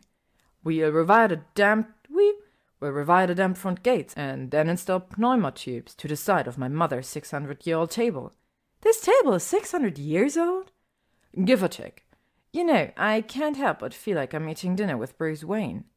"Who?" "Batman's alter ego." "I repeat, who?" "Batman. He's a Muggle superhero who fights evil. Or may sometimes be evil, depending on one's interpretation. He wears a black cape and a mask, and he's super wealthy. I quite like the sound of him. Remind you of anyone in particular?" "I'm not sure you would like Batman, Draco. Unlike most Muggle superheroes, he has no magical powers." "Then how exactly does he fight evil?" "With his super wealth, essentially." "Not seeing a downside to this fellow?" "Actually, now that I think about it, you would like Batman. He's all angst and sadness and self-imposed tragedy." "Hermione Granger, how dare you imply something that you could say outright?" "All right, then. You're all angst and sadness and self-imposed tragedy." "That's much better." The night goes on roughly in the same manner until Pleiades has finally had enough. Exhausted, the owl drops their last note and then swoops out of the dining room with an indignant hoot. Hermione supposes that's her cue as well, since they finished the dessert course, a roughly hewn but decadent olive oil cake topped with a fresh butternut cream icing and sliced peaches, almost an hour ago.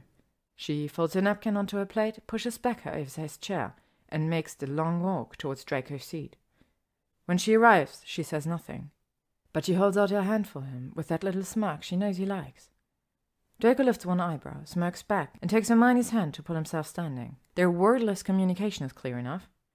If they haven't spoken a lot most of the evening, why start now? Shaking Draco's hand vigorously like an old chum, Hermione feels her mouth stretch into a full, toothy smile. After all, he just bloody gets it. The sensation of being understood, and by Draco Malfoy, is starting to become less unnerving and more pleasant each time she sees him. And she's brave enough to admit to herself that she wants to see him. Maybe every day if he'd let her.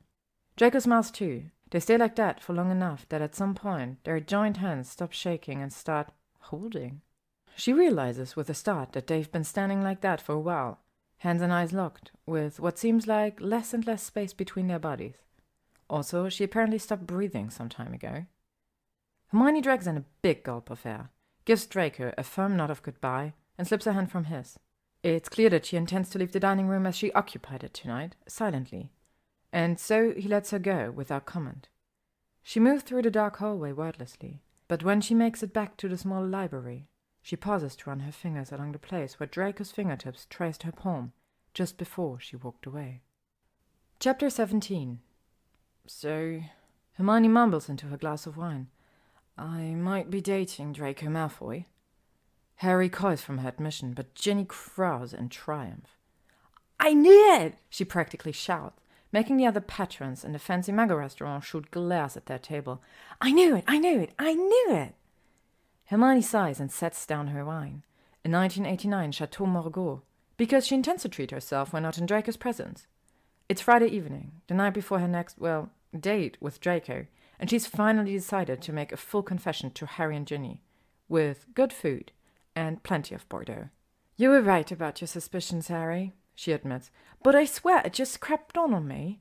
I didn't even realize that's what was happening until you planted the idea in my head the other night. I'm good at that, Harry says with a sage nod. Ginny just rolls her eyes at him and leans closer to Hermione. Spill it! Spill everything! I'm not sure where to start, really. Start with the snogging, Ginny suggests. It's always good to start with the snogging. Harry gags dramatically, and a few of the more annoyed patrons glare at their table again. Harry looks like he's going to continue with his loud show of repulsion, so Hermione waves her hands violently to dismiss Ginny's idea. No, it's not like that. I don't think we're intentionally dating each other. More like de facto dating, I'd call it. I mean, we haven't even kissed yet, well, except for when I kissed him on the cheek last week. But I only kissed him 2 weeks ago to fluster him, since he didn't ask my permission to connect our flu stations. He did what? Harry gasps. Oh, it was just a misunderstanding. You see, Draco noticed that I secretly hate to apparate. You hate to apparate? Ginny asks, surprised at the same time Harry nods in understanding. Harry undoubtedly remembers the day Hermione aced her apparition test, just like he remembers that day that nasty Death Eater Yaxley forced a side-along on her during the war and thus ruined apparition for her.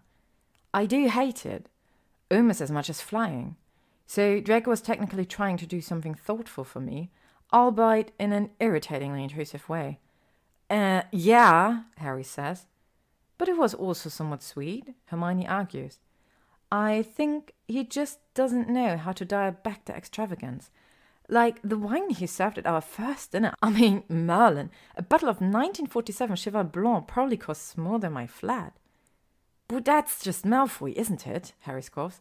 I'll show, like those daft peacocks of his. Hermione scowls at this interruption. Draco doesn't even like the peacocks. Apparently they're horrible to Pleiades. What? Pleiades, Draco's owl, whom I adore, and who has been wonderful to me, especially considering how we made him carry letters back and forth between us at dinner last week, for almost 4 hours until he finally got fed up and you and Malfoy owled each other over dinner. Hermione feels herself blushing. Well, the table in the lesser dining room is rather long and... The lesser dining room? Yes. Lesser than what? Than a great dining room. Obviously. Anyway, the table in the lesser dining room is about 9 meters long, and that means you can hardly hear each other from opposite ends of the... Wait, Malfoy owns a long enough table that's considered small at 9 meters long. Yes. Good Lord, Hermione, it's like you're having dinner with Bruce Wayne every week. That's what I said. But of course, Draco didn't get the reference. He's Bruce Wayne, Ginny asks. Batman. Harry and Hermione answer simultaneously, to which Ginny replies, He's Batman. Harry and Hermione shake their heads in unison. Pure bloods. They both sigh. Hermione hates to admit it, but wine really does improve the situation. Their conversation has grown increasingly discordant, much to the joy of everyone else in the restaurant, Interruption piles up on misunderstanding, louder and louder, until Hermione fears they'll be booted from the restaurant before they can finish their meal. She pours Harry and Ginny both a glass of Chateau Margaux in the hope that they'll drink instead of interrupt. Then she proceeds to tell them everything. She leaves out a few details, like how often Draco's foot accidentally on purpose grazes hers under the table, or the way her stomach goes all warm and her brain all buzzy when her eyes meet his for more than a few seconds. But she tells Harry and Ginny about loads of other things, like the baking and the talking and his parents. She tells them about the bottle of Ogden's that is presumably still unopened in his kitchen, and the key lime macarons, and how he looked at her when she vanished her glass of Cheval Blanc. When she gets to their mutual injuries and the way Draco popped her bleeding finger into his mouth, Harry almost spits expensive red wine all over their table. What? Hermione cringes at the memory.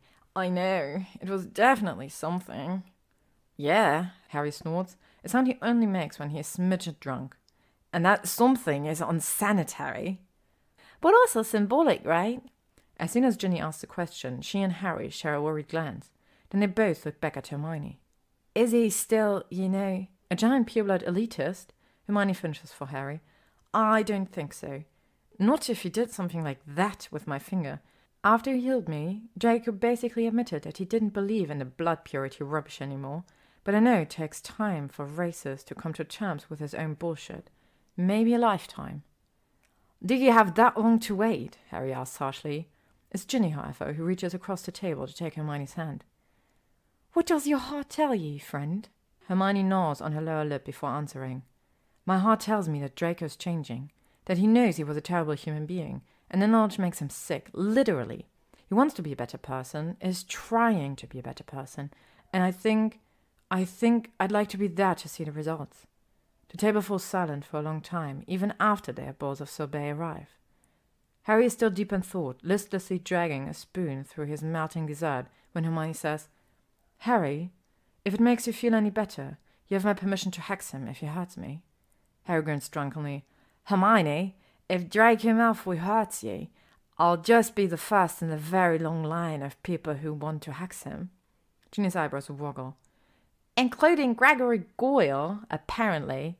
At this, Harry and Hermione give twin groans. If it makes you feel any better, Hermione, Ginny says, waggling her eyebrows again. I get it. The physical attraction, I mean. Harry's head swivels so fast towards his fiancée, he might sustain whiplash. What do you mean, you get the physical attraction? Ginny shrugs. To Malfoy? He's not a troll, that's for sure. And I have some pretty vivid memories of the way he looked in Quidditch pants. I play Quidditch too, Harry grumbles. Oh, I know. Ginny drapes an arm over Harry's shoulder and leans so close to him that her nose brushes his cheek. Why do you think I'm marrying you, Potter? This time, it's just Hermione who groans, possibly because her mouth is the only one not occupied with snogging at the moment. She motions frantically for the bill, hoping against all hope that they can leave the restaurant before they get thrown out for violating public decency laws. Chapter 18. The next day, Hermione wakes up to a sharp throbbing in her temples, and to pupils that refuse to work properly when they meet the sunlight, and to the taste of weak old rubbish on her tongue. Oh, hell, she moans into her pillow. What have I done? At first, she can't remember how this happened. Then, the previous night comes flooding back to her in perfect, painful clarity. Everything had started so innocently. She parted ways with Harry and Ginny as quickly as possible, unwilling to witness them make the inevitable transition from snogging to not just snugging. As Hermione watched them vanish into the night, she felt a sense of relief that they had taken her news so well. But suddenly, the relief transformed into complete terror, because she liked Draco Malfoy, liked him, which could go badly, badly. Panic bubbled in her chest, and all Hermione could think to do was disapparate from the alley beside the Muggle restaurant to the pavement outside number 1 Diagon Alley. In front of her, the leaky cauldrons sat bright and welcoming, the din of a good Friday night pouring out from the open doors. She peered into its dirty windows cautiously, but saw no one inside that she knew. With her lips set in a grim line, she entered the tavern, marched up to the long bar, and ordered their largest glass of fire whiskey, please and thank you. The first sip scalded her throat, and it made her wonder how the hell Draco could drink bottle after bottle of this stuff. Of course, that only meant she had to try more. By her second glass, all the things she told Harry and Ginny resurfaced her mind. Like the way Draco made her laugh despite herself, or the way he talked about the war as though he didn't resent their conversations, or the way he was trying to shed his ugly past like an old skin. And okay, sure, she also thought about the way she sort of, wanted to find out how his lips tasted. By the fourth glass, she shared that information with the bartender, or at least some version of it. "He's a prat," Hermione began, sloshing the liquid in her glass with an expansive gesture. The bartender, an older witch with one of those wide-open faces, nodded sympathetically and gave another patron a refill. "They all are, sweetie." "Ah, but this one's a special case, Pratt. There have been articles about his pratishness, published ones." The bartender started hanging clean glasses above the bar without comment. Unfortunately, Hermione took this non-response as a cue to keep babbling. "I mean, he's arrogant," she went on, "still, after all these years, and even though he's remorseful now, and troubled and sad and bloody Batman, he still thinks he's great." "And you don't agree?" the bartender asked. Hermione tossed back another drink of whiskey and groaned. "That's the problem. He is great.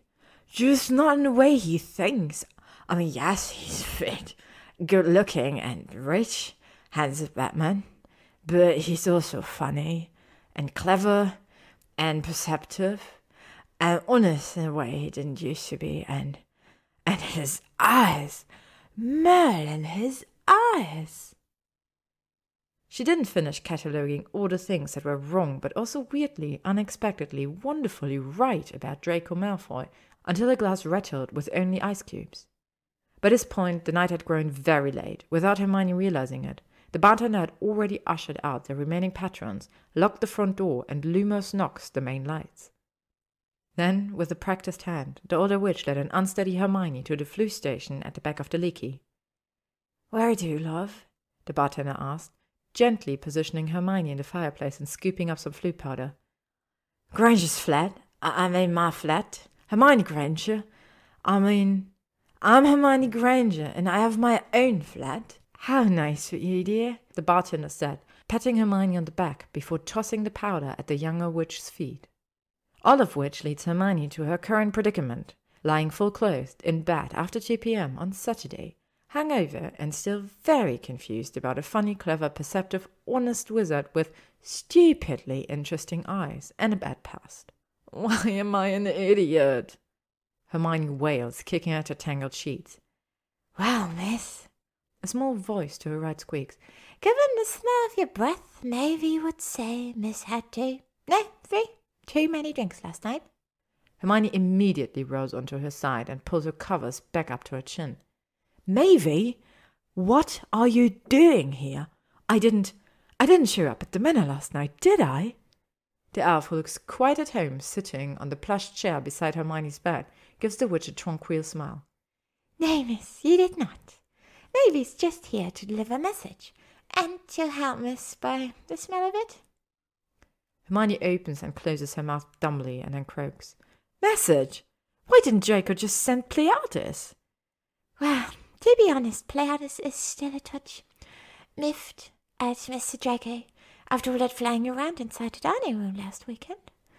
But the real reason Mavy's here and not an owl is because Mr. Draco wasn't the one to send Miss a message this morning." At this last piece of information, Hermione jerks up into a seated position and then gasps at the ensuing pang in her head. It feels like a vomit-inducing combination of a spin and a jab. Maeve gives Hermione a sympathetic pat on the hand. "Miss should really think about moving more slowly this afternoon, at least for a while." "Miss will take that suggestion under extreme consideration." Hermione clenches her eyelids shut and places her fingers upon each of her temples in order to press away the pain. The attempt is illogical, but she's just about willing to do anything to lessen her headache. It's in this pose that Hermione feels rather than sees the soft drop of something into her lap. She peeks down through squinted eyelids to find a small square envelope on her blanketed knee. This envelope is shaped like the ones Draco usually sends, but it's not the same luxurious cream color. The paper of this envelope shimmers iridescent silver or gold, depending on the light. Magic cardstock, obviously charmed to catch the reader's eye. As Hermione picks up the envelope and slides it open, she muses that stationery like this probably costs a small fortune. The calligraphy on the invitation inside is lovely, but not Draco's. This writing slants in a direction opposite to his, and the ink lines are also lighter, as if made by a smaller hand. In a pretty yet somehow unyielding way, the note reads, Miss Hermione Granger's presence is expected today. 4 o'clock at Malfoy Manor, for afternoon tea with Mrs. Narcissa Malfoy. That's it. No elaborations or explanations. No reply card either. Just a command for tea. Today, with the High Priestess of Purebloods herself. Hermione sighs loudly. Well, that's just bloody fantastic, isn't it? How so, miss? Your employer, Mrs. Malfoy? She wants me to meet her for tea in less than 2 hours. And why is that a cause for swears, miss? Because her sister tried to kill me 2 years ago, because Narcissa might try to finish the job today with tea and crumpets, because I want to knock her son senseless. Aloud, Hermione says. Because I'm so hungover, I think I might actually be dead and just haven't figured it out yet. Maeve pats Hermione's hand again and then twists in her seat. From behind her back, she pulls out a black satin clutch. Maeve opens the purse and removes a brown apothecary bottle. One of Mr. Draco's sober patients, she explains, while she hands the bottle over to Hermione. Maeve has carried them with her the last few years, just in case. Hermione inspects the bottle, and a cold lump of shame settles in the pit of her stomach. Thank you, Maeve, she whispers. The elf shrugs offhandedly. Will Miss need more of this patient in the future? Perhaps Maeve should continue to keep it stocked. Despite the way the motion makes her brain slosh, Hermione shakes her head hard. No, no, I won't. Especially if I want to keep seeing Draco. But thanks, Maeve. Really. Hermione unstoppers the bottle, tilts her head back, and tips the content into her mouth. The liquid feels oily against her tongue, and it leaves behind a mildly herbaceous aftertaste. She gulps every bit of it down, closing her eyes in anticipation. Merlin, he was right. She sighs in relief a few seconds later. He does brew an excellent sober-up. Her headache and nausea evaporate, as if they never cured at all. Suddenly, the idea of tea with Narcissa seems less terrifying and possible and more, well, terrifyingly probable. Hermione pats her hair, which has become an absolute rat's nest. Oh, Maeve, she sighs. I'm still a mess. The little elf waves her arm towards the door of Hermione's loo. Miss should clean herself up. Maeve will do the rest. An hour later, Hermione has scalded the previous night from her skin, teeth, and hair. Wrapped in a bathrobe, she emerges from the washroom with a fresh face and neatish curls to find that Maeve has placed a set of clothes up on her bed. Maeve? Hermione points to the outfit that the elf has laid out. A white sheathed dress covered in colourful embroidered petals, a cardigan, and a pair of ballet flats. Each of them looks quite different than when Hermione last saw them all in her wardrobe. I didn't know I even owned that much green. Maeve surveys her creation proudly. Miss didn't actually. Maybe charmed a few items. And it is lovely for springtime tea. Feeling oddly petulant and highly Gryffindor, Hermione folds her arms across her chest. Could we transfigure those back to their original red and pink colours, please? But Malfoy's love queen. Hermione rolls her eyes. I'm well aware, but I don't. Maeve delivers another one of those deceptively casual shrugs. Very well, but could Miss clarify something for Maeve? Hermione gives a hesitant nod. Just so Maeve is clear, Miss is willing to spend hours and hours in the manor and beg the Malfoy's complicated confections to enjoy, but Miss is not willing to wear an entire sprig of the colour wheel, one that might endear Miss to a rather formidable hostess this afternoon. Hermione sputters. And then, with an irate grunt, she ushers the ridiculously smart elf out of the room so that she can put on the damned outfit. Which she will not admit is perfect for tea. She will not. Maeve waits on the sofa, tiny legs crossed and bat ears twitching lightly, when Hermione finally enters the living room. How pretty Miss looks in green. Is Miss ready to fly to the manor now?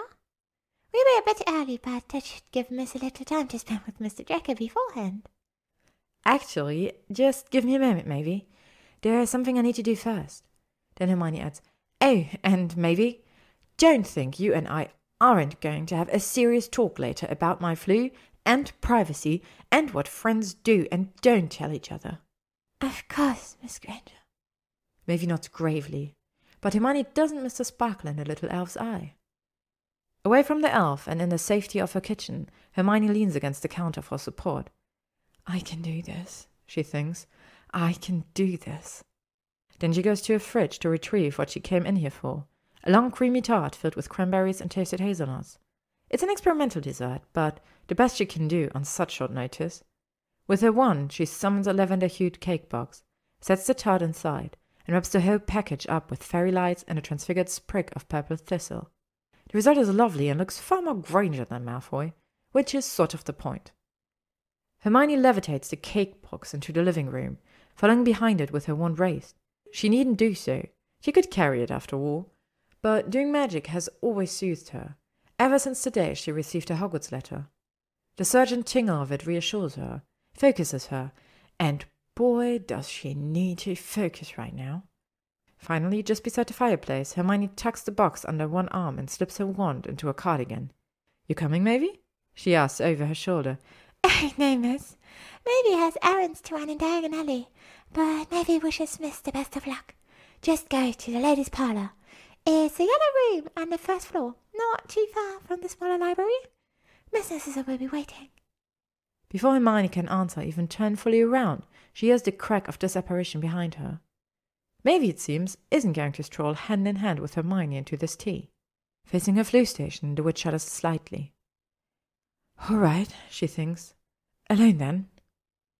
Hermione has prepared herself for the long, lonely walk from the smaller library to wherever certain doom awaits. She's therefore surprised to step out of the green flames and see Draco pacing frantically between his fireplace and the armchairs. Upon seeing her, Draco jerks to a halt. Instead of saying hello, he closes the gap between them with 2 long strides. You don't have to do this, Hermione. His voice, even strangled with fear, sends a frisson of delight through her. Delight and a sudden surge of much-needed confidence. Oh, but I must, Draco. Otherwise, what will I do with this tart? She hefts the cake box up for him to see. He narrows his eyes at the box, as though it might contain a boggart. You made my mother a tart.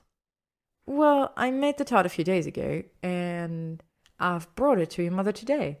But I'd appreciate it if you kept that little detail between us. He stands frozen, less than half a meter away from her. His whole face has pinched in on itself with tension, and she thinks she can actually hear his teeth grinding in his skull. I've no idea what she wants, Granger, or what she's going to say to you. He delivers the warning in his most hostile drawl, almost like a reprimand. But she knows, without having to ask, that he's not mad, he's worried. She feels herself grinning.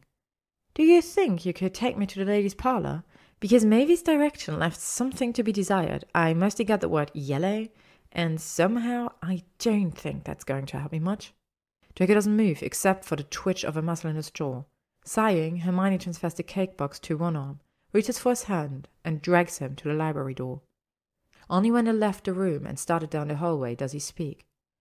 We're going the wrong way, Granger, unless you'd like to visit our billiard room. Not today, Draco, not today. As he changes their direction, she feels his hand shift inside hers until, suddenly, he laces their fingers together. Within no time at all, they reach what must be the ladies' parlour.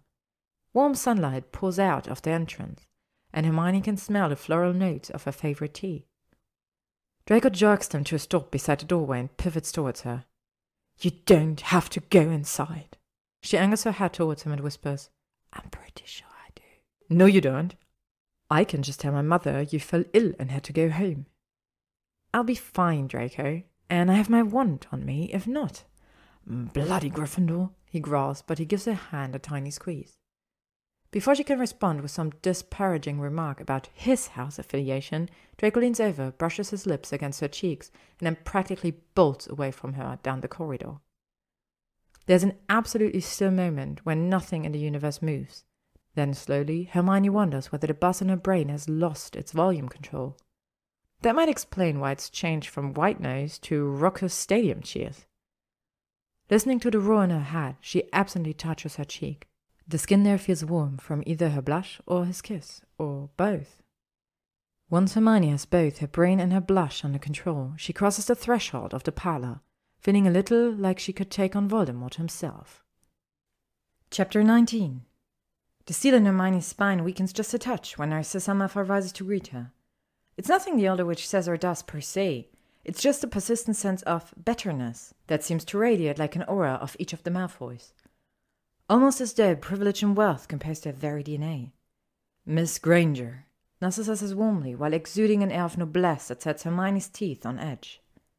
So good of you to join me today. Like your invitation left me much choice.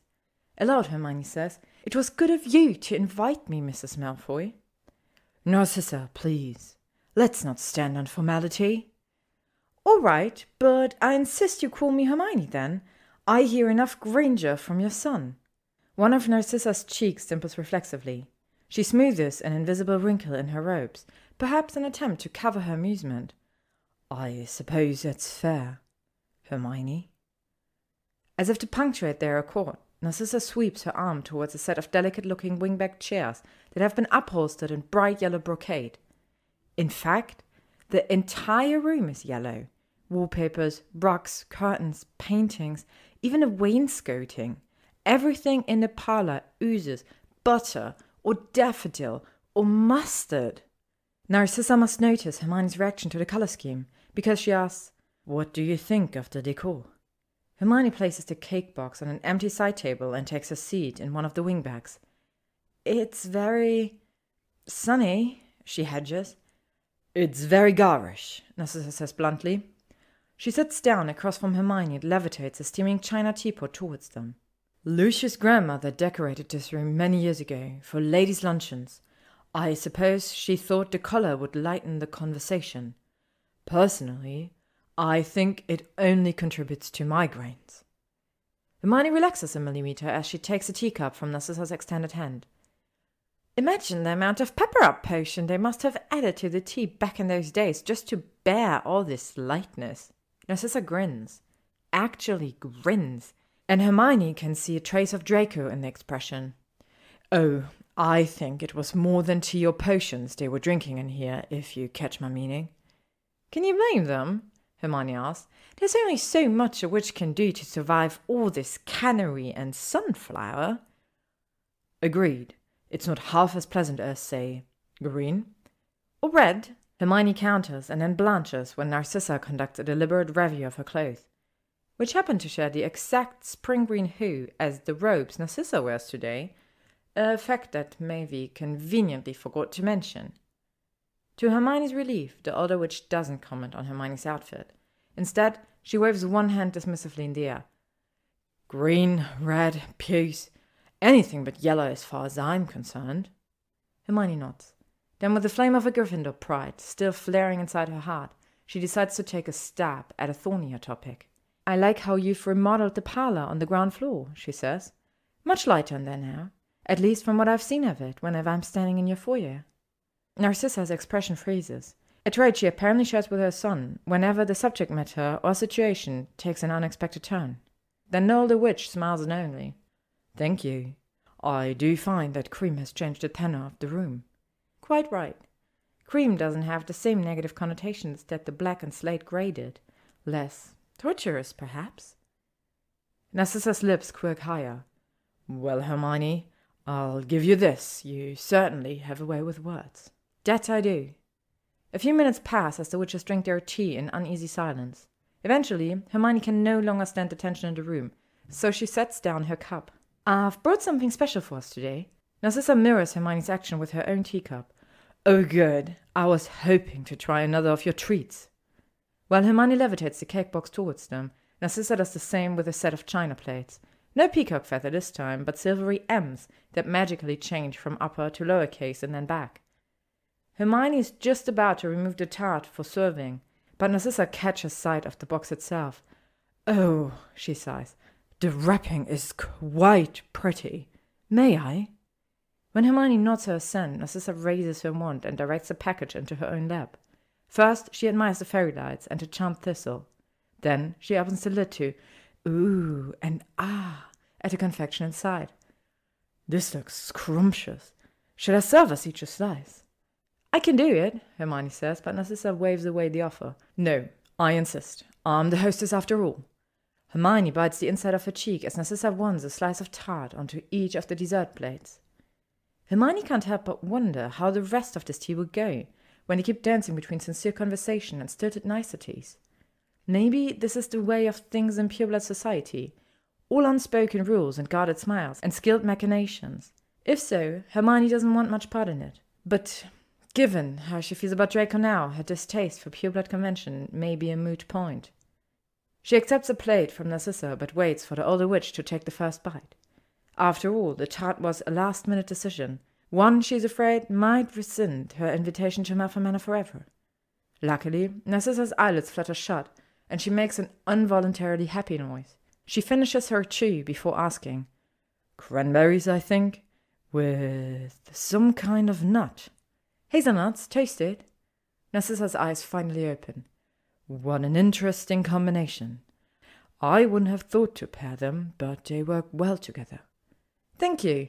I've made so many desserts lately, I find that I have to get a little more creative now. I've been trying out new flavor and texture combinations, or presenting old dishes in unusual ways." Narcissa sets aside her tart, picks up her teacup, and gives Hermione a warm smile. "Like a potion master might." Hermione is taken aback when she feels a blush warm her cheeks. Who would have thought she would care about Narcissa's flattering comparison? "In a way," she answers with an awkward laugh. "I don't have much time to do it anymore, but I do like brewing potions." "As does my son." Narcissa's voice never changes inflection, but Hermione is a very smart girl. It's their first real reference to Draco, and Hermione knows it means something. A subtle implication, perhaps, or a subtle question? "Yes," Hermione says carefully. "Draco did quite well in potion class, sometimes better than me, prior to our 6th year." Narcissa clicks her tongue. "Ah, yes, Draco's 6th year. What an interesting time that was." "Is this my test?" Hermione thinks. Out loud, she says, "Interesting seems a bit understated, Narcissa. Horrifying might be more accurate, particularly for Draco." "Oh?" Narcissa takes a sip of her tea, raises a flawless blonde eyebrow. "Did you interact with Draco much during your 6th year?" "Here we go, then." "No, I didn't, but I remember his deterioration. Partway through that year, he started to look terrible, honestly. His skin went sallow, and he lost far too much weight. I only found out later what kind of stress he was under. I think I... Hermione sighs and sets aside her uneaten slice of tart. "Narcissa, may I be quite frank with you?" The older witch gives a tight smile that doesn't reach her eyes. "Of course. I do love honest conversation." "All right." Hermione meets Narcissa's bright blue gaze dead on. "Draco and I disliked each other almost from the moment we met. The first time we ever spoke directly, he called me the dirtiest word in the wizarding world. He was an arrogant, spoiled, cowardly git, and although I never let him see me do it, he made me cry on many occasions. I hated him for making me feel less than worthy and making me doubt myself. But to be fair, Draco hated me too. For beating him in marks, for being beloved by most of our teachers, for doing so well at magic, even with the blood he just knew was dirtier than his.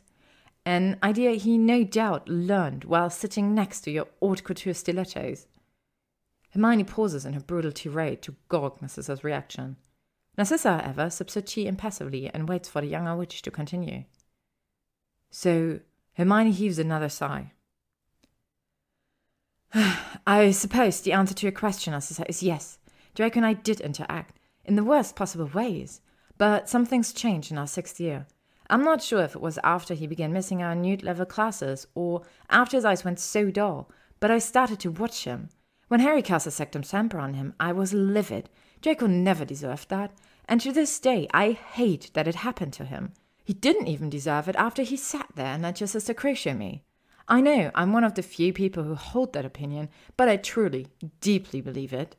It's one of the reasons I started bringing back goods to everyone, because I believe we all deserve better than what that war gave us. No matter how soon or how late we realized our errors. Narcissa hums lightly. And do you believe that Draco has realized his errors? I do, but that's not why I'm still coming to your home. If it was just about holding up a mirror to Draco's mistakes, or letting him know that at least I've forgiven him, then I would have stopped after those apple tarts. I didn't, though. I couldn't. Because it turns out that Draco is so much more than I thought he was. I'm not a fool. I know he's still his old self in some ways. He's still arrogant, and he's short-tempered and extravagant. But he's also intelligent and honest, witty, thoughtful, and he's trying so hard not to be that boy who hated me. Finally, Narcissa's icy exterior melts. She abandons her cup with a clatter, leans forward, and fixes Hermione with a fierce stare.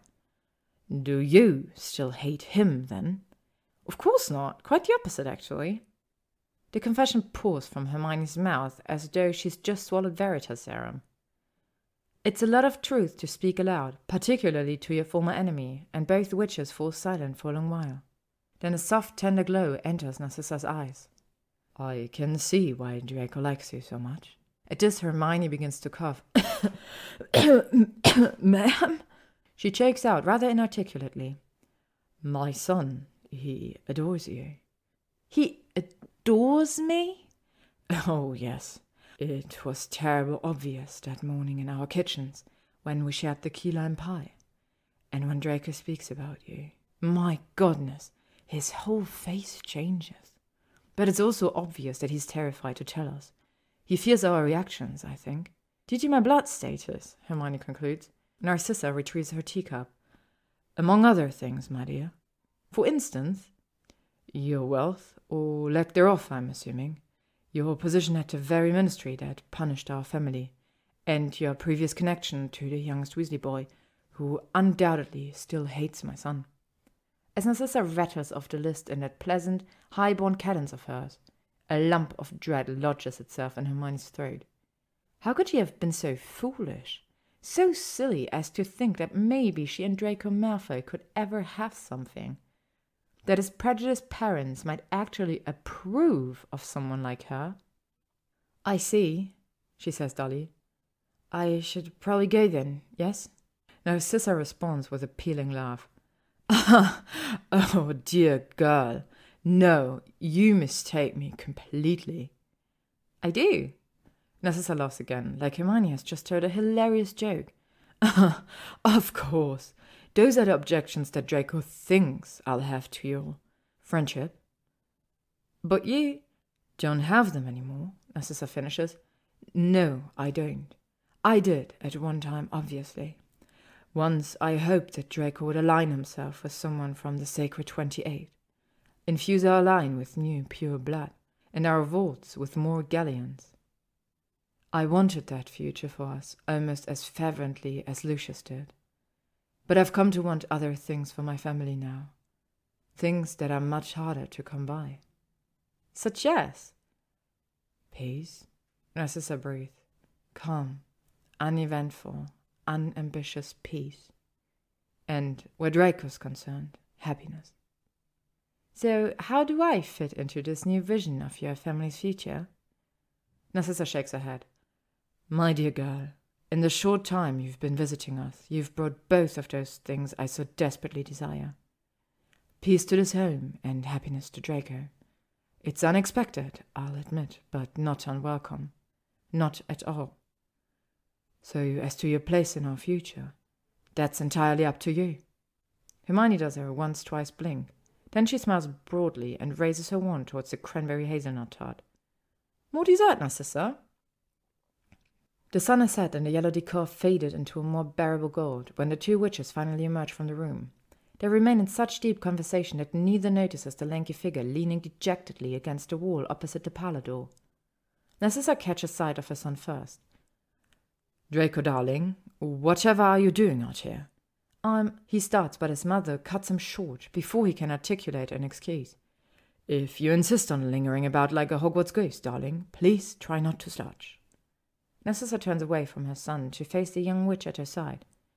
"Hermione, dear, you'll have to forgive me, but I suddenly find that I'm rather tired. Do you mind horribly if I leave you two children to entertain yourselves?" "Of course not, Narcissa, and thank you again for inviting me to tea. It was most enlightening." The witches share conspiratorial smiles before Narcissa bustles down the hallway away from them. Draco waits to speak until his mother disappears around a corner. "Narcissa?" he asked with an incredulous frown. "That's your mother's name." "And Hermione?" "That's my name. 2 for 2, Draco." Did my mother hex you or something?" Hermione feigns a shudder. "Worse, she hugged me." Draco blinks at her once, twice, and she will absolutely admit to herself how adorable she finds that. Hermione loops her arm through his and pulls him away from the wall. "Come on, I'm starving. One can't live on floral tea and tarts alone." Draco allows her to drag him along the corridor, silent and still blinking as though he'd just received some startling news. When he finally finds his voice again, he rasps. I didn't prepare anything for dinner tonight. Should we? Maybe Mavie and the other elves could whip up something for us to eat?" "Nah, let's be casual tonight." Hermione walks her fingers down the length of his arm until her hand fits into his. She sighs contentedly when his fingers entwine with hers, and she leans her head lightly against him. "Tell me, Draco, have you ever had muggled takeaway?" "My mother actually, honest to Merlin, hugged you?" Draco asks around a mouthful of chicken tikka masala. He uses his fork to gesture at the styrofoam container he's holding. "This is bloody amazing, by the way." "She did indeed, and I told you so. Nothing beats muggled takeaway. Nothing." Hermione takes her own bite, savoring the gooey perfection of palak paneer, and silently congratulating herself on her choice of cuisine. Earlier, while Draco stayed in his library to transfigure their green velvet armchairs into a comfortable sofa, she flew home and ran downstairs to the variety of takeaway shops on her street. There was a fraught moment when she wavered between pizza and Indian food, but judging by the satisfied look on Draco's face as he consumes another forkful of chicken soaked in buttery tomato sauce, she chose wisely. As he sets aside his meal, Draco's expression shifts to a different kind of satisfied, in the form of that ever-present smirk. And thus Hermione Granger utters her favorite phrase of all time. "What? Muggle takeaway?" "No, I told you so." Hermione giggles and doesn't feel the least bit silly doing it. "It's only one of my favorite phrases because I've had to say it so many times." Along with, "Let's research it," and "For Merlin's sake, Harry, don't do that." Hermione gasps in fake shock. "Draco Malfoy, did you just use Harry Potter's given name?" "Damn, I think I did. Quick, perform a Scourgify on my tongue." "When a Scourgify, just fork it farther. Your tongue, I mean." "Taking cheap shots at Slytherin snakes, are we? All Slytherin shots are cheap by their nature." Draco rolls his eyes and, to her delight, pinches one of the feet she slid closer to him during dinner. At the moment, they each sit on opposite ends of the newly transfigured sofa, him with his long legs stretched out in front and her leaning against one rolled arm of the sofa with her bare feet splayed across the cushions. In retaliation for his pinch, Hermione digs the toes of both her feet under his thigh and then wiggles them. "Gross, Granger! I don't know where those feet have been." "Inside my shoes," she says, grinning as she points to the ballet flats she removed earlier. Draco makes a disgusted noise, but he grins back at her in a way that sets her pulse racing. "Ugh! Like that's any comfort," he complains. "Would you like me to go traipse through some muck to give you a point of comparison?" "The muck might be an improvement." "Don't you dare disparage my beautiful feet, Draco Malfoy, or my ballet flats." His smile grows wicked. "But those little flats of yours, Granger?" "Yes, which of them?" "Well, I couldn't help but notice that they're very green." "Oh, are they?" she asked breezily. "How did that happen? Let me remedy the error straight away." She discards her own takeaway container, pulls a wand from the pocket of her cardigan, and chants Finite Incantatem over the shoes. Immediately they shimmer back into Gryffindor red. "You missed a spot," Draco draws, gesturing with one hand to her entire person. Only then does she remember that almost everything about her is green tonight. Bloody hell, she mutters, and then casts a spell repeatedly over her clothes. With each wave of her wand, her cardigan reddens and the petals on her dress return to their original pink. She's so intent on undoing Mary's creation that she doesn't notice Draco's hand slip into the coat pocket where he keeps his wand. Satisfied? Hermione asks, facing him again with a haughty lift of her chin. But he's still grinning wickedly, as though he's won some kind of prize. Red isn't really your color, Granger. I think you look far better in green. She scoffs, beside the flutter in her heart. Hardly. Don't believe me? Then maybe you should see for yourself. Bewildered, she tilts her head to the side. Draco, what are you? She stops short when she catches another glimpse of her clothes, which have been transfigured back into green. Not spring green, though. This time they're dark, woodsy, slithering green. She's about to whip out her wand to undo the Tom and possibly hex him for good measure, but then she just groans. After last night's trip to the leaky cauldron and today's emotional turmoil, she just doesn't have the strength to cast even one more spell. Fine, she moans. I'm too knackered to fight. Go, Slytherin, go. Rah, Slytherin, rah. Draco laughs, that loud, genuine sound that makes her heart sore. This is excellent news, Granger. Apparently all I have to do to win our battles is tire you out. She should argue with him, probably, or lecture him on the unauthorized use of clothing charms. Instead, she sighs sleepily, pulls her feet out from under his thigh, and stretches her legs proprietarily across his lap. In response to this new intimacy, Draco freezes and his face goes blank. Hermione, however, has learned his moods well enough by now to see that he's thinking, weighing and evaluating several courses of action before he follows one. She closes her eyes, reclines fully against the sofa, and waits for him to make up his mind. Eventually, Draco rests his palm upon her bare legs and wraps his long fingers around her calves. Hermione makes a happy noise in the back of her throat and nestles further into the sofa, and further into him. They stay like that for so long they both lose track of time. Neither of them comments on their current position. In fact, neither speaks again for the rest of the night. They remain just as they are, Hermione with her eyes shut and Draco staring into the fire and tracing patterns on her skin with his thumbs, until finally she drifts off to sleep. Chapter 20. Hermione wakes slowly the next morning, pulling herself piece by piece from a delicious dream she can't fully recall. It dances on the edge of her memory, and she decides to chase it by squeezing her eyelids harder together and burrowing deeper into bed. She reaches out to tuck her worn cotton comforter beneath her chin, but her fingers grasp something soft and downy instead. She wrenches her eyelids open to find herself covered by a fluffy, ink-black blanket that she's never seen before. Blinking without comprehension, she pushes herself into a seated position and peers blearily around her. Nothing looks familiar. No potted plants or purple curtains or framed photos of Harry and Ron. Just sunlight and expensive furniture and row upon row of leather-bound books. And then it hits her. She fell asleep in Malfoy Manor, and apparently stayed all night, without being murdered or maimed or even hexed. The thought alone is mystifying, but something else strikes her and she scans the library frantically. She finds what she's searching for lying on the floor beside the sofa, his eyes shut and his breath even. He's still in his white Oxford shirt and loosened tie, with his copy of Patience and Practice open across his stomach. His jacket, however, is missing, and she can guess how her black blanket came into being. Sleep has muffed his hair, and it now spreads in white blonde tufts across the colourful rug beneath his head. Carefully, so as not to wake him, she reaches down and brushes a few strands from his forehead. At her touch, Draco hums a contented noise, but doesn't wake.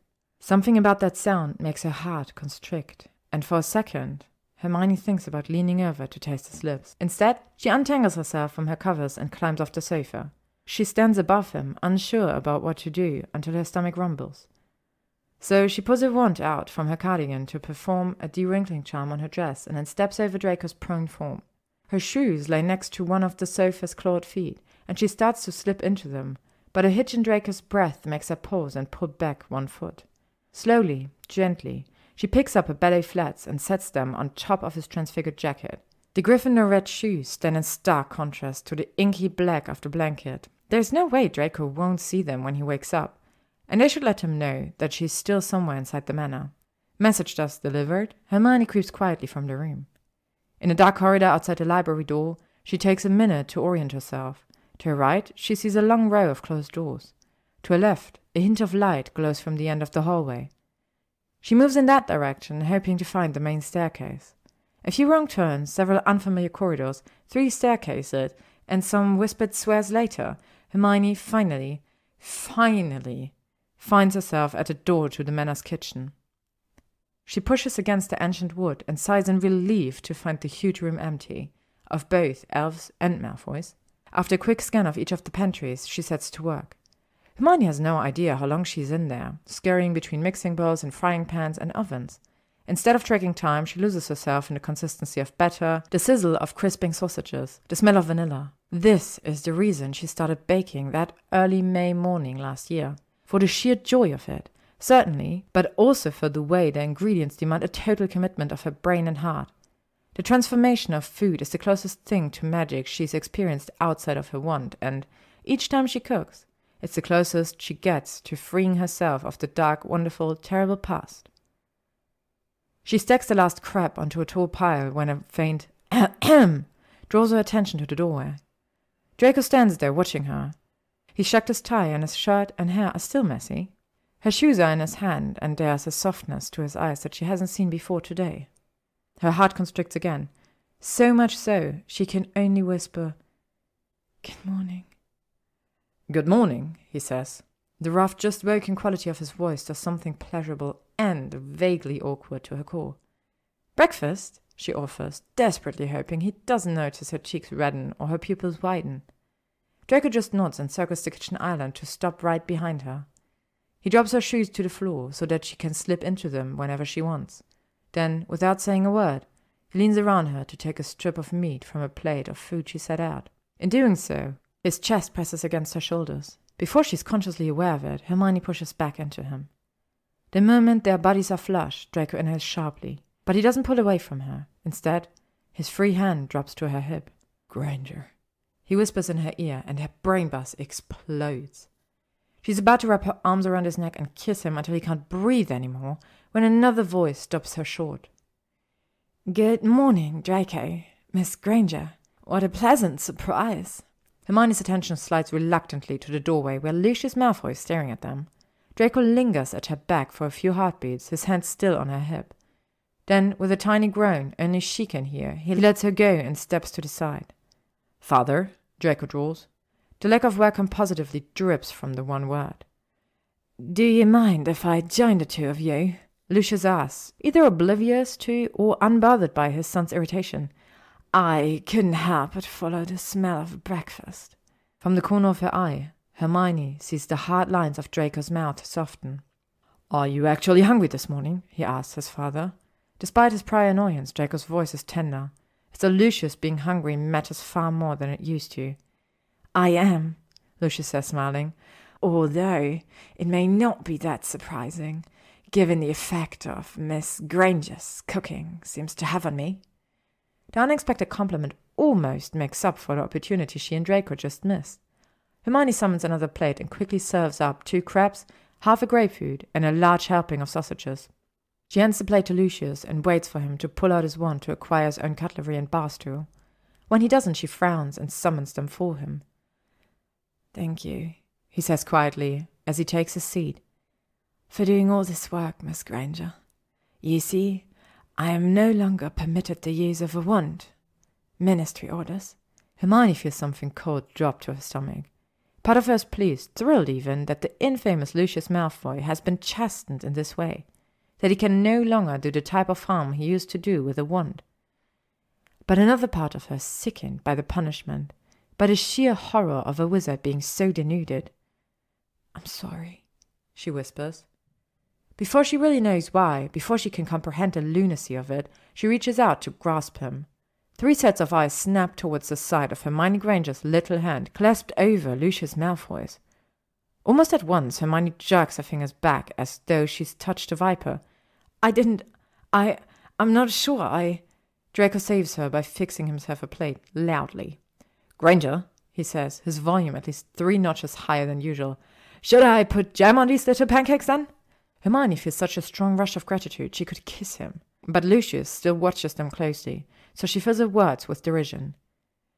"You're not 12 anymore, Draco. Eat them with caster sugar and a squeeze of lemon like a grown-up." Draco sneers, but when he crosses behind her to sit next to his father, he traces his fingers along her waistline. And just like that, she's smiling again. The rest of the morning passes pleasantly, with the three of them sharing polite conversation until Narcissa joins them. Upon seeing Hermione wearing yesterday's dress in a new shade of green and sporting a nest of morning hair, Narcissa arches one eyebrow. Thankfully, the older witch doesn't comment upon Hermione's appearance, and she makes her own plate. "How lovely," she says, taking her seat. "I haven't had crepes in ages." Narcissa, however, apparently didn't join them just for breakfast. She has only taken a few bites of grapefruit before she fixes her son with a meaningful stare. "Draco, darling, about that thing you asked me to arrange yesterday?" He all but drops his fork onto his plate and looks up at his mother. "Yes?" he asks eagerly. "Did you get it?" "I did, but there's a slight wrinkle." At Draco's frown she sighs. "The only time they'll permit it is tonight. At 6:30. He balks. "Tonight? Tonight? As in this evening?" "I am afraid so. Apparently another family made a reservation for the location as well, but they did so for tonight. So it's more convenient for the Auras to monitor everything this evening rather than next Saturday." "How is that our bloody problem?" he growls and runs a hand through his messy hair. "You know why, dearest. You can curse them all you like, but it won't change their decision. So please try to be grateful that they said yes at all." "I will. Try, that is." Narcissa clicks her tongue in disapproval, but doesn't reprimand him further. "I've made the flu call to Bastien to rearrange things," she says. "Luckily, they had an opening at 7 p.m. tonight. So early, it's almost gauche. Still, begging wizards can't be picky about their cauldrons." Draco scowls down at his plate, but he says, "Thank you, Mother, for taking care of all of this. You've done so much already." "Of course, darling. Anything for you. And you should know, all the effort is worth it, I think. Quite worth it." For just a fraction of a second, Narcissa's gaze darts towards Hermione. Hermione knows then that they're discussing something that has to do with her. Draco only piques her curiosity further when he angles his body towards her. "Granger, are you finished?" She frowns down at her plate, cleaned of everything but a half-eaten sausage. "Yes, but what—" "Would you mind following me back up to the library?" he interrupts. "I have something to do, and I need your help." "Of course I will," she says, partly because it's true, and partly because she's now dying to know what's going on. Draco clears their plates, levitating them to the sink and setting a sponge to work with a scrubbing spell. Hermione nearly laughs at the sight of it. Draco Malfoy performing household charms without her help. More proof that the Malfoy house elves really are liberated. More proof that he's been paying attention to their lessons in more ways than one.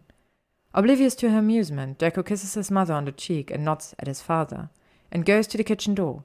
Hermione anxiously rises to join him. "Lovely to see you again, Hermione." Narcissa calls after her with a knowing little smile. "Do enjoy yourself, won't you?" Frowning, Hermione turns back around to ask Narcissa what she means. But before she can do so, Lucius stands and interrupts the thought.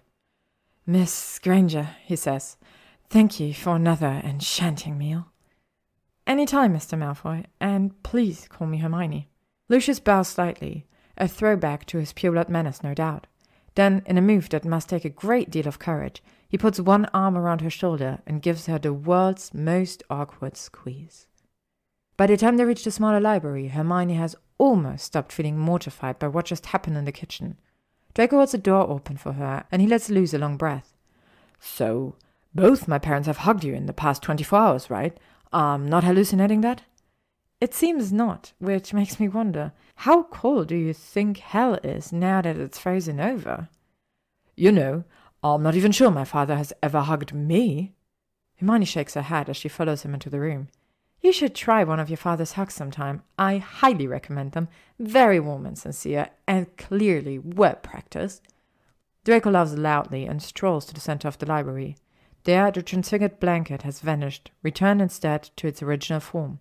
She's watching him, hoping he'll reveal the detail of what he and his mother were discussing in the kitchen.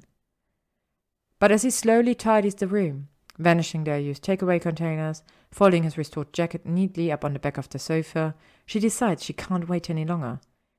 What were you talking about earlier? She blurts out. With your mother in the kitchen. Draco pauses, lowers his wand, and faces her with a strange smile. It's close-lipped, equal parts sly, and unsure. Without answering right away, he pockets his wand and steps closer to her. When they're near enough to touch, his smile drops, and he clears his throat nervously. Granger, do you have any plans tonight? She frowns in thought. Today is Sunday? Normally, Hermione spends Sunday night surrounded by legal texts and realms of parchment, preparing to-do lists for the upcoming week. An unessential task, certainly, but far more routine than spending time with Draco, whom she hasn't seen outside of a Saturday for a while now. Aside from this morning, of course, and this morning has been so... Draco's staring anxiously at her, and she realizes with a jolt that she hasn't answered him yet. Seeing him standing there, worrying, his lips with his teeth, and near twitching with nervous energy, she tries not to smile. I don't know, Draco. Do I have plans? Draco, clever man that he is, catches her meaning instantly, and some of his tension disappears. That depends, Granger. Do you think you could refrain from reacting violently to a surprise this time? Well, that depends too. Are you going to shove me into some form of magical transportation without telling me why? His sly grin returns. Of course I am. Hermione crosses her arms and forces her face into a scowl. It's rather difficult, since all she really wants to do is smile like a bloody fool. What are you up to, Draco Malfoy? You'll see, Hermione Granger. She sighs in full annoyance. Okay, keep some of your secrets, for now. But I won't be going anywhere with you until I know what form of magical transportation we're going to use. A portkey, if you have to know. It's in Diagon Alley, and it should activate for us at 6:30 tonight. What's the dress code, then? Why would you think there is a dress code? She snorts. This is you we're talking about, Draco.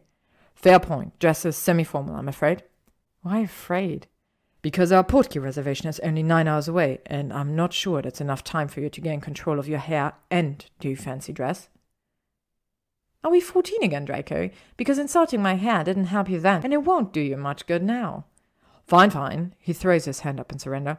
Leave your hair as it is. We can store our wands in it during dinner. Hermione ignores the insult and jabs one finger at him in triumph. Ha! So we are going to dinner? He smirks. Well called, Granger. But the where is going to remain a mystery until tonight. I mean it. I can live with that. I'll just flee home to rest and get ready, and then we can meet up in Diagon Alley. Maybe in Flourish and Blots. There's a special order I've been waiting on, and I... She trails off when she sees Draco's smug expression waver. Actually, he says, cringing, could I just flew to your flat and then side along with you to the portkey? That would be more convenient, I think. How? Side-alongs are so miserable, Draco. Why not just apparate to Diagon yourself? He trains his eyes on the floor. Because I can't. Not for another 3 weeks and 1 day. 3? She starts out, but then she understands. In 3 weeks and 1 day it will be the 2nd of May, which happens to be the 2nd anniversary of the Battle of Hogwarts, and also the date the Wizengamot chose when setting most of its Azkaban sentences. That was part of your sentencing, wasn't it? Hermione asked him softly. They revoked your apparition license for 2 years. Draco seems hideously embarrassed, but he nods. That's one of the reasons you connected our flus, isn't it? She goes on. So you could come see me before then. He hesitates before nodding a second time. The ache in her stomach reminds her of the one that she felt that morning when she learned about Lucius' wand restrictions. On some level, she understands this aspect of Draco's sentencing. On another, all she wants to do is grab him. So that's exactly what she does. She stops fighting against her instincts and narrows the space between their bodies. Again, Draco gets rigid at her touch. But after only 2 seconds' uncertainty, he wraps his arm tightly around her as well. She leans her head up on his shirt and breathes in the clean, spicy scent of him. She can feel all of him, the rise and fall of his chest, the muscles of his forearms across her waist, the shape of his belt buckle against her abdomen, and she has to tell herself not to shiver with satisfaction. That's a hug from every Malfoy in 24 hours, she whispers into his chest, and she feels rather than hears him laugh. Hermione, Draco begins, but she cuts him off with a light squeeze. She can guess what he's going to say, and she doesn't want this moment to be their beginning. She wants tonight, every secretive, frightening, marvelous minute of tonight, to be their beginning. "I better be going," she says with forced casualness, as she releases him. "If I'm going to follow orders and do something with this big bushy head of mine." Draco's breathing has become shallow, his pupils dilated, but he smiles anyway, probably at her use of one of his favorite old taunts. "Why do that, Granger, when your hair provides so much extra storage space?"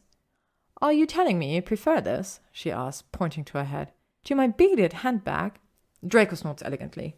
"I'm not sure. They're both spacious and strange." Hermione shakes her head as if to emphasize the offending nest of curls and moves to his fireplace. Once she stands at its center with a handful of flue powder, she looks back at him. 6:15 at your place, Granger." "It's a date," she says. Then she drops the powder and calls out for a flat. Instead of the swirling green of the flames, all she really sees is his lips as they curve into a smile. Chapter 21. Despite what she admitted 2 nights ago to Harry and Ginny, Hermione knows that tonight is her first real date with Draco Malfoy. The first one that they've named as such, anyway, out loud and to each other. This is also the first date that she'll prepare for without someone's help. To distract herself from that fact, and from the date itself, Hermione works all day from home, sifting through other departments' memoranda to determine if any of them might affect her giant legislation. The work is so engrossing, she completely forgets to start getting ready until well after 5. The distraction, perhaps, was a bad plan. As Draco predicted, her hair proves itself damn near impossible to control. She performs charms and applies muggle tonics to no avail. By 5:45, she's a sweaty, frustrated mess, and she wonders whether she should just start cataloguing the curses she'll lob at Draco's head the minute he appears in her fireplace. By 6:05, her hair has finally been conquered, curls semi-tamed with a potion and shaped by a million hairpins into a low bun. She scrubbed her face, spritzed on some perfume, and even swept a bit of pink gloss over her lips. But as for her outfit, Hermione stares at the tall pile of clothes on her bed, dresses and skirts and blouses threatening to teeter over the edges. Nothing looks right to her, nothing screams first date, and she actually gives the clothing a feral growl. "I'm not someone who freaks out about outfits," she tells the pile. "I'm just not." Sure, she's nervous and excited and a mixture of other bubbling emotions, but she refuses to obsess about her appearance for even a minute longer. She holds her wand over the bed, closes her eyes, and says, "Accio semi-formal dress." There's a light shuffling noise in front of her. When she opens her eyes, a black velvet dress floats mid-air above its companions. It's actually one of hers, purchased for a ministry function that she later decided to skip. Like the dress she wore last weekend, this one flares at the hips. But instead of a strapless neckline, this dress slouches prettily off the shoulders. It's lovely, semi-formal, and good enough. Checking her bedside clock with something akin to panic, she slips the dress on quickly. Then she digs around the floor for wardrobe until she finds Mavy's transfigured heels. She's just wrapping 2 strands of her mother's pearls around her neck when she hears the echoing whoosh of her flue. Oh dear Merlin, he's here! He's here! In her flat, in her warm, shabby, welcoming little sitting room with its overstuffed furniture and overflowing bookcases.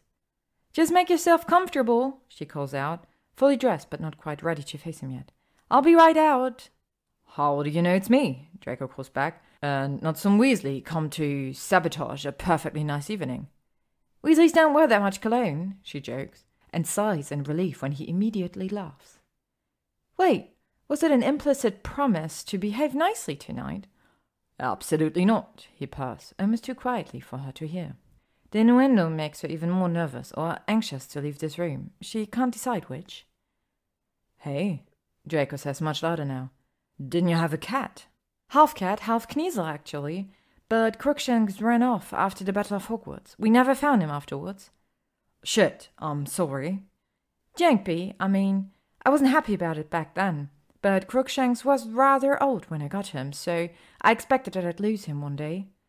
"I suppose," Draco says, but he sounds so genuinely apologetic it gives her the confidence to leave her bedroom, ambivalent outfit and all.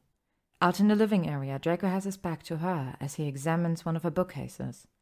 Hermione stays quiet, watching him slide a book out to read its spine. This inspection is a casual enough thing to do. Just something to occupy his time while he waits on her. But to Hermione, the act of him exploring her bookshelf is so intimate, so damned sexy. She's already blushing by the time she clears her throat to announce her presence. At the sound, Draco whirls around with a smirk and quip ready on his lips. The second he sees her, however, he goes still. He looks fantastic tonight. In his charcoal suit and navy blue tie. A grown man, a damned fine one at that. Yet something about his stunned, rapt expression right now gives her a distinct sense of déjà vu. Exactly why, she doesn't know. Not until an image of his younger self, the haughty, privileged boy from Hogwarts, flashes into her mind. It was 4th year, the night of the jewel ball. Hermione was dressed to the nines and nervous as hell, but she forced herself to descend the great staircase at Hogwarts like a queen, hand upon Victor Crumb's arm, and head raised against the sound of her own name being whispered throughout the school. Though she walked beside Victor, her eyes pinned themselves to Ron, with his tattered dress robes and petulant expression. Despite her date and despite the abominable way Ron behaved later, Hermione would watch him all night. She would pine and ache and yearn for him. But before that happened, another face stood out from the crowd. If just for the briefest of moments. As Hermione crossed into the great hall that night, she saw none other than Draco Malfoy staring openly at her. Pansy Parkinson clung to his robes with a bored sneer, and his cronies jostled him. Those things should have held at least some of his attention. And yet, he watched Hermione with confused fascination, like he couldn't look anywhere else if he tried. Like he didn't understand how or why, but she had become the only girl in the room, the school, maybe even the whole world. It was unfathomable back then to her 15-year-old mind, but now his expression is impossible to mistake. Draco Malfoy was attracted to her on the night of the jewel ball, in a way he couldn't hide, and he's clearly attracted to her tonight. This time, of course, the feeling is mutual. "Hey, you," she breathed. "Granger," he says raggedly. You're just, I mean..." She decides to save him, just this once. "You look good too, Draco. Very." She holds out one arm graciously. "Shall we?" In kind of a trance, Draco walks over to her and places his hand in the crook of her elbow. She waits until he's smug at her side before she apparates them both to diagonally. Hermione's careful with this side along, and she and Draco land smoothly just outside Flourish and Blots. Still, they're both aware of the effect that apparition has on her, and his hands immediately move to her waist. "You're right," he whispers in her ear. She merrily nods, happy to find that it isn't nausea clenching her stomach, but delight. He gives her waist a gentle squeeze before removing his hands. Hermione's having none of that, though. She reaches down and takes one of his retreated hands firmly in hers. "Where's his supposed portkey, then?" she asks. Draco tilts his head towards Flourish and Blots. "Don't tell me Hermione Granger is going to resist ducking into a bookshop. After all, we do have 5 whole minutes until the activation." She sighs theatrically. "It will take great effort on my part. Consider yourself very, very lucky that I have such dedication to being punctual." "Lucky, eh?" "Very." During this conversation, they've begun strolling down the street. Without breaking stride, Draco leans back towards her ear and whispers, "Seeing you in that dress, Granger, I'm lucky. I really, really am." She shivers happily and tugs him until their shoulders touch again. As they walk, the lanterns on top of the alley's lampposts flicker to life. The day has just started to shift into night, and the lovely pink tones of sunset wash over this part of the street.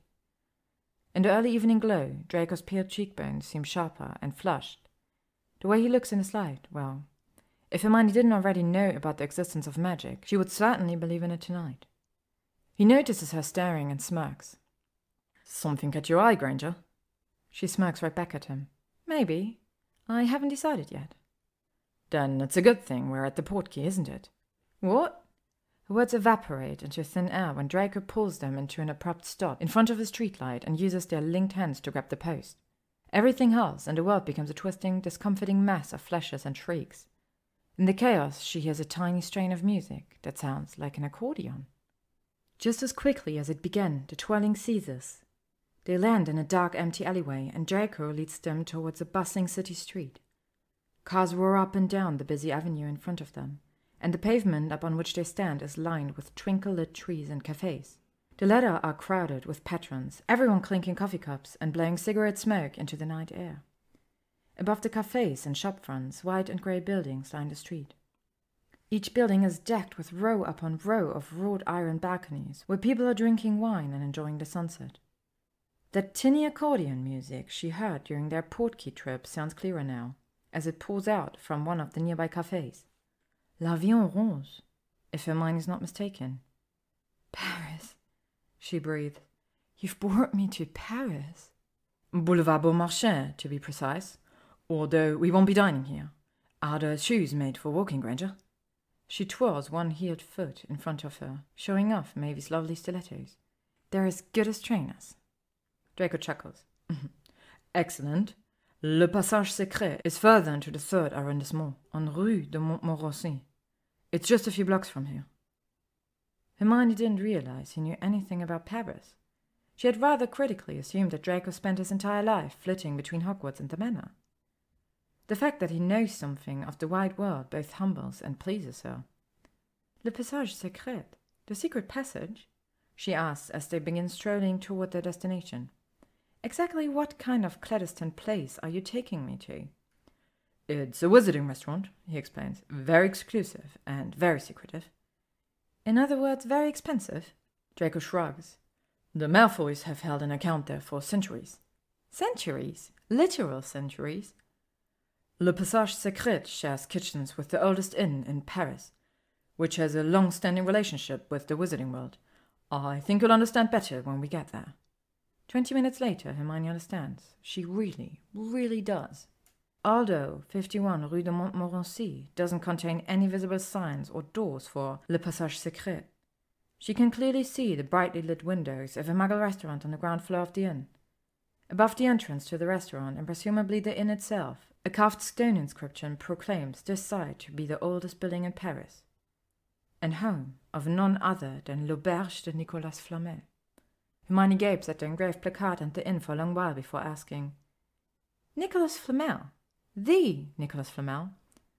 The one and only, Draco answers. He and his wife began constructing this building in 1407. Le Passage Secret opened its doors in 1550, about 3 years before Lucius I applied for our account here. Hermione tries very hard to keep her mouth from flapping like a trout's. Finally, she manages. Wasn't the first Lucius swimming in galleons like the rest of you? Why would he start a line of credit? Well, he'd just been rejected by Elizabeth I. I imagine he wanted to go somewhere that would keep his bathtub open and flowing. Elizabeth I, Hermione says flatly. The Virgin Queen?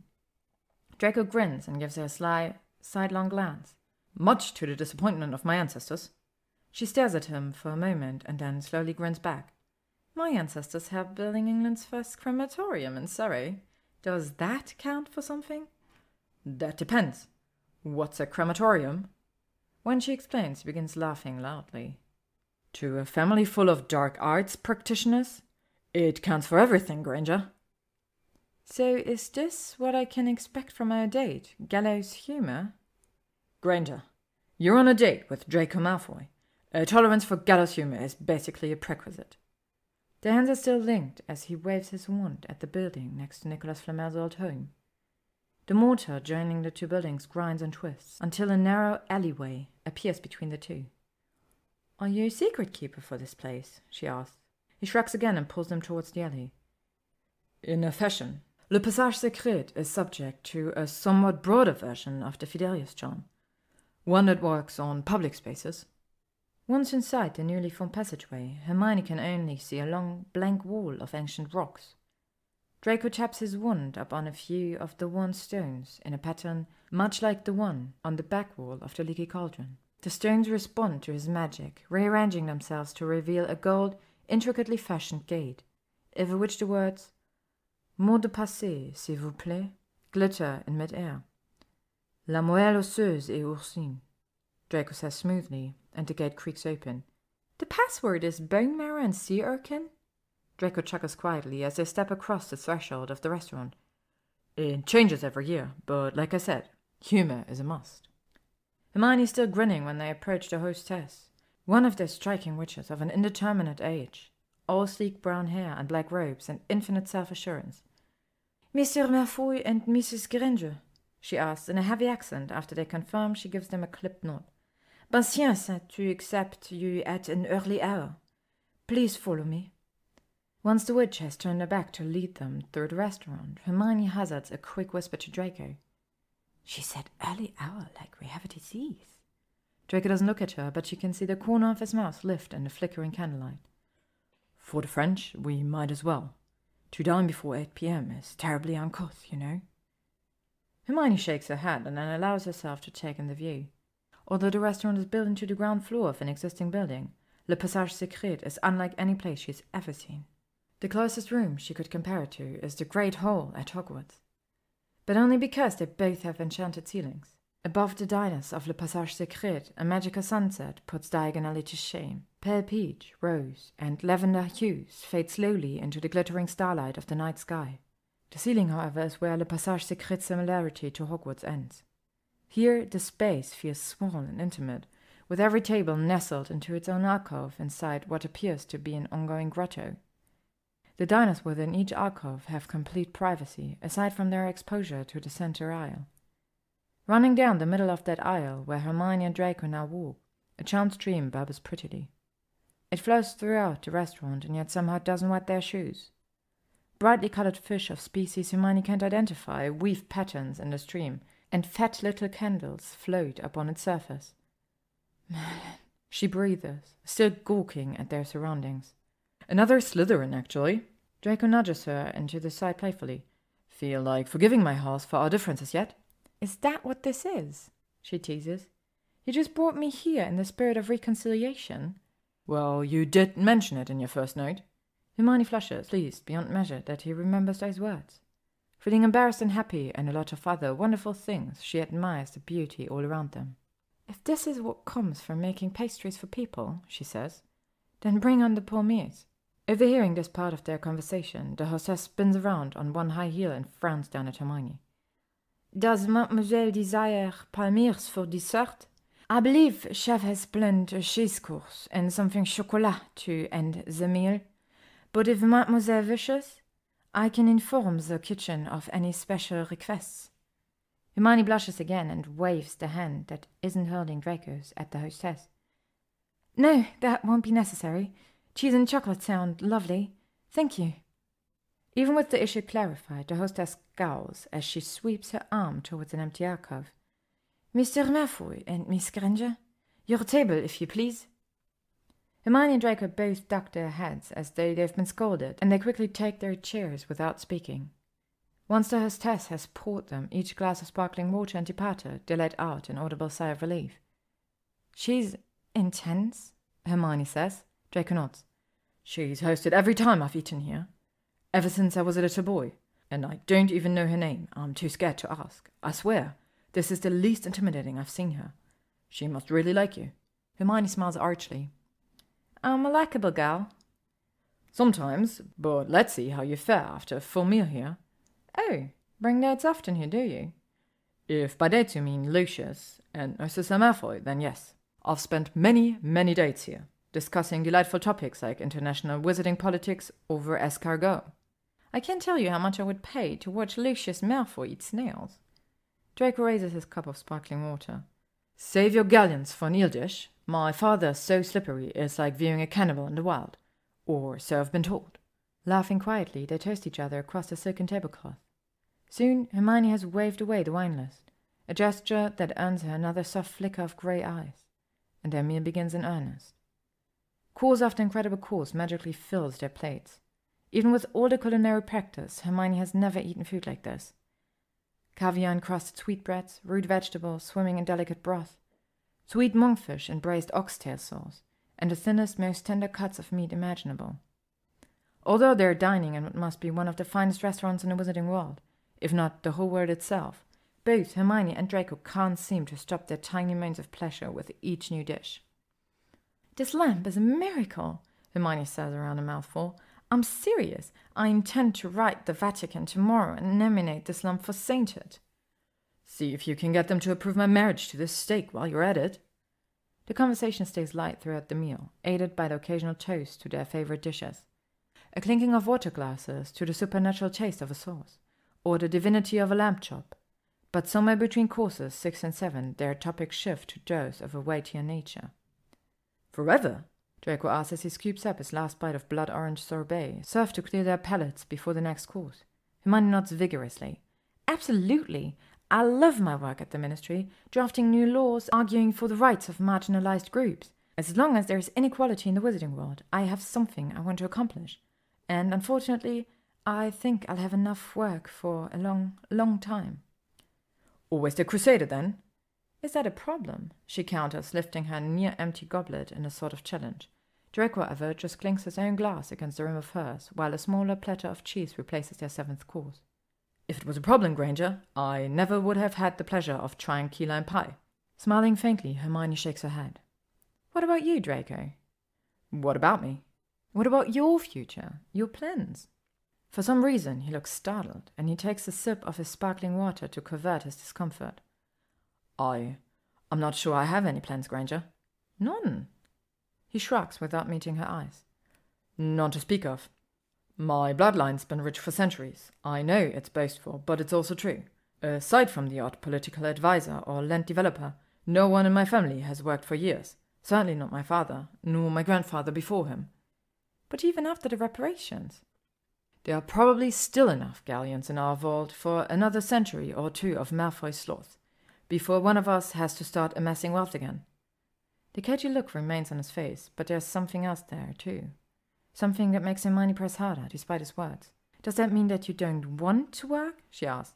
"Just because your ancestors didn't, and you're not expected to? Don't you have any passions that belong just to you, outside of being a Malfoy?" Draco cringes slightly. "Does it even matter, Granger? No one is going to hire a Malfoy, not after everything." Hermione shifts her chair closer to his so that she can take his hand back into hers. She twines their fingers together, laces them until you can only tell them apart by the difference in their skin tones.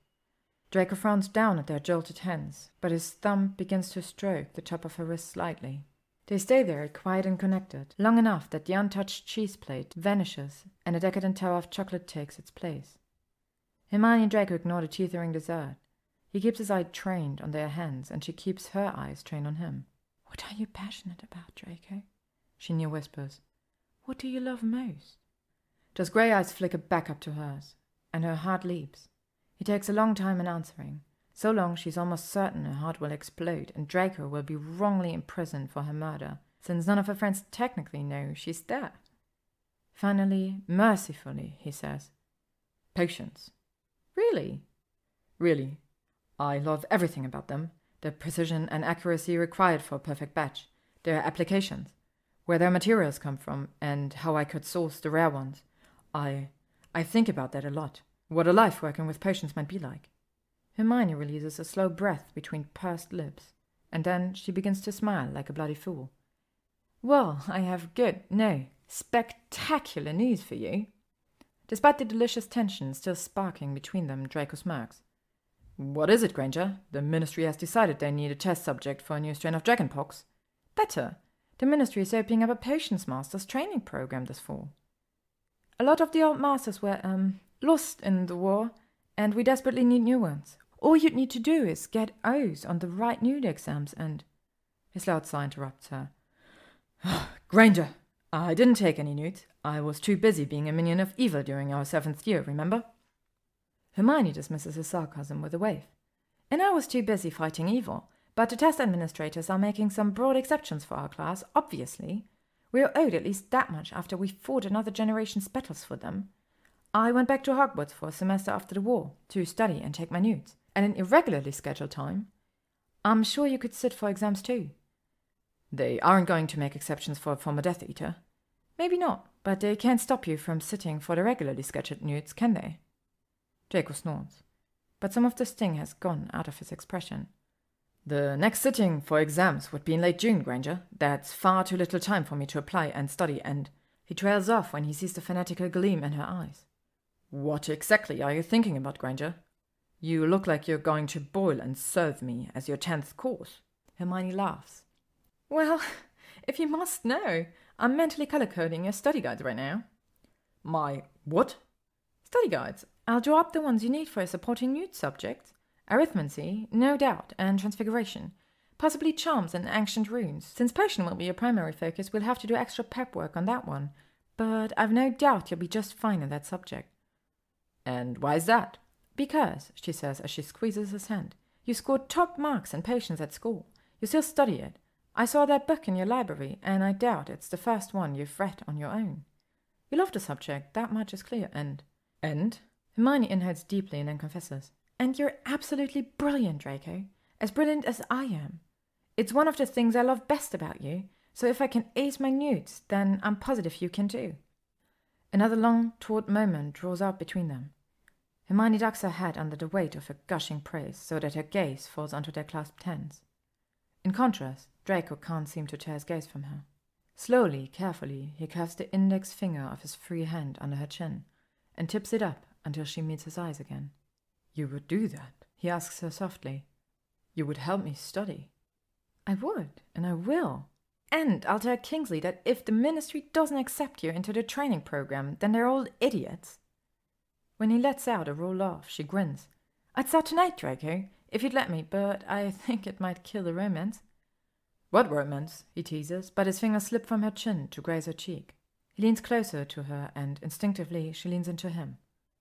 Near enough that she can feel his exhalation on her skin.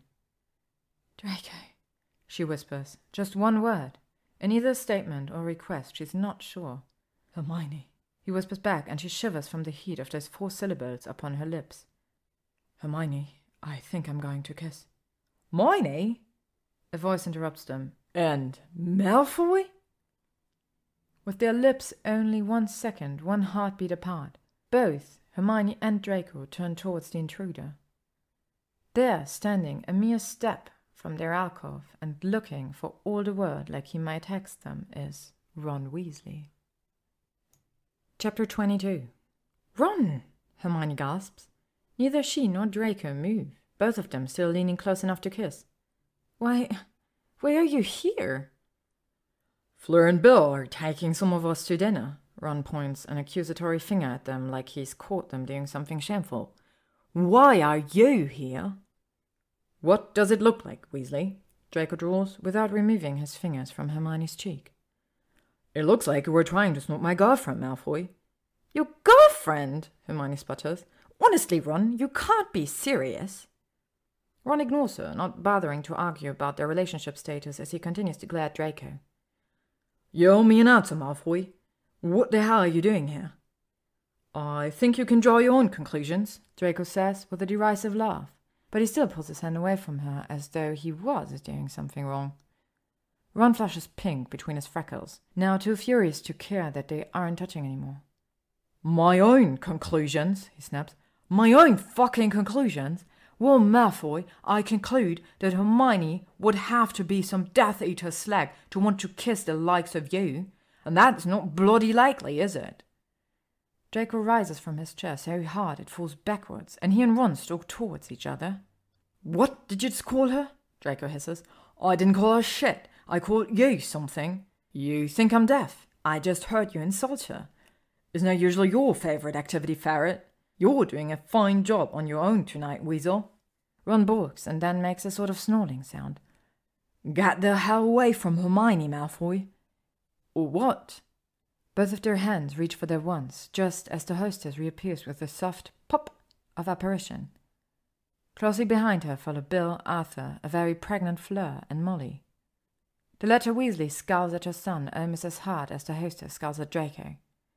Ronald, Bilious, Weasley, we get invited to one fancy restaurant, and you can't manage to keep your wand in your pocket for more than 2 minutes?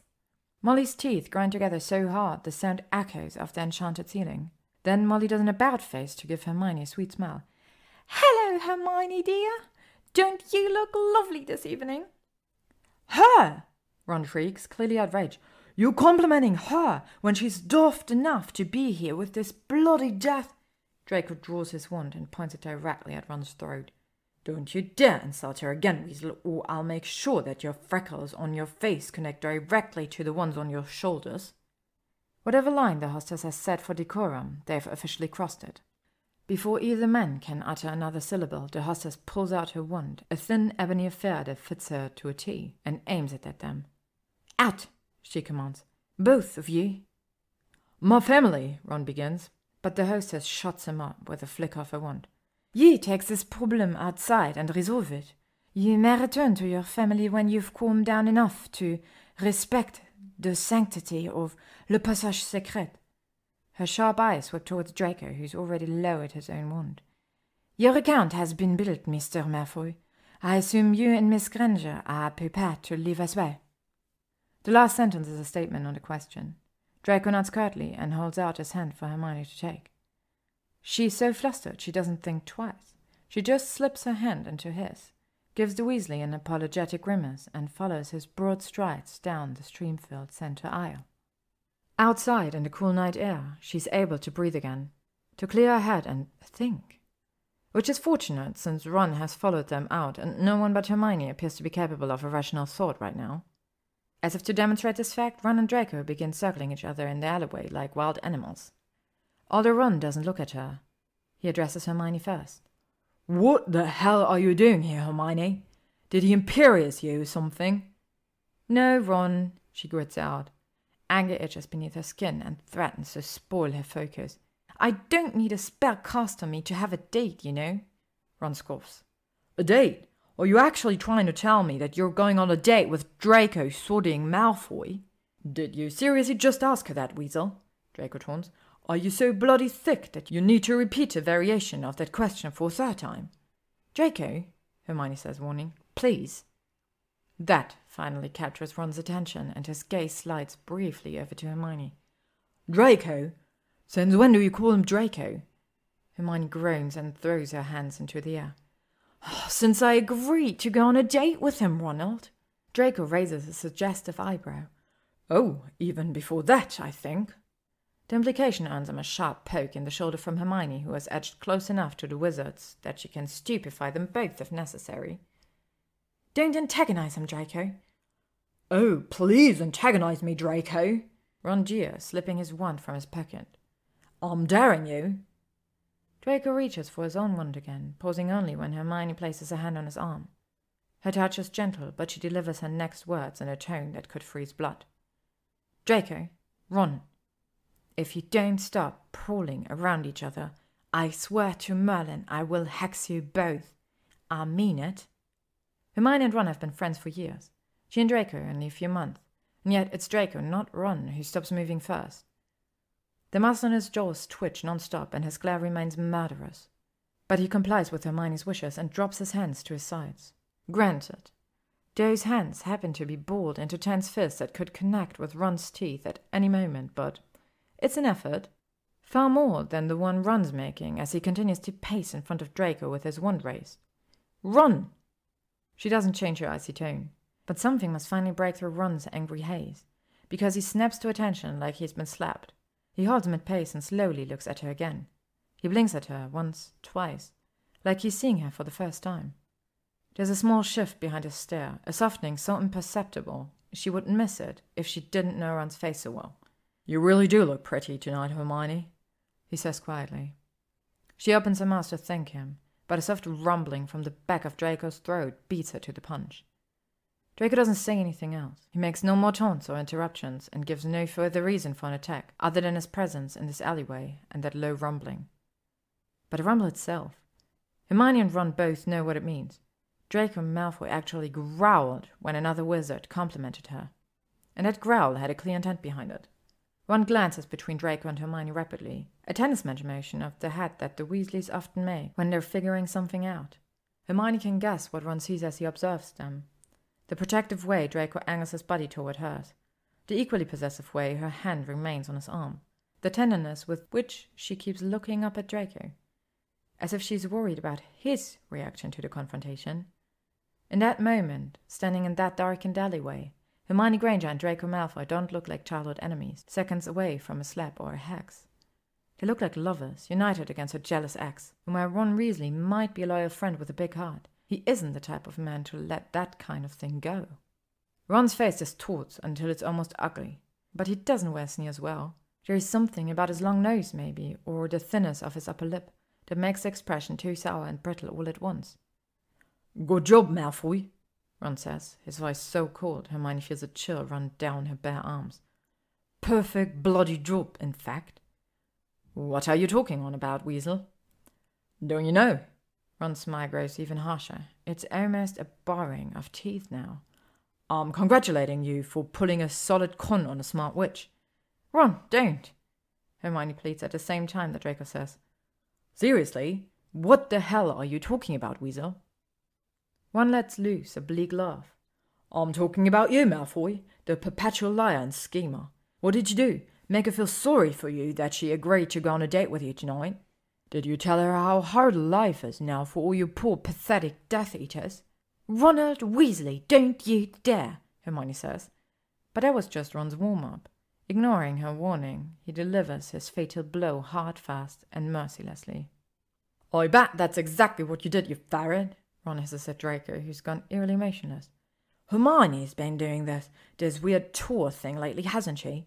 She's probably came by that snake pit you call her home with some dessert, and you started preying on her like a bloody vampire. But you know the worst part? She fucking fell for it. That's how evil you are. You're poison, Malfoy. Fucking poison. Everything you touch dies. Look at Dumbledore and your precious Death Eaters. Shit, even Crabbe. You're a toxic pit of despair, Malfoy, and you're just trying to drag Hermione down into it so you don't have to drown alone. As Ron spits out those last vile words, the two wizards are studying contrasts. Ron's face has shifted from pink to scarlet, so that he looks like a slash of blood red against the grey stones of the passageway. Across from him, Draco has become living marble. A pale statue from head to toe, cold and unmoving in the darkness. Ron shuddering with spent anger, Draco as still as a block of ice. Hermione, however, is the picture of bitter disappointment. Not with Draco, who has yet to defend himself, but with one of her oldest friends in the world, the boy she loved first. The boy who just broke her heart for the second time in a year. Ron's speech is a dagger inside her chest, and not because she agrees with him that Draco used her, not at all. If anything, she started out using Draco to prove to herself that she was strong enough to help someone truly broken, to reassure herself that someone else was even more broken than she felt. But somewhere along the way, all that changed. Her heart changed.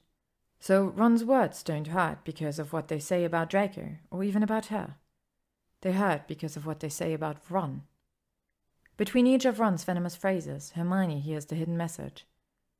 Ron still thinks her tour, her fears, her need to work through the war in her brain are all unnecessary. He still can't reconcile them and the war in a way that they can both live with. Plus, he apparently thinks she's weak enough to fall for any old sob story. That alone sets her heart on fire. And if her heart aches... She turns towards Draco with tears in her eyes. How will she pull him back from the precipice that Ron just pushed him toward? How will she rebuild the fragile scaffolding that Ron just destroyed? Draco looks so breakable right now, she has no idea how she should even approach him. But he stuns her when he shakes his head, straightens his spine, and fixes her with a bland stare. He tucks one hand into a tailored pocket and turns towards her with that familiar aristocratic ease. If she didn't know him better, if she didn't see the small crease between his brows and the tight line of strain around his mouth, she would think he didn't have a care in the world. When he gets close enough, Draco slips his free hand into her hair and tucks her toward him. The motion is gentle, but a lock of hair falls from a bun anyway. Draco ponders that tendril for a moment, twists it carefully round one long finger. He lets go of the curl slowly, almost regretfully, and leans forward to press a firm, close-lipped kiss to her forehead. "Go home with the Weasleys," he whispers against her skin. What? "Please," he whispers. Then he raises his voice so that Ron can hear him too. "I'm sure the Weasleys won't mind if you share their portkey home. They won't have hidden auras watching their journey, you know. Maybe you could even join them for the dessert we missed, while you wait." "No," Hermione protests. "After all that bullshit you just heard, there's no way I'm going to let you—" "I've asked you nicely," Draco sneers, his calm demeanor abruptly disdainful. "Don't make me repeat myself." What do you—" "I need to go home and think, Ranger. When I'm ready to talk, I'll holler you." Without further explanation or even a goodbye, Draco turns and walks out of the alley, leaving her alone with Ron, who is now chuckling in triumph. "Still a bloody coward," Ron shouts at Draco's retreating form. He grins as he turns back to her. "Once a ferret, always a ferret, right, Hermione?" And suddenly Hermione isn't a picture of tearful disappointment. She's the picture of unmitigated rage. In that narrow corridor, with only darkness between her and Ron, Hermione releases her rage like a fire-breathing dragon. She's screaming at Ron before she fully considers her words, before she can douse their heat with reason. Unchecked, those words ignite the air itself, furious and glowing and fused together with burning indignation. She's only vaguely aware of the things she says, of the vitriol she spews at him. But she does keep a precious few things inside. For instance, she only just refrains from laying bare his failings as a friend, a lover, a person. Those thoughts are too mean, too painful for even this moment. So she locks them in her heart, inside a little cupboard marked, "Things I don't say, but I definitely feel." Unlike Ron, Hermione doesn't pant upon finishing. She doesn't turn puce or go pale. Instead, she rocks back on her pretty black stilettos and assesses Ron coolly. Hermione, he stutters. I'm so sorry. I love you, you know. Not like that anymore. But you're still one of my best friends, and I shouldn't have. No, you shouldn't have. With a stricken expression burning in her brain, Hermione disapparates to the Gare du Nord station and prays that the last train back to London hasn't departed yet, because there is no way in hell she's portkeying anywhere with Ron Weasley tonight. Or maybe ever again. Chapter 23. The next Tuesday evening, Hermione brings Ron a pie. Pleiades hasn't visited her flat yet, and she hasn't received any flu calls. But she's only a little anxious. She knows Draco needs time, and she wants to give him that. After what happened Sunday night, after what he heard, he deserves that much from her at least. So Hermione spends all Monday night trying not to think about Draco while she makes the kind of food only Ronald Weasley would like. It's a pie filled with an amalgam of savory things, including ground beef, pork belly, pepperoni, Italian sausage, and ham. The dish contains enough nitrates to clog the arteries of an Olympic runner, and Hermione instinctively knows Ron will love it. She also knows it should be the other way around. Ron should come to her door bearing a tin of biscuits and his own contrition. But he won't, for a number of reasons, insecurity being the primary one. It seems to Hermione that Ron has battled insecurity every minute of every day since they were 11, maybe even since his birth. It also seems that Ron is just as broken as she and Draco, far more than he ever let on when they were dating. In fact, Ron's reticence about the war apparently hides a wealth of new emotional problems that Hermione is just now starting to understand. Certain things about Ron, however, haven't changed. He's still loyal and tactless, loving and short-sighted, kind and foolish. He is not the man she wants to be with, and he certainly bollocks things up quite nicely the other night. But despite everything, she loves Ron too much for Sunday to be the end of their friendship. So just like she's done many times in their past, she'll drag him kicking and screaming to the resolution as well. When he opens the door to his flat Tuesday night, Ron wears deep smudges of regret beneath his eyes, almost dark enough to match the blackberry stain on his t-shirt. It's then that Hermione knows this conversation will be the hardest yet. Harder than the one they had in the Forest of Dean. Harder even than last May. Hermione, he croaks. His voice sounds rough with guilt and lack of sleep. What are you? Do you lot actually own an oven? She asks, breezing past him into the flat. She wants very much to keep things neutral and light until they're ready for the hard stuff. But she can't help skidding to a stop inside the entrance of Ron's flat. The place is, to put it kindly, a disaster. Cabinets lay open and dishes stacked so high throughout the kitchen she can't see the countertops. Most of the cheap plastic chairs that dot the flat are either broken or askew. Takeaway containers and empty beer bottles litter every available surface, except for one corner of the couch where a tall pile of laundry, dirty, clean, both, leans like a drunken house guest who overstayed its welcome. "What the hell happened in here?" she asks. Ron comes up beside her and shrugs. "I was really shitty to one of my best friends, and I took it out on my flat afterwards." "You did all of this in 48 hours? "Technically, it's only been 45 hours since I got home from Paris." Hermione shudders. "Imagine what you could have done with the final 3. I think there's still a few clean spots left on the ceiling. Want to have a go at them?" He shakes his head self-consciously and slips his hands into the pockets of his sweatpants. Without asking permission to do so, Hermione raises her wand and begins to tidy up the debris. vanishing the rubbish and beer bottles, levitating the laundry down the hallway towards Ron's bedroom. After about 10 minutes of hard work, there's a clear path to the kitchen and some space for them on the sofa. "You're so good at stuff like that," Ron says softly from his place at her elbow. She has to force herself not to snort. Draco rarely assumes that she'll do the household charms all by herself. Unlike Ron, who hasn't changed his attitude once in 9 years. But Draco doesn't. Draco hasn't altered yet. Hermione sighs irritably. "You're quite capable of cleaning up after yourself, Ron." To demonstrate, she hands him the pie tin. "Here, take this to the kitchen, cast a warming charm on it, and cut us each a slice." He takes the tin, frowning down at the towel that covers it. "You're sure you wouldn't feel more comfortable if you were the one to?" "Nope," she says with a pleasant smile. "I wouldn't, but I will make myself comfortable on your couch while you serve us the dinner I prepared. Deal?" Ron nods and quickly moves to the kitchen. That's one of the beautiful things about him. Once he starts digging himself into a metaphoric hole, he usually stops after being told to. Hermione slips off her trainers and hoodie and sets them up on one of the few intact plastic chairs. By the time Ron returns with 2 mismatched plates of pie, she's found a spot on the couch that needs only a little scourgify. He hands her a plate and plastic fork and then takes his place on the sofa. He doesn't wait for her before tucking into his own pie with giant shovel-sized bites. Hermione has barely begun when Ron finishes his slice and goes back for more.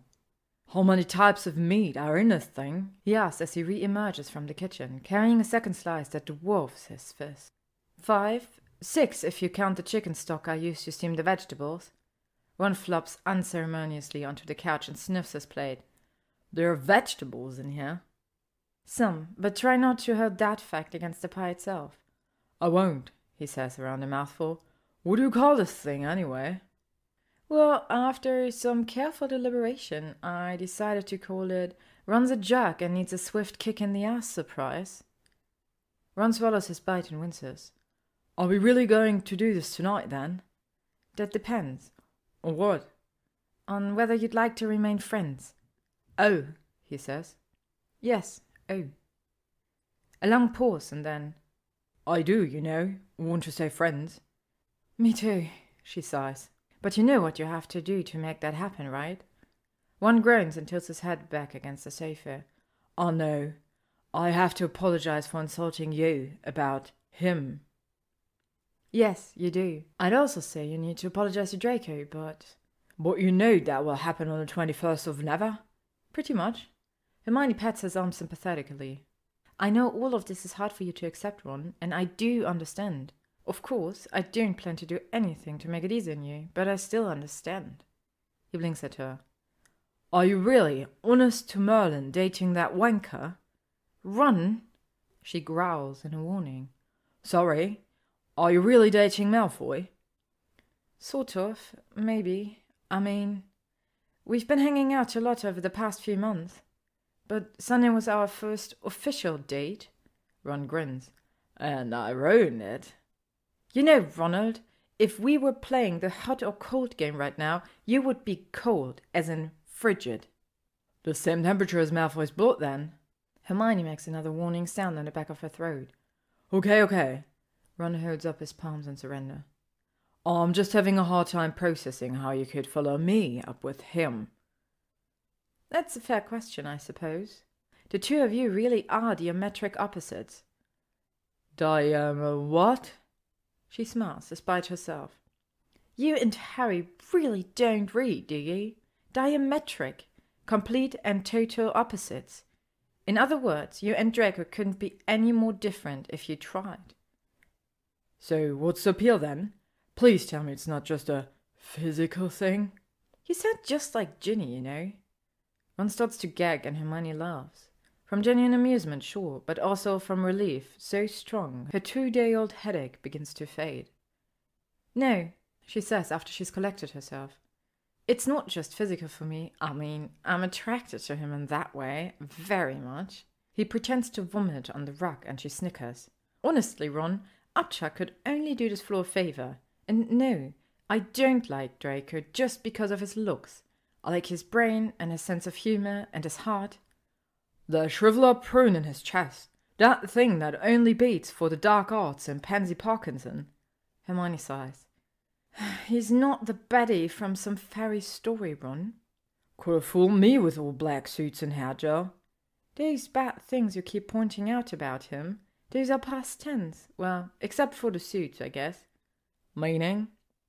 Meaning, Draco knows he was wrong, and he's actually apologized for it. More than once, in more than one way. Oh, la-di-da. You act like that's not a big deal, Ron, but it is. For someone like him, brought up the way he was, to admit that it was all shite. To admit he screwed up and then try to change himself. I'm not saying it's better than if you or I did it, but it's at least as important. Growing up, you and I had decent parents with a decent grasp on reality. The Malfoys arrived very late to that game, and I'm impressed they're trying to play it at all. What are you telling me? Ron asked scornfully. That the Malfoy family is a perfect little picture of goodness and light now? Of course not.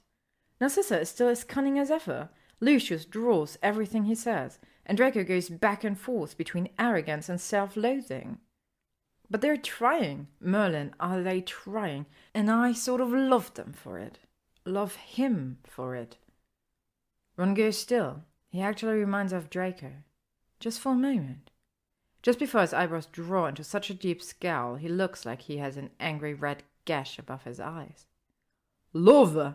You love him? I didn't say that, but I do want to date him. And sometimes love follows suit, so it's possible, maybe, someday. This isn't exactly the truth, and Hermione knows it. She's far closer to that word than she'll admit aloud. But one still emits a low, despairing noise, and she knows he's reached his limits. Enough, she says quietly. I've said enough for you to know that I'm serious, and that you'll have to at least tolerate this thing I have going with Draco. If you and I are to stay friends, yeah? Ron ponders a quasi-ultimatum long enough to make her heart skip. But finally, he says, Yeah, Hermione. I can live with that. And I am sorry, about the other night. She's about to sigh in relief when he suddenly narrows his eyes and points a finger at her. But don't think for 1 minute that I'm going to be cool with him, Whiny. Tolerant, sure. Cool, no. And under no circumstances, and I mean no circumstances, will you snog him in front of me. Deal? Hermione wants to laugh, wants to hug him in gratitude, even though she knows that he's giving her the bare minimum of what she would give to him if their situations were reversed. Instead, she pretends to consider his offer and then grabs his pointed finger to shake it in agreement. Deal. He nods like that's the end of it. But then he scrutinizes her face as though he'll find the meaning of life written there. What? She asks testily. I'm just wondering if you were this pretty when we dated, or if... Or if what, Ron? She snaps, confused and wounded in a way she doesn't understand. You think Draco cast some kind of beauty charm on me or something? Ron makes a pained frown. Of course I don't. I was just wondering if that tosser is the one who brings out this glow in you. I'm glowing? Yeah, in a sense. I've never seen you prettier than how you looked in Paris, except for tonight. You're even prettier tonight. I'm wondering how he factors into that. Hermione considers what Ron said. Considers what Draco means to her. Why they might just fit together, and how she should put it so that Ron Weasley doesn't lose his mind. Draco just gets it, Ron. He gets what I'm trying to do with the PTSD pastry tool. He gets what makes me frustrated or happy. Gets what makes me laugh. Draco just gets me. At this revelation, Ron falls silent. He doesn't scream or protest or argue about how it couldn't be Draco Malfoy who might best understand the woman at his side. And in Ron's silence, Hermione hears a peace offering. A promise to stay her friend, no matter whom she dates. After a while, they both settle back into the sofa. Hermione to finish her first slice of pie, Ron to finish his second. She enjoys the comfortable silence and the released tension in her shoulders. This is the way it should be with Ron. This is how she envisioned their friendship after they broke up last May. Sure, the war will always be a strained, once every blue moon topic between them, and Ron certainly won't be inviting Draco over for poker night with the Gryffindors. But tolerance? Tolerance is good. Just ask Draco Malfoy. Chapter 24. But it seems that Hermione isn't going to get the chance to ask Draco Malfoy anything. She waited those 2 days after Paris without contacting him. Hell, she waited a full week after Paris and then 6 days more. She gave him his space and his time, but nothing happened. No Pleiades with a smartly worded note, no Mavie insisting that Miss do something with her hair, no flu call. Nothing. Now, almost 2 weeks later, Hermione sits at home with a book, alone as per her usual Saturday nights before Draco, but not perfectly content as per usual. Not content at all. She's just reread the same sentence for the 3rd time, still not focusing on the words, when the Weasley's geriatric owl flaps in through her open window. Errol moves with the creaky pace of a senior citizen, landing precariously at the edge of Hermione's sofa. He sneezes, at least she thinks it's a sneeze, and tosses her a scroll as somewhat of an afterthought. Before Hermione can properly unroll the scroll, Errol closes his eyes and falls into what she hopes is a nap and not a coma. On the parchment, Ginny's pretty handwriting asks, "Anything yet?" Ginny must be visiting her parents if she's using Errol instead of Harry's new barn owl. And Harry must have told Ginny what Hermione shared with him last night via flu call, that Draco Malfoy is officially absentee. Hermione sighs, gnaws at her bottom lip, and then accos her ever-ink. All she writes back on Ginny's parchment is, "Zip, zilch, 0. She could tell Ginny not to worry, or if Hermione wants to be really honest, she could explain to Ginny how her heart feels like it might break into 2. Which is silly, really, because she and Draco haven't even kissed yet. He doesn't owe her anything, and she doesn't owe him, and yet. Hermione leaves her note as it is and rolls it back up for Errol, who miraculously revives when she waves a treat under his nose. "Back to the barrow, old boy, please." Errol takes his sweet time chewing the treat and mulling over her request, before he ascends unevenly into the air. Once he's left, Hermione does not wish that Pleiades' huge wingspan and orange eyes would take Errol's place. She does not. Instead, Hermione returns to her book. She makes it 6 pages before she realizes that another 2 hours have passed and she can't recall a single word of what she's read. If someone issued an exam on this book right now, she'd fail miserably. Hermione groans, just about ready to throw the book across the room in frustration, when her flu whooshes loudly. Her head whips towards the sound. Then her heart stutters. In both disappointment and surprise. Ginny and Theo and Luna? The 3 of them stand side by side on her hearth, wearing identical expressions of glum empathy. Well, Ginny and Theo look sad. Luna looks about as grim as the permanently angelic face of hers will allow. "What are you doing here?" Hermione asks them. For as spacey as Luna acts, she's also keenly observant. It's one of the things Hermione loves the most about her. Luna knows exactly whom Hermione means by you, and so she smiles apologetically. "Ginny flu called me tonight. She thought I might have some insight about your predicament. Although, I must admit, I find it all rather romantic." Luna pauses, tilts her head to one side, and then studies Hermione in a hauntingly owlish manner. "Do you mind horribly that we're here?" Hermione regards the 3 of them, asking herself that very question. Then she exhales through pursed lips. "Not at all, actually. It's kind of a relief to have someone, 3 someones, to work through this mess with me. I talked to Ron the other week, but he's not the person I want to discuss Draco with, obviously." "That's an understatement," Ginny says with a light laugh. Hermione smiles warmly and then narrows her eyes at her guest. "Theo, are you sure you're comfortable being a part of this conversation? Draco is one of your close friends." Theo shrugs as he exits the fireplace. "You may not realize it, Hermione, but you've become one of my close friends too. And I've been broken up with a few times. When Ginny helped me tonight, I decided to come over right away." "Oh, Merlin," Hermione moans. Her hands flutter to her mouth and she slumps back into her sofa. "Is that what's happening to me? Am I being broken up with for the 2nd time in a year?"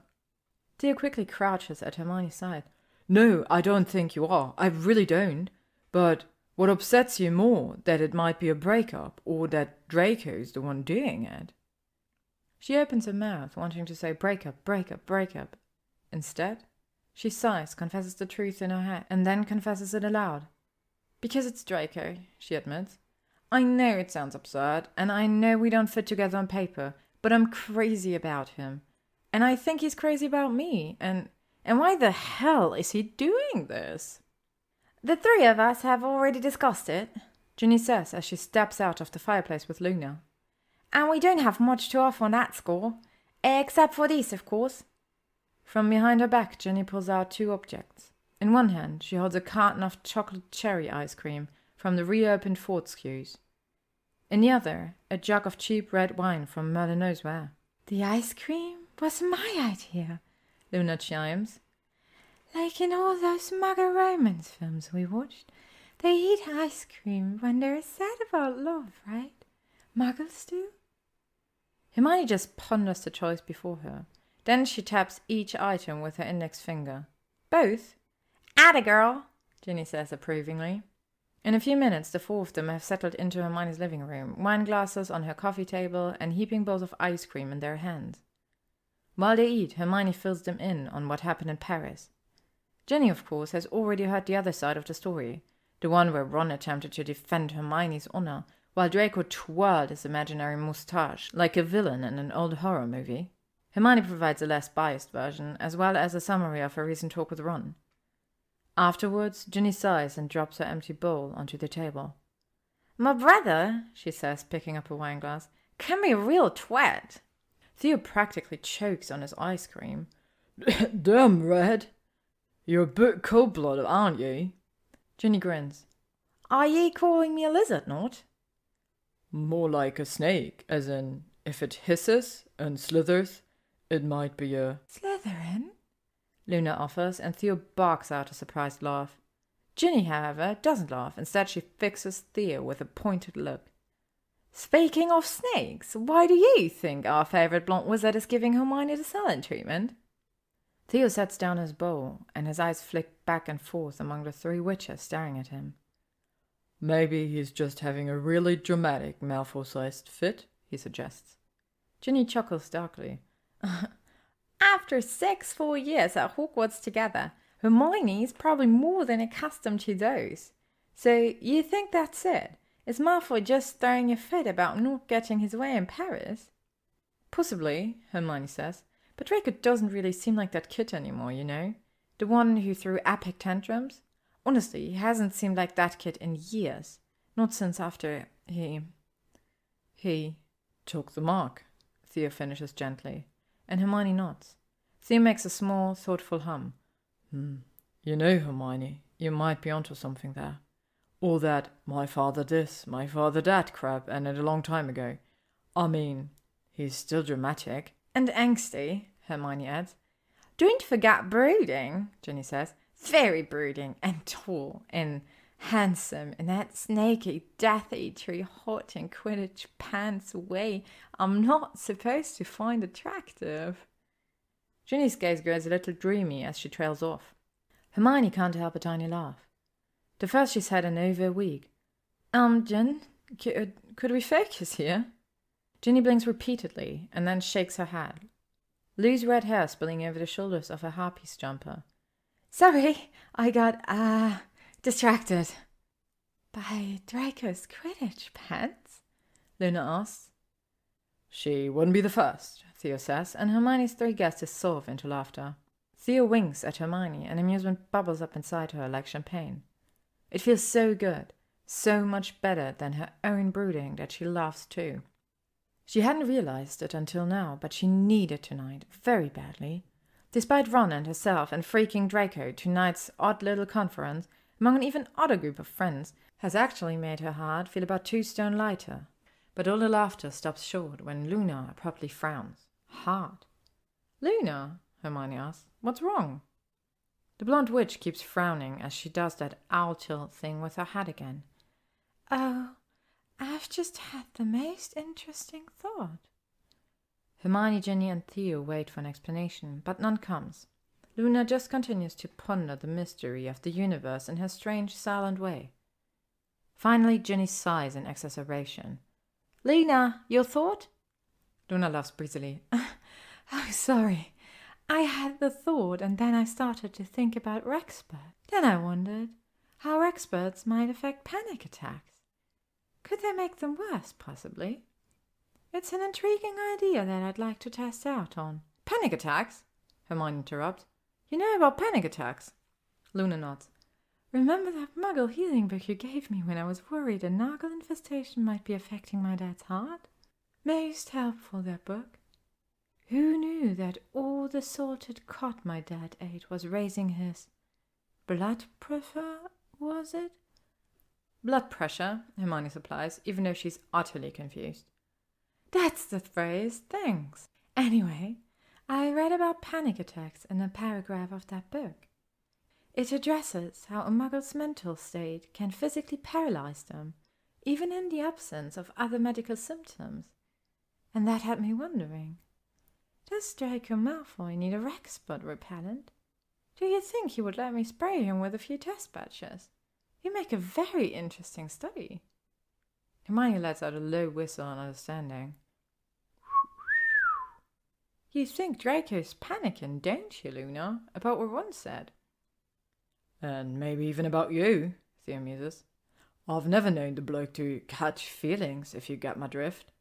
It certainly wouldn't be his style to show them, if he did. I mean, he's so pureblood. He probably still thinks revealing fear or love is tantamount to having food stains on his robe. But from all the changes I've seen in him, it's obvious that Draco feels something for you. Something big. In fact, I think he might actually love her. Jenny breathed. She sees Hermione's shock and shrugs. Or be close enough to it that he freaked the hell out and hid. Is that something he would do? Luna asks. Hide from love? Yes. Theo and Hermione answer simultaneously, and then share cheerless smiles. After that, the four of them fall silent. Hermione uses the quiet to mull over Theo and Ginny's theory. Is it possible that Draco isn't just upset about the things Ron said in Paris? Is it possible that he feels as deeply for her as she feels about him? And that it terrifies him? If so, she can't blame him. The idea of being with Draco, kissing him, dating him, maybe even loving him, absolutely terrifies her. Almost as much as it thrills her. But she's Hermione Granger, and she's never run from a challenge. Draco Malfoy, on the other hand. Hermione takes a long look at the wine glass sitting closest to her on the coffee table. For some reason, she hasn't taken a single sip tonight, and she doubts she will. Something about it would feel like betrayal, like breaking an implicit promise to the man she likes. Maybe more than likes. Hermione sighs loudly. What next, then? Ginny palms her glass and shrugs again. Give him another week. Just a few more days to work things out through that thick, wealthy skull of his. And after that, Ginny exchanges a look with Theo and Luna and then grins wickedly. After that, you have our permission to transfigure him back into a ferret.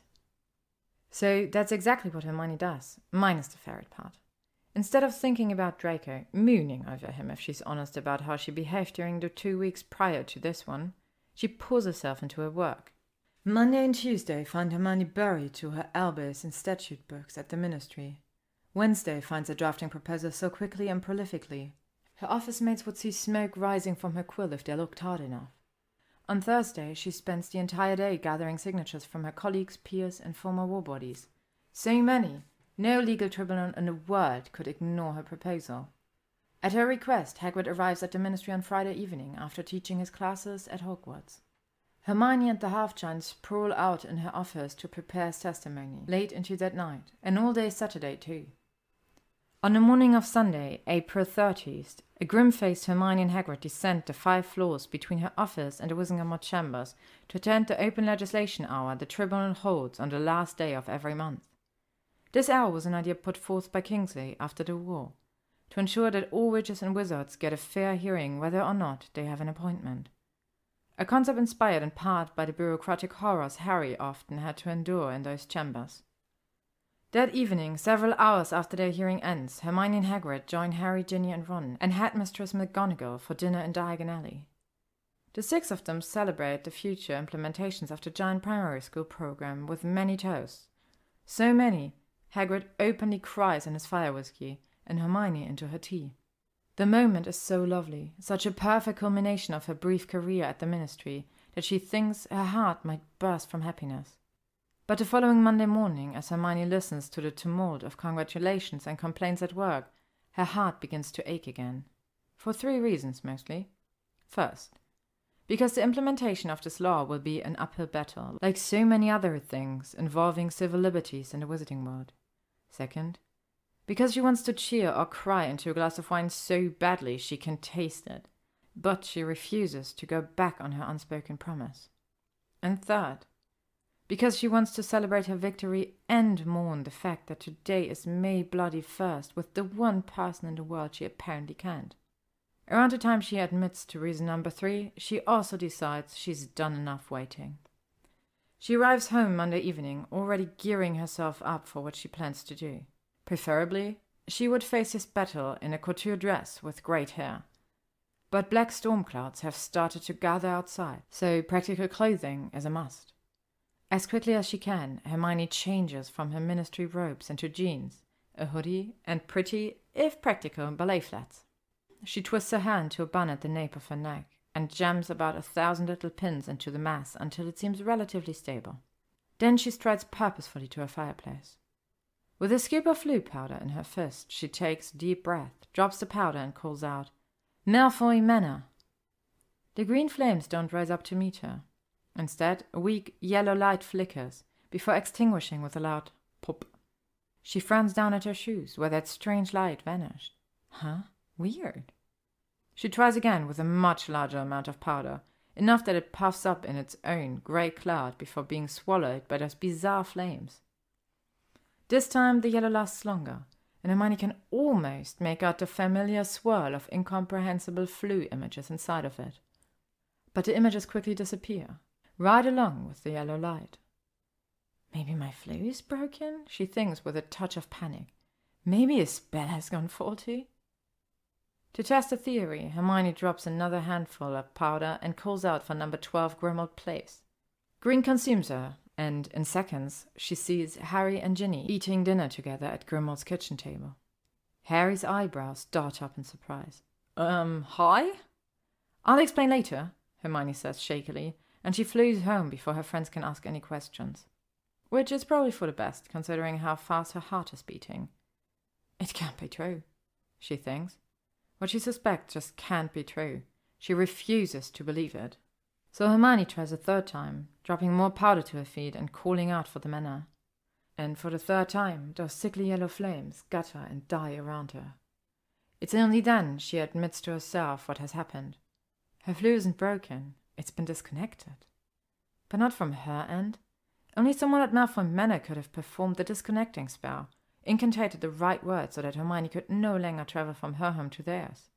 And just as sure as Hermione knows that their connection has been severed, she also knows that Draco did this. Not his mother, or father, or even Mavie. Draco. He severed the connection between himself and Hermione without so much as a goodbye. Hurt jabs her gut so hard she can't breathe. But soon a completely different emotion replaces it. Anger. Swift, powerful, unstoppable anger. "So that's how you want to play it?" she whisper-snarls at her fireplace. "Then let's see how you handle this move." And she disapparates on the spot. Chapter 25. Hermione lands squarely on her feet outside Malfoy Manor. No stumbles or nausea this time. Just a roiling anger she can't wait to unleash.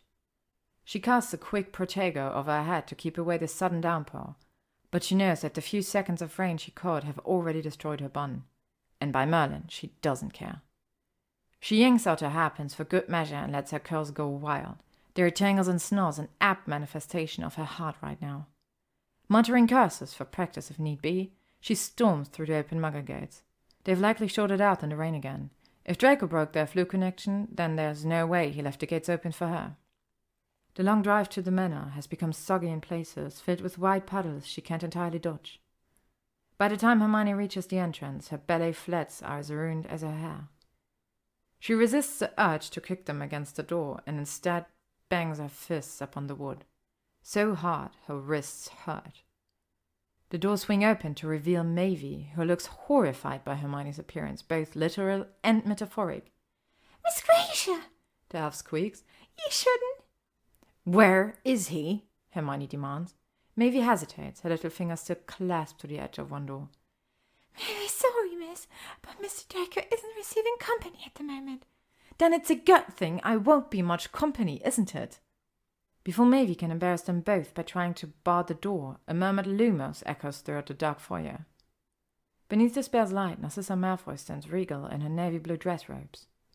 Her wand and chin are raised, and she looks far, far more imposing than her house elf.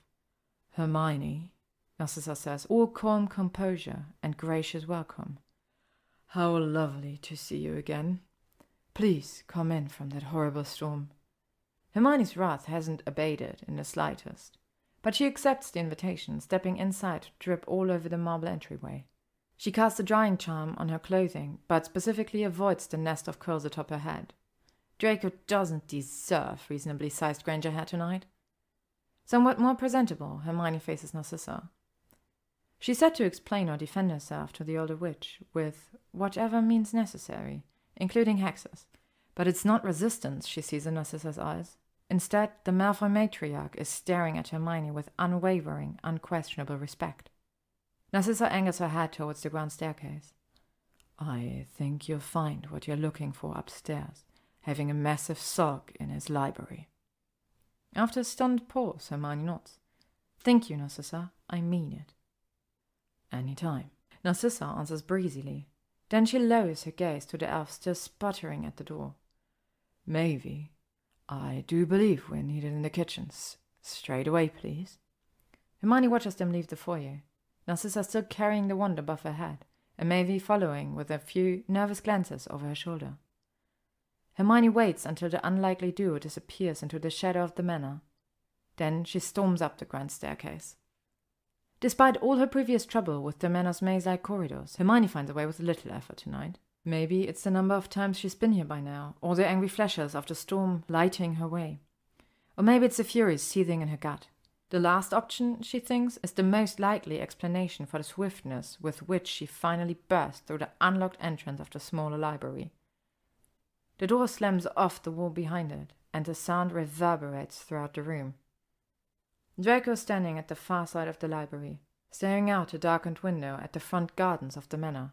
He doesn't move, doesn't make any indication that he's heard the echo of the slamming door around him.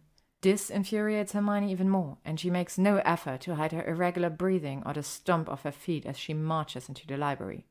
How dare you! She all but shouts at him. How dare you disappear for 3 weeks and then shut the flu on me?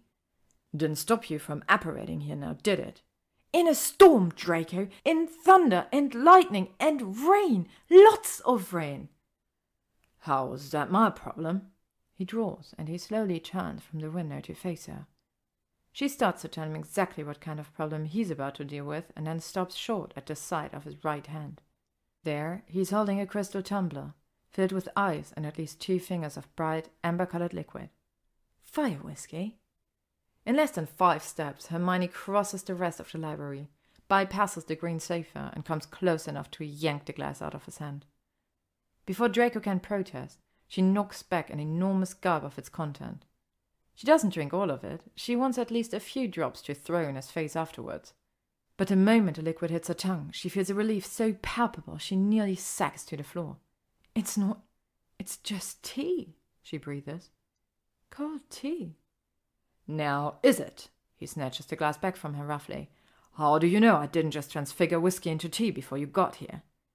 Because food and beverages other than water are the first principal exception of the Gamp's law of elemental transfiguration. They can't be transmuted. Draco falters, obviously surprised by her automatic recitation. But he quickly recovers, and his jaw tightens. Fuck, Granger! Do you have to be such a goddamn Noldor? I'll take this as a compliment, she snaps. Do you have to try so damned hard to make me think you're drinking again? Just how conceited are you, Granger? I wasn't trying to make you think anything. I was just drinking tea in my library, trying to stay sober, like I've been doing for every night for the last 3 months. You were the one who barged in here unannounced. Hermione rolls her eyes. Don't give me that unannounced crap. You saw me coming from the apparition point by the gates. You said so yourself. Okay then, I'll amend my word choice. You weren't unannounced, you were uninvited. Or didn't the broken flu connection make that clear? Hermione feels that stab of hurt again, white hot and cruel. She forces herself to ignore the ache as she presses forward. Oh, so we're back to cowardice now, are we? His pale eyebrows draw together. What? Cowardice, she drones in her swartiest voice. C-O-W-A-R-D-I-C-E.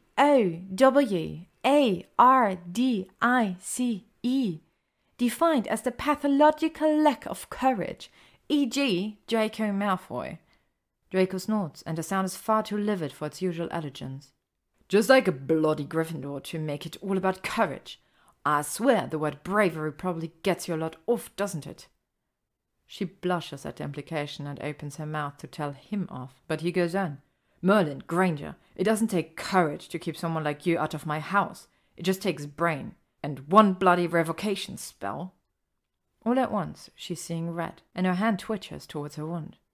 It's a testament to how she feels about him, how she still feels about him, despite this terrible display, that she doesn't draw the wound and hacks him right there.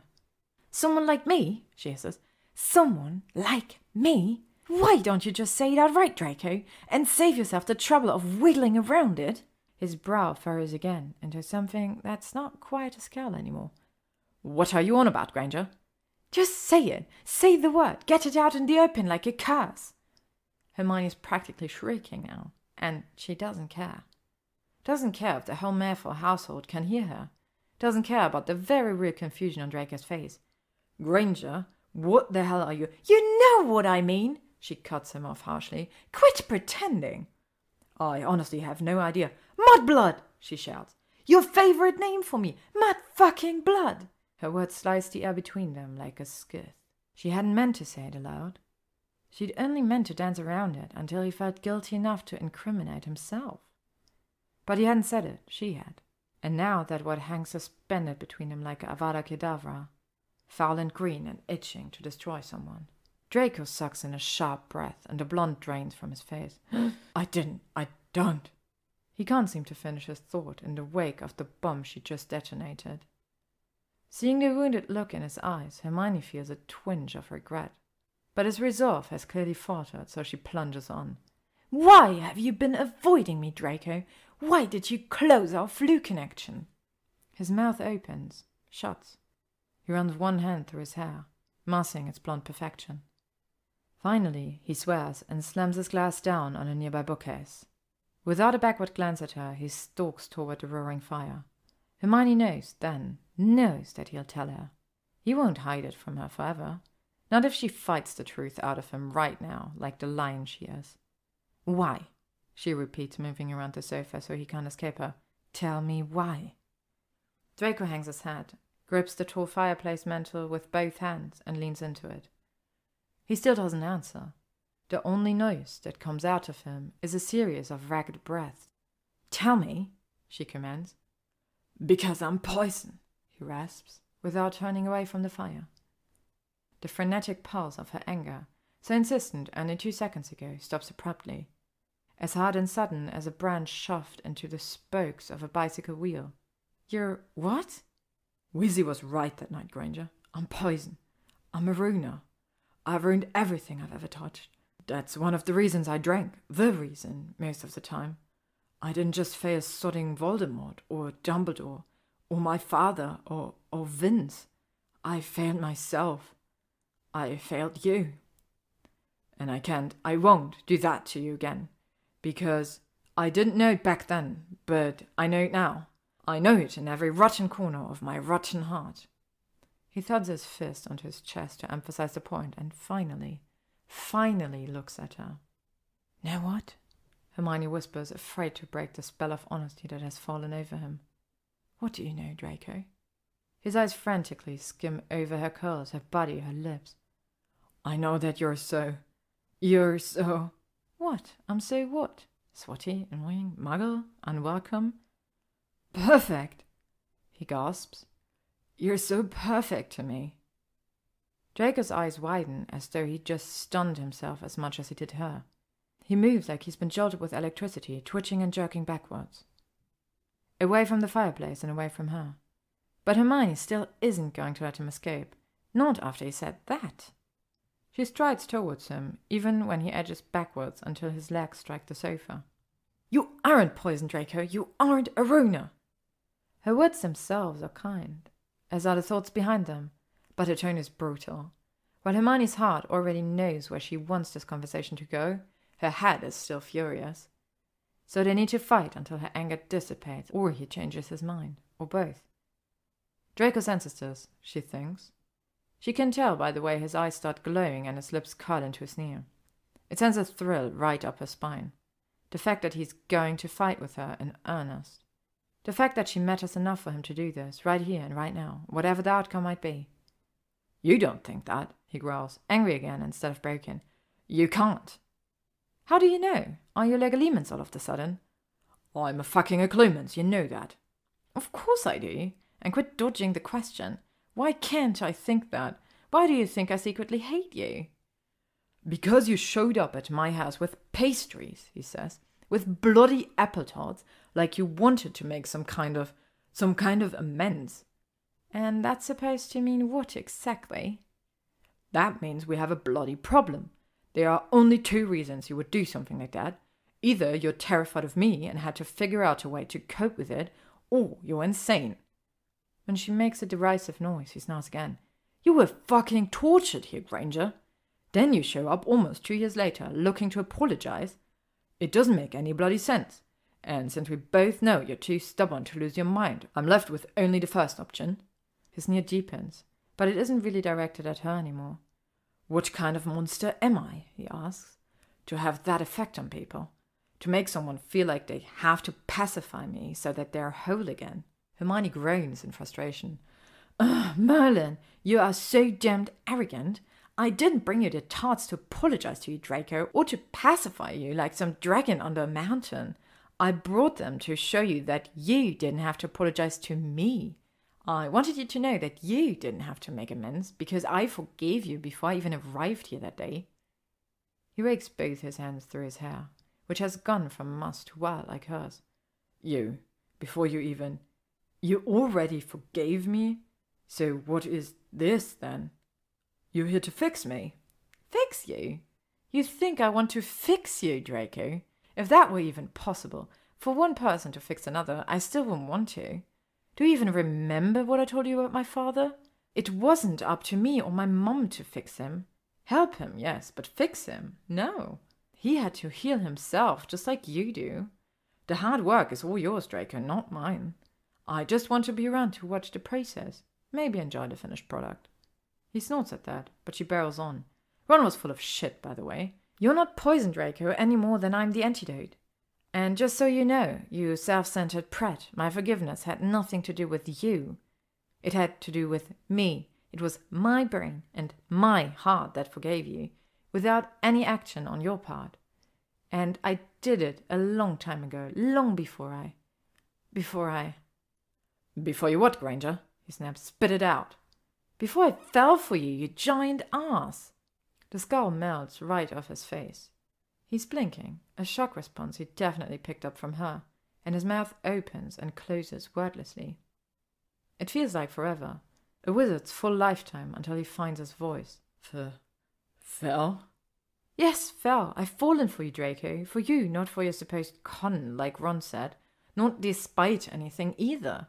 I haven't forgotten how you treated me in school, or the fact that you didn't stop your aunt, or the way you slunk into the shadows after the war. Your mistakes are still as much a part of you now as they were back then, but I fell for what you're trying to do with all those mistakes now, the way you're taking that lump of shitty clay and molding it into something worthwhile. And I've learned that there was plenty worthwhile to begin with, underneath all that dross.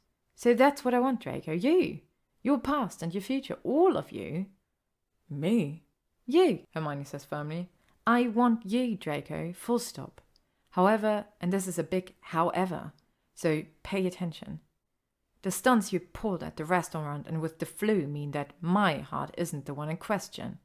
I'm not going to stay where I'm not wanted. So you better say something right now. You better tell me what you want from me, or you can watch me from the window as I apparate away from here, for good." Her words sink in and he goes pale, so worryingly pale. His hand lifts towards her, clenches and unclenches in the air, and then drops to his side.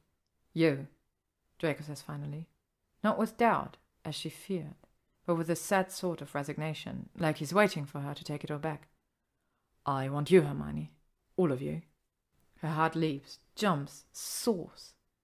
Yet there's more he owes her, not because they're competing, but because he's Draco. Given their strange and circuitous history, she needs this. "Why?" she asks. "I need to know why." "Because you're Hermione Granger," he says. When she scoffs, he holds up one hand. "Hear me out, okay?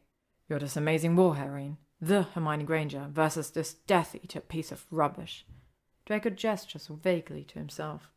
"Before you start to argue with me, just stop. I was a Death Eater piece of rubbish. I'm not anymore, but people still see me that way. The way I was as a boy. Yet, here you are, acting like I'm worth something."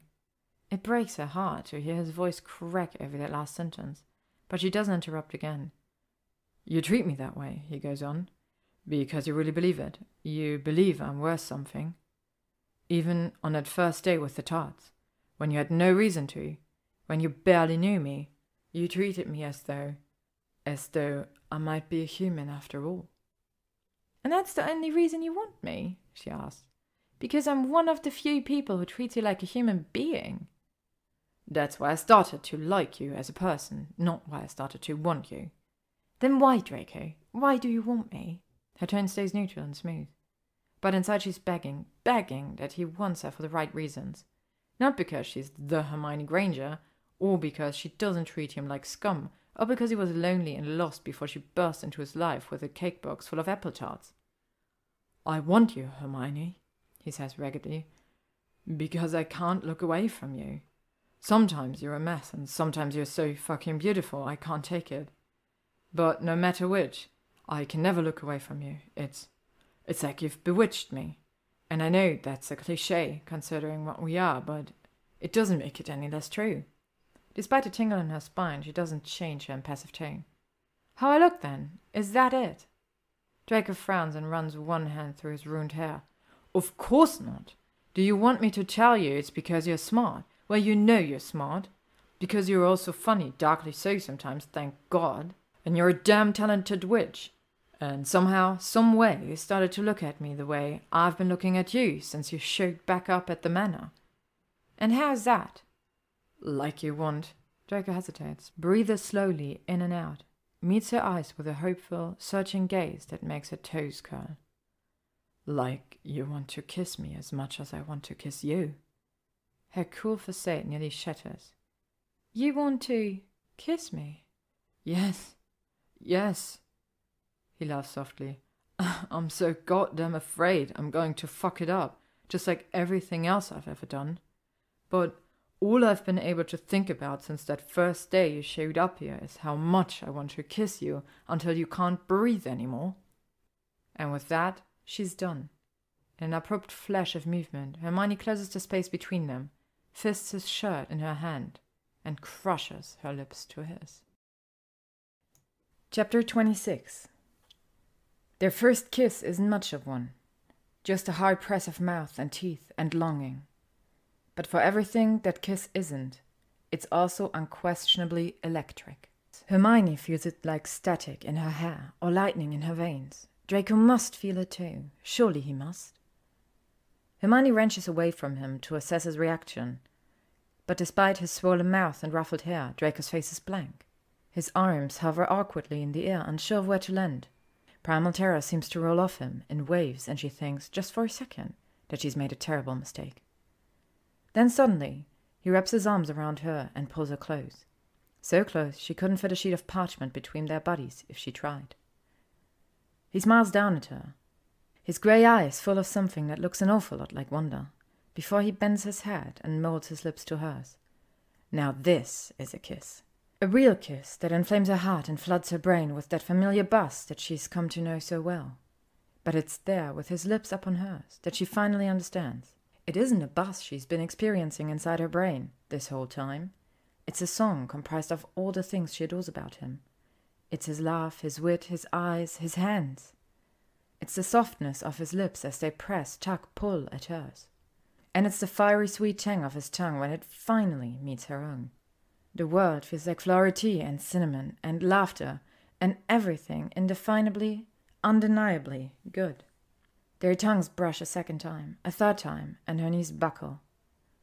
But he is holding her up with one arm, tangling the fingers of his free hand into her web of hair and kissing her even deeper. When she whimpers into his mouth, he actually growls and lowers his lips to suck at the place where her shoulders meet her neck. She moans as he trails his mouth from that perfect spot to another glorious one at the base of her ear. The movement leaves his neck exposed, so she angles her head to lave at his pulse point with her tongue. He groans softly, and so she traces her tongue from his neck to his earlobe, which she nips at with her teeth, just a bit. "Fuck, Hermione," he gasps, jerking back to meet her gaze. His pupils are blown, dilated fully with desire. "My thoughts exactly," she whispers, and both of her hands drop to his belt buckle. Draco freezes. Nothing moves except his eyes, which dart to the buckle and then back to hers. I haven't. Her heart clenches in the most pleasant way imaginable. "Ever?" she asks. Yeah, I have, but not in a few years. Not since before the war. He releases a hoarse, uncomfortable laugh. A hazard of my former occupation, I guess.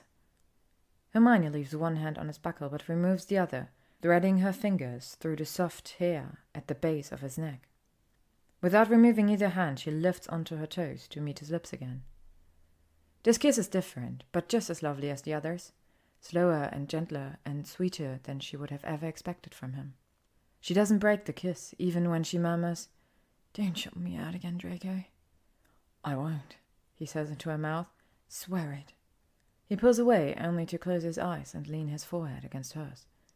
"You're in, Granger. That's permanent. At least it is for me. The only way you're getting out of my life now is on your own. You can leave any time you want. I would never force you to stay. But I wouldn't leave you. I couldn't. Not now." His hand, still woven in her hair, starts to shake. Not from a lack of booze, but from the terrifying truth of his confession. He's been scared for so long, she realizes, that he hasn't learned to trust in the good things. He hasn't given himself permission to believe just once that something might go right in his life. Hermione nudges his chopped chin up with her nose until he meets her gaze. "I'm not going anywhere, Draco. You can snarl and stomp and swagger like a peacock. I've seen it all before, and I'm sure I'll see it again. But none of that will change what's between us, because I want you, all of you." Apparently, that's all he needs to know. Draco's mouth recaptures hers with a new urgency. This time, he doesn't stop her hands when they undo his belt buckle. As soon as Hermione accomplishes that task, her fingers move to the buttons at his collar. He continues to kiss her while she yanks off his tie and accidentally rips his shirt in her haste. The sounds of buttons clattering to the floor does something riotous to her insides, and she steps back to cast colloportus and muffliato on the library doors. Hearing the spells, Draco grins madly. "That, Granger, was the sexiest thing I've ever seen." "For now," she promises. She doesn't give him time to respond before she tackles him to the floor. At first, they're just a jumble of limbs and hands and tongues in front of the fire. But somewhere along the way, they begin to shed their clothing, piece by piece. Each article they lose, Hermione transfigures into an item of bedding up on the floor. Draco's jacket and her hoodie combine into a plush blanket beneath them. His tattered shirt makes a perfect silken bedsheet. Their shoes a handful of thick pillows, their pants more sheets that just beg to be tangled. At some point, between transfigured outer clothing and completely discarded undergarments, she grabs his wand and flings it along with hers onto the sofa. As far as she's concerned, that's not the kind of magic they'll need tonight. Maybe not even tomorrow, judging by the way his tongue dips between her breasts and her hips grind into his. They're fully bare to each other now, a state that always made her feel a little mortified whenever she did this with Ron. Draco, however, seems wholly unashamed. He's currently exploring every centimeter of her skin, whispering her first name like an incantation. "Hermione." A press of his lips to the hollow above her clavicle. "Hermione." A lick at the curve below her breast. Hermione. Another kiss on her mouth, deep enough to set her aflame. Draco hasn't touched anything important yet, and it's clearly intentional. He's waiting, she thinks, for her consent, or trying to drive her mad. Either way, she adores him for it. She tugs and twists him until his back is propped against the edge of the sofa, and she's straddling his lap. Draco only has a moment to comprehend their new position, to dig his fingers sharply into her hips before Hermione ducks her head to lap at the jagged sectum sempra scars on his chest. She can feel his muscles tense beneath her, so she places one calming hand on the spot above his heart and another on the faded mark upon his left arm. "They're you," she says, still pressing kisses onto his puckered flesh. "They're a part of you, so I want them too." Draco moans and yanks her hips forward until the hard length of him lies deliciously against her stomach. "Your mouth," he begs. "Give me your mouth, please." Hermione obeys and they are kissing again, lips and tongues colliding with a frantic kind of need. Draco entwines his fingers in her hair, angling her head backwards so he can lower his mouth to her breasts. He licks one nipple tentatively, waits for the guttural sound she makes, and then pulls the nipple fully into his mouth. Hermione's eyes have rolled so far back into her head, she might as well close them. She whispers something that might be yes, while his tongue dances along both of her nipples. She sucks in a hard breath when his free hand snakes across her stomach and lands upon the warm, aching core between her legs. Like his tongue, his fingers dance for a moment, seeking, teasing, exploring this part of her. He must understand the permission she grants with the wider spread of her legs, because his long fingers dip fully inside her. Slowly, blissfully, he plunges them in and out as his thumb rubs the cluster of nerves just above his fingers. Her words become unintelligible then. She scratches her fingernails wildly across his shoulders, and her thighs clench around his. Draco drags his mouth from her breast to the nape of her neck, his hands still moving between them. "Beautiful," he whispers against her skin. "You're so beautiful, Hermione." I want... The heat of his laugh on her neck just destroys her. "Yes," he teases. "What is it that you want?" "You," she gasps. "All of you." "All of me?" he asks, with a suggestive thrust of his hips. Hermione doesn't respond right away. Instead, she raises her thighs until his fingers have slipped out of her, and she kneels fully above him. Draco meets her gaze, frowning up at her, with an unspoken question. In answer, she gently takes his face in her hands. "You," she repeats, choking his cheeks with her thumbs. "All of you." Then she reaches between their bodies, positions the length of him against her, and slides down. Draco doesn't gasp or cry out, but his arms encircle her waist, and he pulls her torso forward so that their bodies are flush. Hermione gives them both a few seconds to adjust to their connection before she arches her back and starts to rock her hips slowly and methodically against his. This position, and the new level of control that comes with it, is actually new to her. It's uncharted territory that she finds she likes best of all. Draco apparently agrees.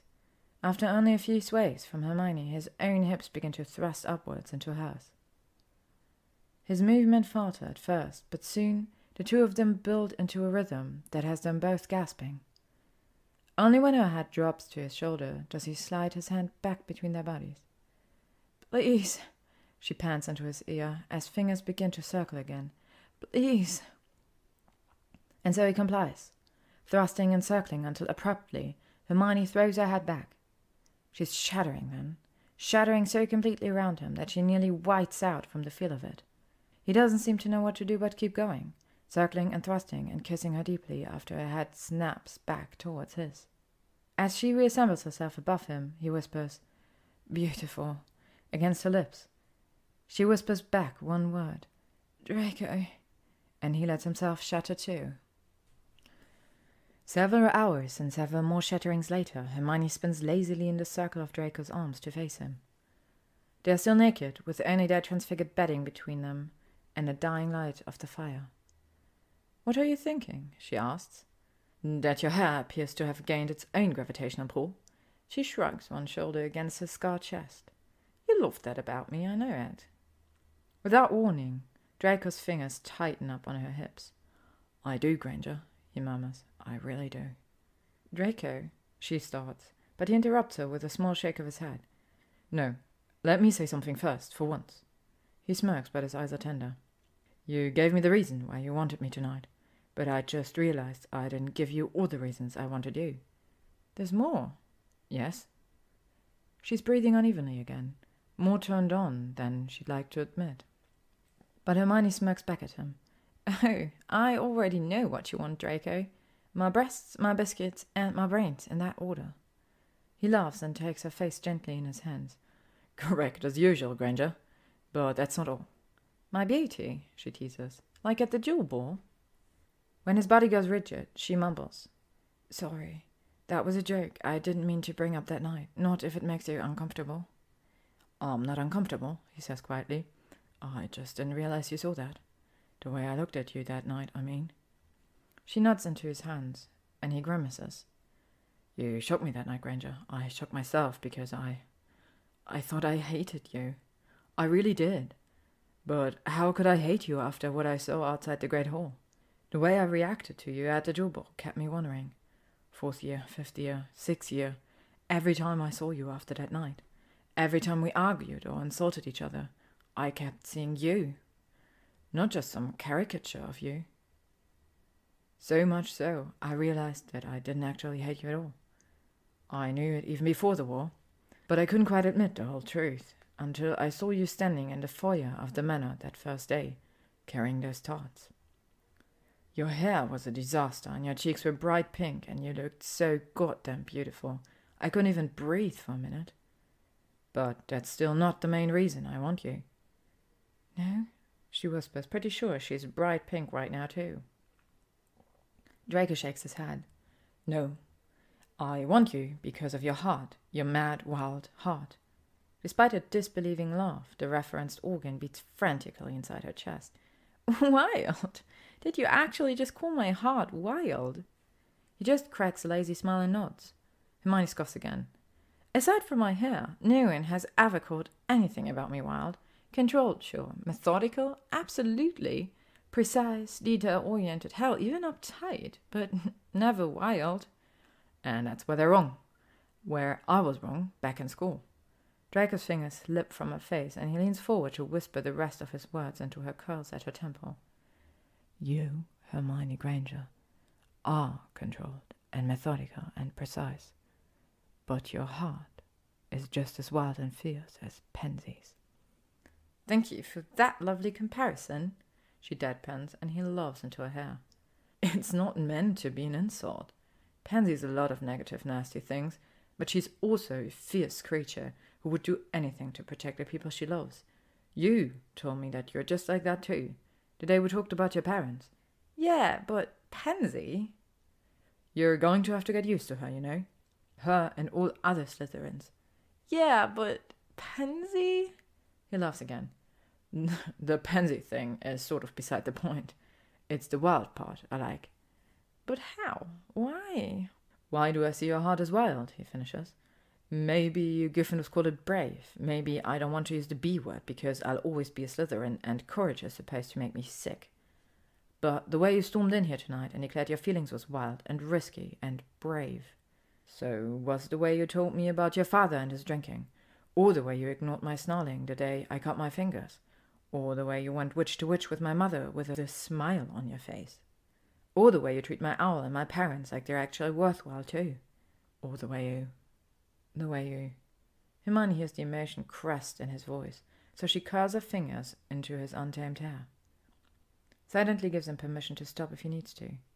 But Draco takes a shaky breath and continues. It's the way you looked that day, crying and screaming on our parlor floor, but not giving one fucking whit of information to my aunt. That's the day I knew, in my bones, that all that blood purity rhetoric was shite. Because you were strong and brave, and beautiful and brilliant, and the most incredible badass I've ever seen. Her eyes start to burn and she clenches them shut to keep the tears back. In response, Draco tucks her closer to him. They stay like that for long enough. Their breaths start to align, chest rising and falling in a matched rhythm. We don't have to talk about the war anymore, she eventually offers, if you don't want to. She feels rather than sees Draco pull back to study her. Eventually she opens one eye to find him frowning down at her. "Why wouldn't we talk about the war?" he asks. The image of Ron's grimace flashes, unbidden in her mind. She shrugs awkwardly. "Sometimes couples don't want to talk about unpleasant things," she says. "After they, couple up." "Are you saying that we're a couple now, Granger?" "Well, you haven't slept with anyone in at least 3 years, and I'm lying naked on your floor, so..." "So that means more romps on the floor then?" he teases. "For as long as we want." "And how long is that, in your estimation?" "For keeps," she admits with a sigh. "Maybe forever, depending on your understanding of time and space." Instead of the panicked release she expects from him, Hermione feels his arm tighten around her. Even now, even after the way they just devoured each other on this floor, his embrace makes her heart constrict. But just as quickly as it arrives, her joy dims, because Hermione knows this whole honesty game, and she'll be damned if she traipses into something new without laying the ground rules this time. I mean what I said earlier, by the way, about the war stuff. We don't have to talk about it anymore. If that's how you want it to be between us, Draco, then I'll deal with it. I will. Now it's Draco's turn to scoff. "That's not going to work, Granger, and you know it. The war is as much part of us, together, as it is individually. Hell, there wouldn't even be an us without the war. You want to hear something clearly fucked up? I think I'm going to end up feeling grateful for that time in our lives, in some perverse way, because of this." He runs his fingertips down her bare hip to demonstrate, and she shivers happily. "So get that idea out of your head. Anytime you want to talk about us, or the war, or us and the war, just do it. The topics aren't mutually exclusive, and you don't need my permission. If I ever fight you on it, just drag me kicking and screaming right along with you, like you did tonight." Hermione's lips curves into a Cheshire grin. "Just like tonight?" "Well, preferably with the kind of screaming that occurred in the latter part of the evening." He laughs when she pushes on his shoulders until he's lying up on his back again. She climbs on top of him, laces her fingers with his, and gently pins his arm over his head. Still smiling, he asks, "What do you think you're doing, Granger?" "Well, practice does make perfect," Hermione purrs. "Don't you agree?" This time Draco agrees. He really, really does. Chapter 27. For the second time in a month, Hermione wakes up in Malfoy Manor. This time, of course, she just happens to be naked. Like last time, Draco sleeps peacefully beside her, his breath deep and even in her ear. She takes a moment to admire the pre-dawn light on his pale skin, the way it makes him look like porcelain, smooth and breakable at the same time. He's beautiful, she thinks, beautiful and strange, and hers. Hermione briefly considers waking him for another round. Their 6th? 7th? Instead, she carefully extracts herself from his arms and grabs one of their loose bedsheets. She finds a wand in a crook of the sofa, aims it at the sheet, and groans quietly as the sheet transfigures back into its original form. Draco's tattered button-down is not what she was hoping for, but it will have to do. She casts a soft reparo on a few of the ribs, slips her arms through those of the Oxford, and then uses a sticking charm to close the front of the shirt. Hermione eyes the other sheet longingly, but they wrap too tightly around Draco to be transfigured without waking him. She pulls on her knickers, which apparently landed on the fireplace tools last night, and tiptoes barefoot from the library. For some reason, the manor corridors no longer confuse her, and she finds her way to the kitchen within 5 minutes. She's expecting an empty room in which to cook, just like the last time she woke up here. But even though the sun hasn't fully risen today, the kitchen is packed to the rafters with house elves. Some are chatting over cups of coffee, while some are preparing today's meals for the Malfoy family. "Maeve!" Hermione waves to the little elf standing by the stove. Maeve, who looks like royalty in her forest green suit, turns towards Hermione and lets out a sigh that could only be described as relief. "Oh, Miss, Maeve's so glad you're still here. So very glad that Mr. Draco and Miss made up." Then Maeve takes a long, hard look at the witch's clothing, or lack thereof. Hermione, for her part, has the good sense to realize that she's almost stalkers in front of all these superbly dressed elves. With a self-conscious wince, Hermione tucks the hem of Draco's shirt farther down her thighs. It's a belated attempt at modesty, but, well, it's all she's got. Maeve exchanges a meaningful glance with the house elf next to her. Has Miss worked up an appetite then? Maeve asks innocently, and the other elf stifles a laugh. Actually, Hermione says, ignoring the rush of elfish titters that now spread around the kitchen, I was hoping you'd let me cook breakfast for myself and Draco.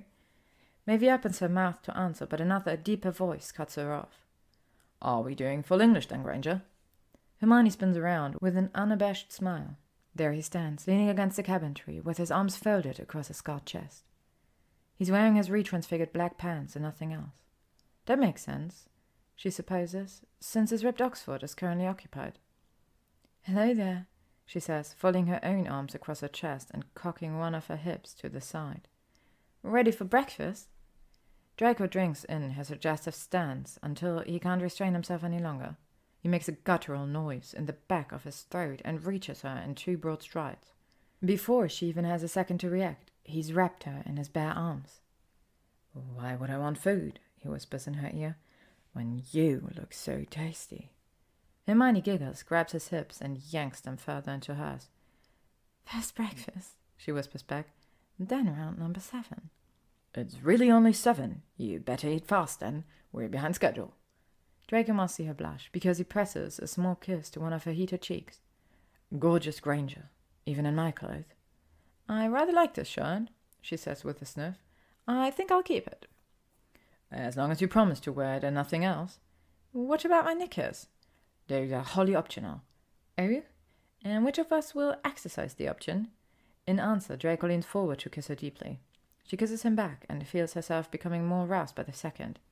Her hand has just started to swipe down her stomach towards the button of his pants, when the giggling of elves stops her. Only at that moment does she realize that they have an audience of at least 8. Her cheeks flush yet again, but Draco doesn't seem embarrassed in the slightest. Ladies, he says to the elves, not bothering to pull his mouth from Hermione's. Could you give us some privacy? A chorus of snickers echoes throughout the kitchen, followed by the cracking of apparition. Only Maeve remains. Hermione can tell it's her from the way the house elf clears her throat in irritation. Should maybe just send Mr. and Miss Breakfast up to the small library then? After all, we do prepare food in here. Maybe you would like to keep this room sanitary if you both please. A laugh bubbles out of Hermione's throat, and she glances down at the little elf tapping an impatient foot beside them. I'm sorry, Maeve, Hermione says, and she means it. I think we're in that carried-away stage right now. Maeve sighs and makes a dismissive gesture with her tiny fingers. Thank you for stating the obvious, miss. Now, shoo! Draco doesn't wait for further instruction. He keeps his arms wrapped around Hermione's waist, and immediately they pop back into the library, where his steaming hot breakfast is already waiting for them. Slowly, incredulously, Hermione's head swivels from the breakfast tray towards Draco. Did you just apparate us here? Draco shrugs, but there's a proud gleam in his eyes. It's the 2nd of May. Before she can fully comprehend what he said, Hermione kisses him ferociously, just as proud of his newfound freedom as he is. Then his words sink in, and her heart plummets. The 2nd, she whispers, and suddenly finds that her legs don't feel steady anymore. With shaking knees, she plops gracelessly down onto the sofa. Draco watches her, uncertainty lining his features, until it hits him.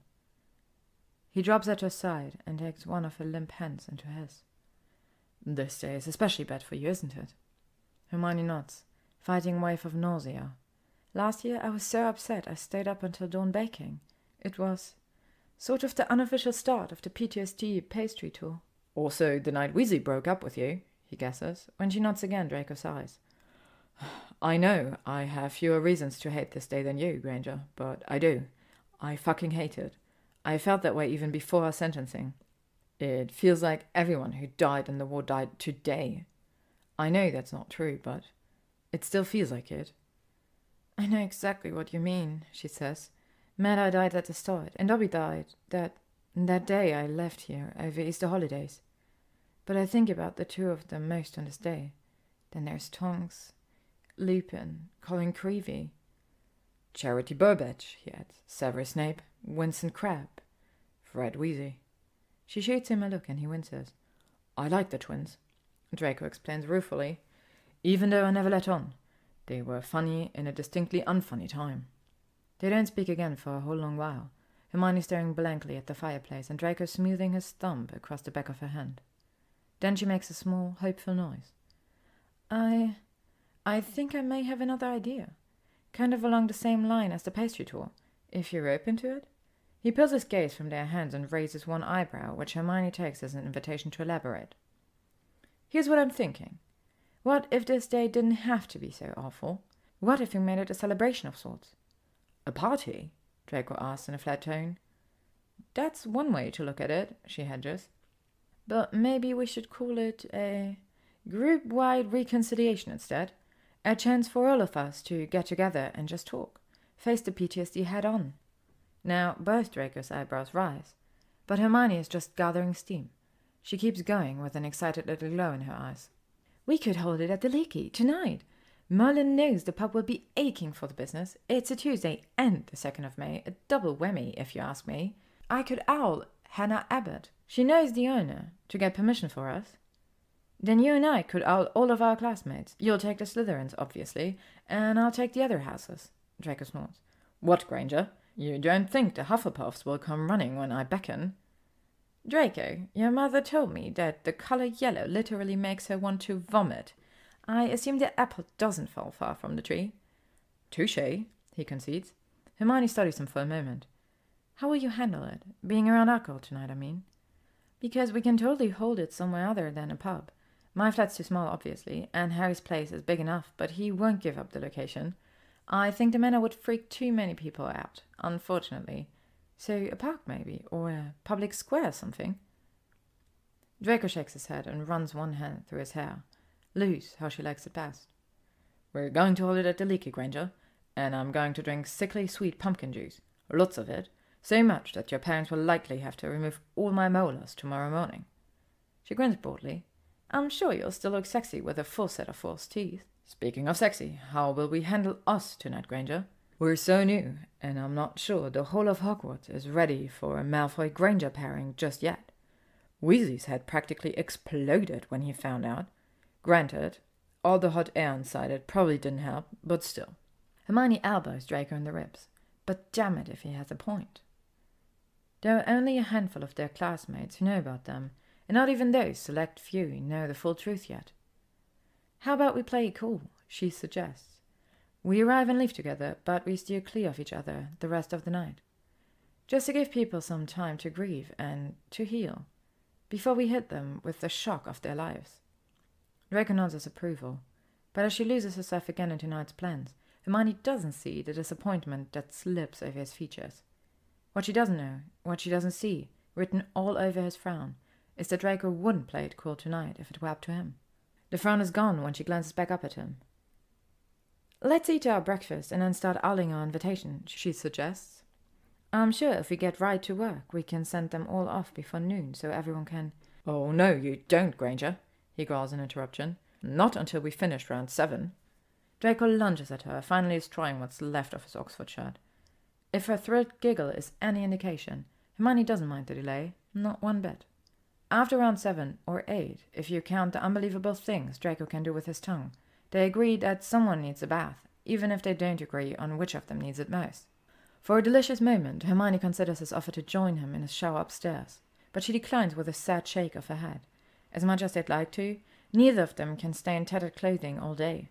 Draco performs the reconnection spell to his fireplace, rather sheepishly, she thinks, and then Hermione flees home for the fastest shower and change of her life. When she arrives back at the library, he's waiting for her on the sofa, looking far too good in his jeans and black blazer. He must feel the same way about her appearance, because his eyes drift along the lines of her bare legs up to her short grey skirt. His gaze stops at her green jumper, and a slow smirk spreads across his lips. Did you have to rob a Slytherin for that top, Granger? Oh, this? It's just something I had lying around. Or something you've transfigured? Without looking at him, Hermione strolls over to where their breakfast still awaits. She takes a small, deliberate nibble of toast. Well, Draco, let's just say you shouldn't perform Finita Incantatem on this jumper unless you like the color red. Draco laughs loudly and pushes himself up from the sofa. He joins her at the sideboard, and the two of them tuck into their meal, occasionally trading bites of food for kisses. Eventually, they've had their fill, So Draco summons a few of the ever-ink quills he keeps stashed around the library. Hermione sinks into the sofa cushion next to his. Draco, however, shakes his head. Too far away, he declares. Without further explanation, he pulls her body with him while he leans back against one arm of the sofa. You'll choke on my hair, she warns, but she settles her shoulder blades up on his chest. C'est la vie, Granger. I've suspected I would die this way since I was 11. You thought you would willingly get this close to me when you were 11? I didn't say that. I just said I thought death by your hair was a strong possibility. Death by my hair? Really, Draco? She feels a shrug against her back. After what we did on the floor this morning, he says, it won't be an unhappy death. That has to bring you some comfort, right? In reply, Hermione just wiggles farther into his lap. Thus positioned, she summons a stack of blank parchment. On the top sheet, she scrawls a generic greeting and the details of their get-together. Then she uses her wand to duplicate this template onto each of the other sheets. With a satisfied hum, she hands a wad of paper over her shoulder to Draco. He takes them, lifts the weight of her hair to one side, and plants a loud thank you kiss on her neck. You see, he says, your hair almost smothered me just now. Hermione rolls her eyes, but she reaches back to trace her fingers over his cheek before she sets to work addressing her invitations. Draco begins his own as well, moving from Greg and Millie to Theo, Blaise, Pansy, Daphne Greengrass, Tracy Davis, Marcus Flint, and Adrian Pusey. He throws in a few more names for good measure, but given a number of his former housemates who are dead, in hiding, or incarcerated, Draco finishes far sooner than Hermione. Once done, he leans over her shoulder and pretends to inspect her work. Doing all right with those illegible runes you call handwriting? When she merrily grunts, he smiles. Very articulate, Granger. She sighs and stretches out her cramping hand. It's just, I'm trying to decide whether or not to invite the professors and the older order members. I'm thinking not this year anyway. I can write those, he offers, if you change your mind. She shakes her head and Draco laughs. What is it, Granger? You don't want me adding my signature to your invitations as well? Hearing the strained tenor of his voice, Hermione angles her head to give him a light kiss. Of course not, she says. We actually want people to come tonight, don't we? He laughs again, this time in the genuine way that makes her heart race. He doesn't lob a follow-up quip at her, so she turns back to her parchment. As she scrawls more invitations, she feels his left hand drift down towards hers. At first, Draco just brushes his knuckles back and forth along her hand. It's a simple, absent-minded movement on his part, a subconscious way to stay connected to her while she writes. But after a while, his index finger begins to stroke her second finger from the left, tracing the spot where a ring might one day go. It's an inexpressibly intimate gesture, and she very nearly transfigures their fresh clothing into another set of bedding. I love this, she blurts out, being here like this with you. I want to do this every free minute we've got, if you let me. Silence descends over the room, and for a full minute, she's certain he's going to push her off his lap and run. But Draco surprises her, thrills her, when he pulls her closer and whispers into her ear. I do too, Granger. I really do. Chapter 28. Hermione discovers that, while Draco and Narcissa can now operate, the Manor's flu network is still only connected to 2 locations. The main entrance of the ministry and her own home. Which is flattering, but also damned annoyance. Draco is so out of practice with apparition, there's no way he'll make it from the manor to the leaky cauldron. Or from the manor to 10 meters outside of the manor, honestly. With such limited travel options, she and Draco must flew to her flat that evening, and then turn back around to flew to the leaky. It's a problem she intends to badger Kingsley into remedying soon, but not tonight. Tonight is for grieving, or healing, or revealing. Merlin knows which, or in what order. Hermione is still pondering that riddle as they arrive at the leaky's flu portal. But the minute their cloud of green dust disappears, she and Draco very nearly flew right back home. Especially when they see what's waiting for them.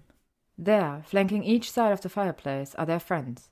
Harry, Ginny, and Ron stand to one side, newly landed and still dusting flu powder off their clothes. On the opposite side slouches none other than Pansy Parkinson. Pansy looks ridiculously overdressed for a night at the pub, and of course she's glaring at the lot of them. Her bright eyes fall on the new arrivals and immediately narrow into slits. Pens, Draco greets her. Dray? Her tone is as biting as his is bland. There's a fraught moment when no one else speaks or even moves. Then Pansy rolls her eyes so hard Hermione can practically hear them pop inside their sockets. Oh, sod it, Pansy growls, and she stalks over to the bar. While Pansy orders, Hermione turns to her friends. Thank you for agreeing to do this, she mutters, nervous for a reason she can't, well, maybe she can, explain. Any time, Harry says. Besides, it looks like we aren't the only ones who responded. This is sort of unexpected, isn't it? He gestures to the rest of the pub, which is packed wall to wall with their former classmates. Gryffindors, mostly, but there's a fair share of Hufflepuffs and Ravenclaws, and also a handful of terribly stiff-looking Slytherins. Draco snorts. Did you actually doubt that, Potter? It was Granger's idea. Of course it worked. Harry blinks a few times before studying Draco with a mix of mistrust and appreciation. It's a weird expression, one that Ginny neatly summarizes for all of them. So, this is awkward as hell, yeah? Draco barks out a laugh, and Ginny grins at him in surprise. Then her eyes dart quickly between Hermione and Draco. Dear Merlin, Ginny breathes. You two are officially an item now, aren't you? Hermione's head swivels towards her. What? How did you? Ginny cuts her off with a shrug. 1, you arrived together. 2, you're standing like a millimetre apart. And 3, Malfoy's looking at you like he wants to drag you to the loo and check your brains out. Ginevra Molly Weasley, Hermione gasps. Hermione Jane Granger. Ginny gasps right back at her. You already have, haven't you? You two already shagged. The tips of Draco's ears flare pink, but he doesn't contradict it. Hermione's about to open her mouth and say something, anything, to give them plausible deniability, when Pansy rejoins their group with 2 glasses of fire whiskey. Pansy tucks one glass to her unreasonably thick furs and gestures to Draco with the other. Numbing Agent Gray. Draco shakes his head. I'm giving sobriety a go, but thanks. Pansy's well-tweezed eyebrows arch higher, almost into her hairline. Hermione fears that Pansy is going to make this a thing, insist on a round of shots, or start throwing hexes at everyone. Instead, Pansy brushes past Hermione and Draco to shove the second glass of whiskey into Ron's chest. What about you, Weasel? She asks. You look like you'd use one of these. Ron, who has been watching this entire display with unveiled disgust, frowns deeply at her. What makes you say that, Parkinson? Pansy guffers. Because you're fucking chartreuse with envy. And everyone knows that green and red don't mix. Ron looks like he might protest, but he makes his own sort of sordid grimace, takes a glass from Pansy's outstretched hand and downs its content in one swallow. Even Pansy gawks at him, although she obviously recovers the quickest. Good on you, Weasley, good on you. She raises her glass in salute before she follows his lead, knocking back her own fire whiskey with a similarly brazen gulp. Her eyelids flutter shut and she utters a small noise that may indicate pleasure or pain. In her case, probably both. Then she lowers her glass and fixes her icy blue glare onto Harry. She studies him with the kind of scrutiny one might give to a piece of gum on the bottom of one's shoe. Finally, with what might be actual sincerity, she says, Sorry about that whole feed him to the snake thing, Potter. Better yours than ours back then, yeah? Ron lets out a bitter laugh, and Pansy's gaze whips towards the sound. You got a problem with that, Weasley? She snarls. I might, yeah. Ron is clearly spoiling for a fight, and Hermione can guess why. She wants to warn Pansy off, to tell the hostile, fur-bedecked witch to find someone else to torment tonight.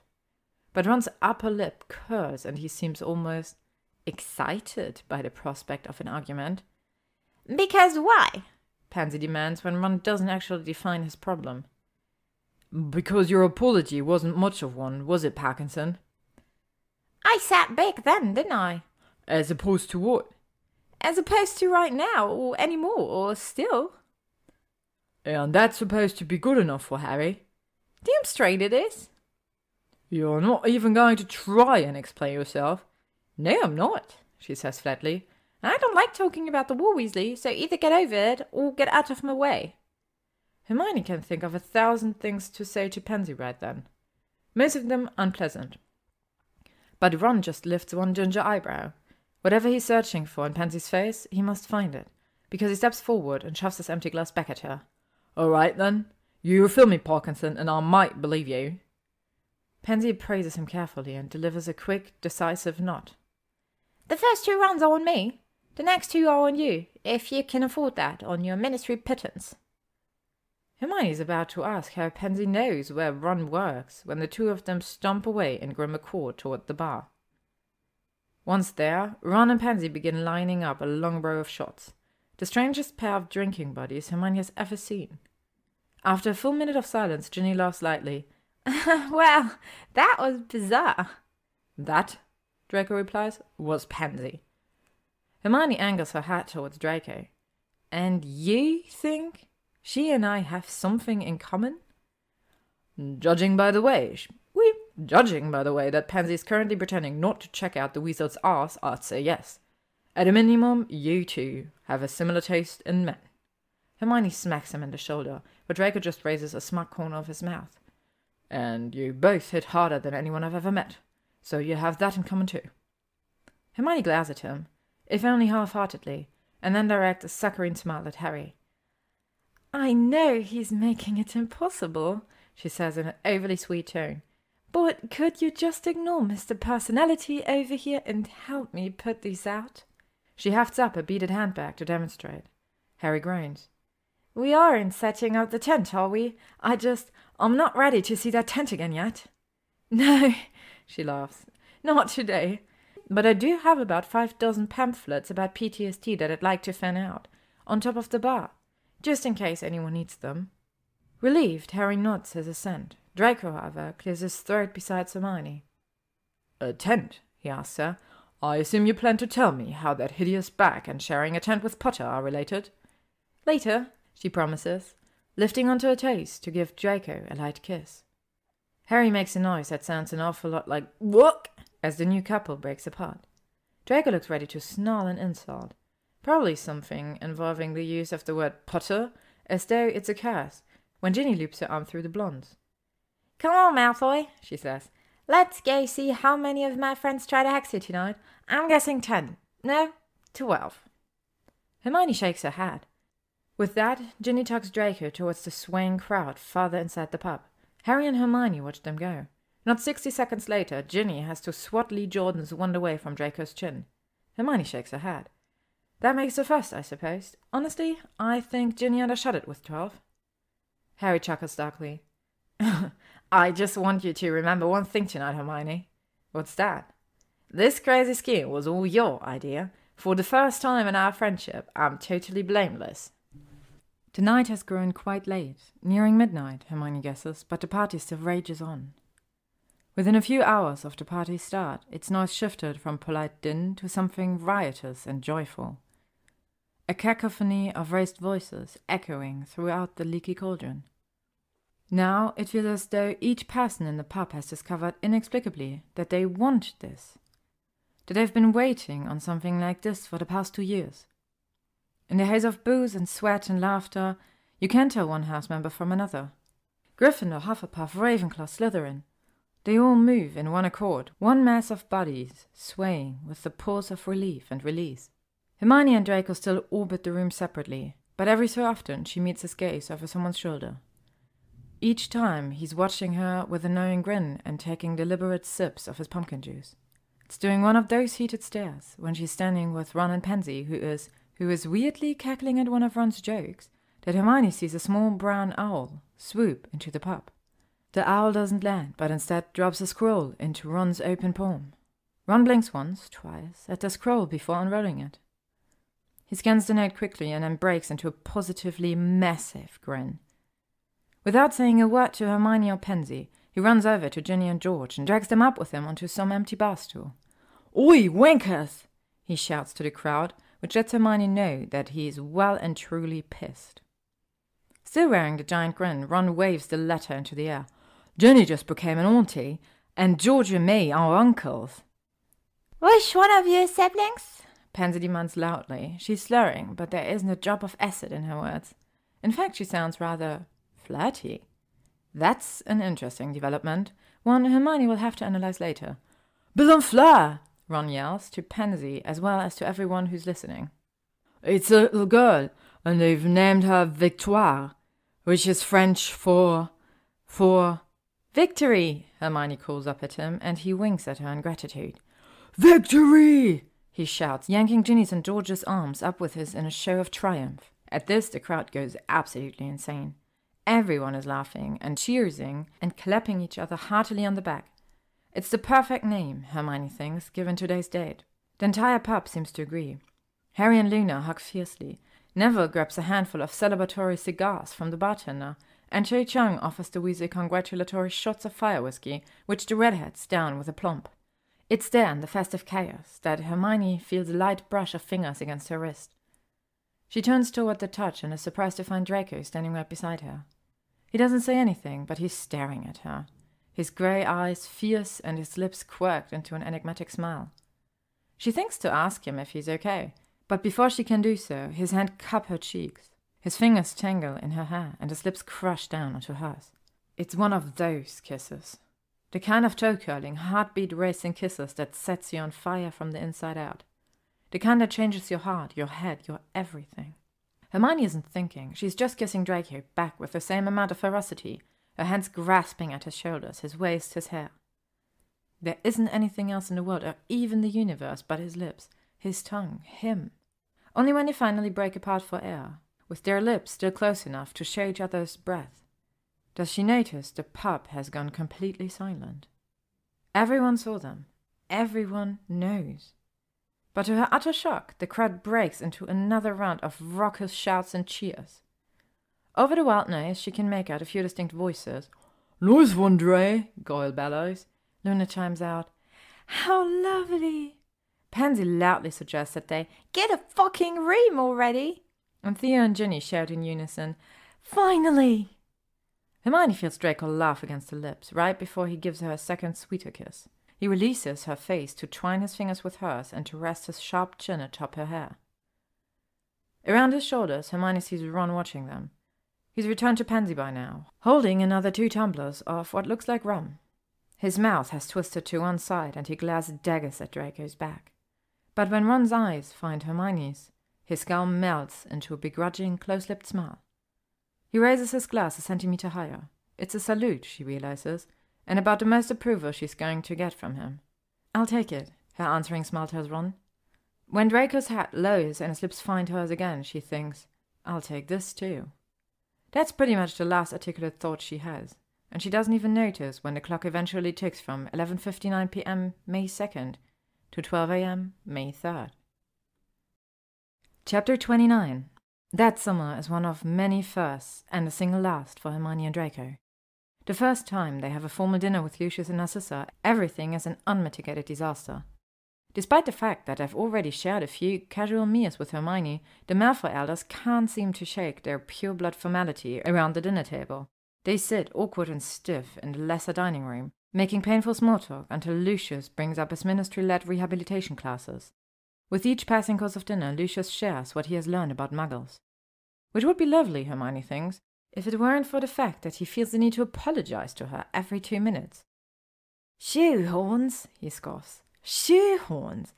I read an entire chapter on the maintenance of muggle footwear, only to learn that most of them were trainers now anyway. Even their captains of industry. I'm sorry, Miss Granger. I know you're partial to comfortable footwear, but honestly, encasing one's toes in rubber and mesh, it's barbaric. Narcissa, for her part, attempts to redirect the conversation to happier topics, such as goblin history, or eels, or cannibalism. But Lucius, bless him, can't seem to help himself.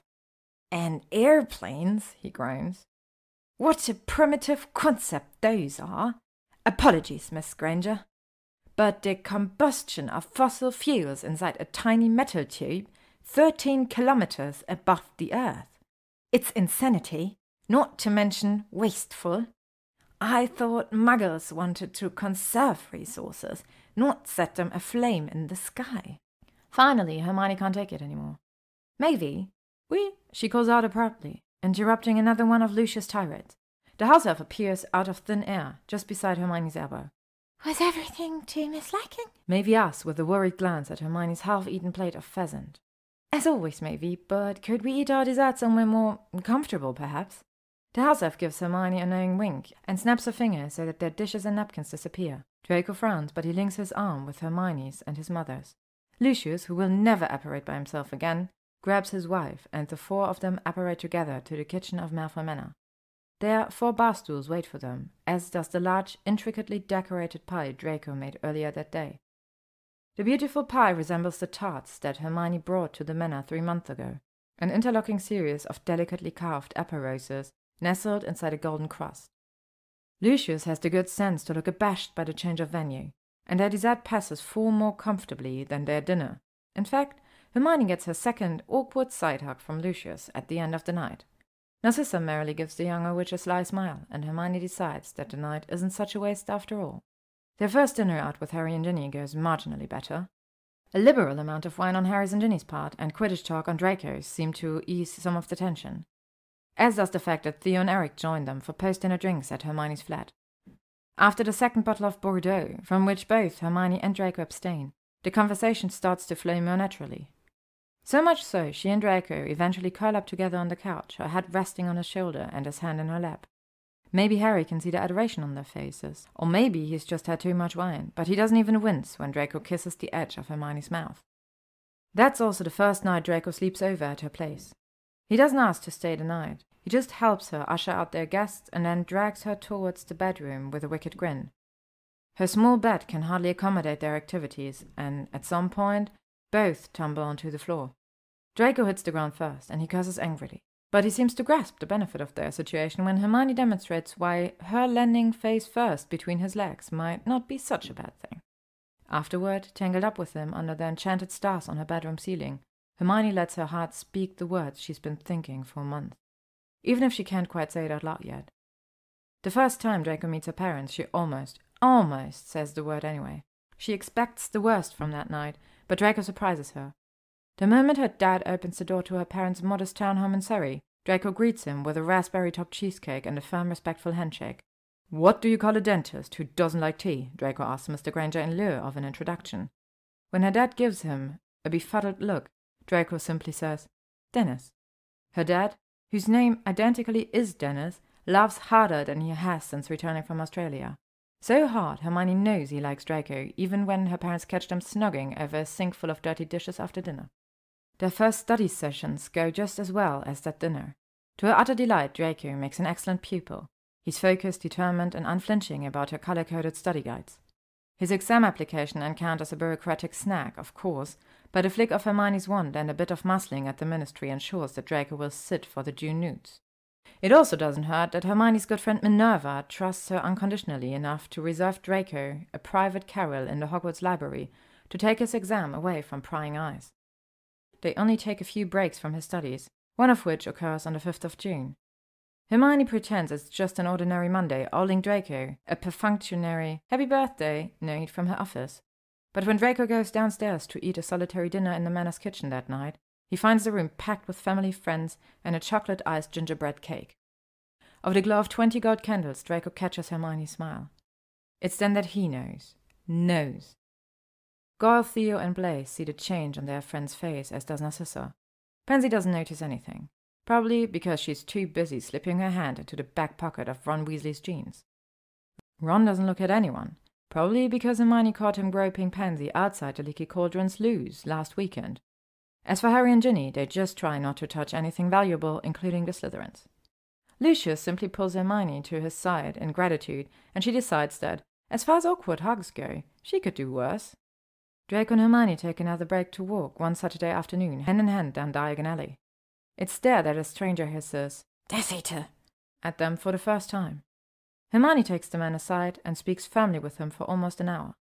Then the couple leaves with the stranger's address so they can bring him some chai-spiced madeleines that evening. At Draco's first Gryffindor game night, he does in fact show Harry up in cards, along with Hermione, Ginny, Dean, Seamus, and pretty much everyone else in attendance. Ron suggests that maybe Slytherins are naturally better at poker, given their innate duplicity. Draco suggests that Ron go screw himself. And Neville suggests that everyone stop fighting, including the rest of the Gryffindors, who can't help but argue over which of them gets to have Draco on their team next month. The first time Hermione enters the front parlor of Malfoy Manor, Draco holds her hand so tightly it aches. They last about 5 seconds inside the room before she starts hyperventilating and begging to be taken back upstairs to the safety of their library. The next 3 times occur in much the same manner, but each time she is able to stand it a little longer. On her 5th try, she makes it 15 minutes. Together they declare this a victory and vow never to enter the room again. To celebrate, Draco takes her to the manor's larger library. Hermione wanders its interlocking rooms for nearly 3 awestruck hours. Eventually, she grabs 2 enormous volumes for some light reading later that night. Then she grabs Draco and proceeds to do a few unmentionable things to him against the bookcases. Hermione and Draco's first big row as a couple, since they've agreed to not count the broken flu connection as such, happens the night he receives his exam scores. He's tense and pacing like a panther when she arrives at the smaller library after work that evening. At first, Hermione has no idea what's made him so agitated. She attempts to soothe him like she always does, with soft words and reason. But apparently reason is the last thing Draco wants to hear. Within a few minutes, they're both snarling and shouting and storming out of the room. They go on that way for almost an hour, until Hermione spies an unopened envelope lying up on the tea table. On the clean white front of the envelope are the words Draco Lucius Malfoy and the letters N-E-W-T. She moves towards the table, and Draco almost dives over the couch to stop her. "Don't you dare!" he shouts, Hermione's chin just imperiously into the air. "And why shouldn't I?" "Because they're my scores, Granger." "But it's our life, Draco." Just like that, the anger drains out of their fight. It's the first time that she's officially referred to their future in that way, with the possessive ours, and they both know it. Draco's mouth stays in its hard line, but she sees the sudden question in his eyes. Feeling strangely shy, Hermione picks up the envelope and traces one finger along the paper's edge. "You know these won't change anything, right?" she says softly. Draco snorts. "The scores will change everything, Granger." She shakes her head. "Not between us. Even if you got all P's, which you didn't, I won't feel any differently about you. Merlin, even if you got all T's, I still... You still what?" Her eyes move from the envelope back up to his face. "I've said everything else first," she whispers. "Should I say this first too?" Draco pauses just for a heartbeat. "No," he growls. Then he pulls her to him roughly and drops his mouth onto hers. "I love you," he says between their kisses. "I knew it on my birthday. I knew I loved you." Hermione laughs joyously. "Well, I knew I loved you in Paris." "One-upper," Draco teases, threading his fingers into her curls to pull her even closer. "Brett," she whispers against his lips. "Swat?" "Very." "Know-it-all?" "Mine." After Hermione says that, there isn't much talking, except for one other word, love, whispered over and over again onto each other's bare skin. Later, when it no longer matters, they open the first bit of mail that they consider theirs. And they both agreed they deserve at least one more round in their transfigured sheets for all those lovely O's on his scorecard. One beautiful evening at the end of August, the weekend after Ginny leads England to win the Quidditch World Cup, Draco and Hermione share their very first last. The last confection Hermione officially creates for a PTSD pastry tour is her best, by far. Everyone agrees. She knows this, because just about every witch and wizard she's ever met gets to taste it. Almost the entire English wizarding world attends Harry and Ginny's wedding, much to Molly Weasley's chagrin. Even at the reception, the guests can still hear Molly mutter, "If the ministry mandated attendance to this wedding, then the ministry should have bloody well paid for it." Hermione secretly agrees, which is why the cake is free and extravagant. The cake in question now sits at the center of the lead table, surrounded by a sea of hydrangeas and enchanted paper sparrows. The exterior of the cake is iced in basic white buttercream with a few piped designs to match the embroidery on Ginny's dress. There is nothing exceptional or extraordinary about the cake, not until you register its precipitous height. It towers 1.5 meters over the table, with 10 separately flavored layers charmed to hold perfectly still and uniform, no matter how many slices are taken out, even from the lower tiers. There's a pumpkin layer for Harry, cherry for Ginny, salted caramel for Molly and Arthur, chocolate ganache for Ron, lemon curd for Percy, marshmallow for Charlie, cardamom for Bill, sweetened goat cheese for George, and orange rosemary in remembrance of Fred. A flavor for each of the Weasley siblings, one for the parents of the bride, and one for the groom, to make 9 layers total. Then there is a 10th layer, which isn't specifically assigned to anyone. Hermione stayed to the wedding, however, recognizes the flavor. It's a simple apple cinnamon jam. Nothing special, she teased him while creating it.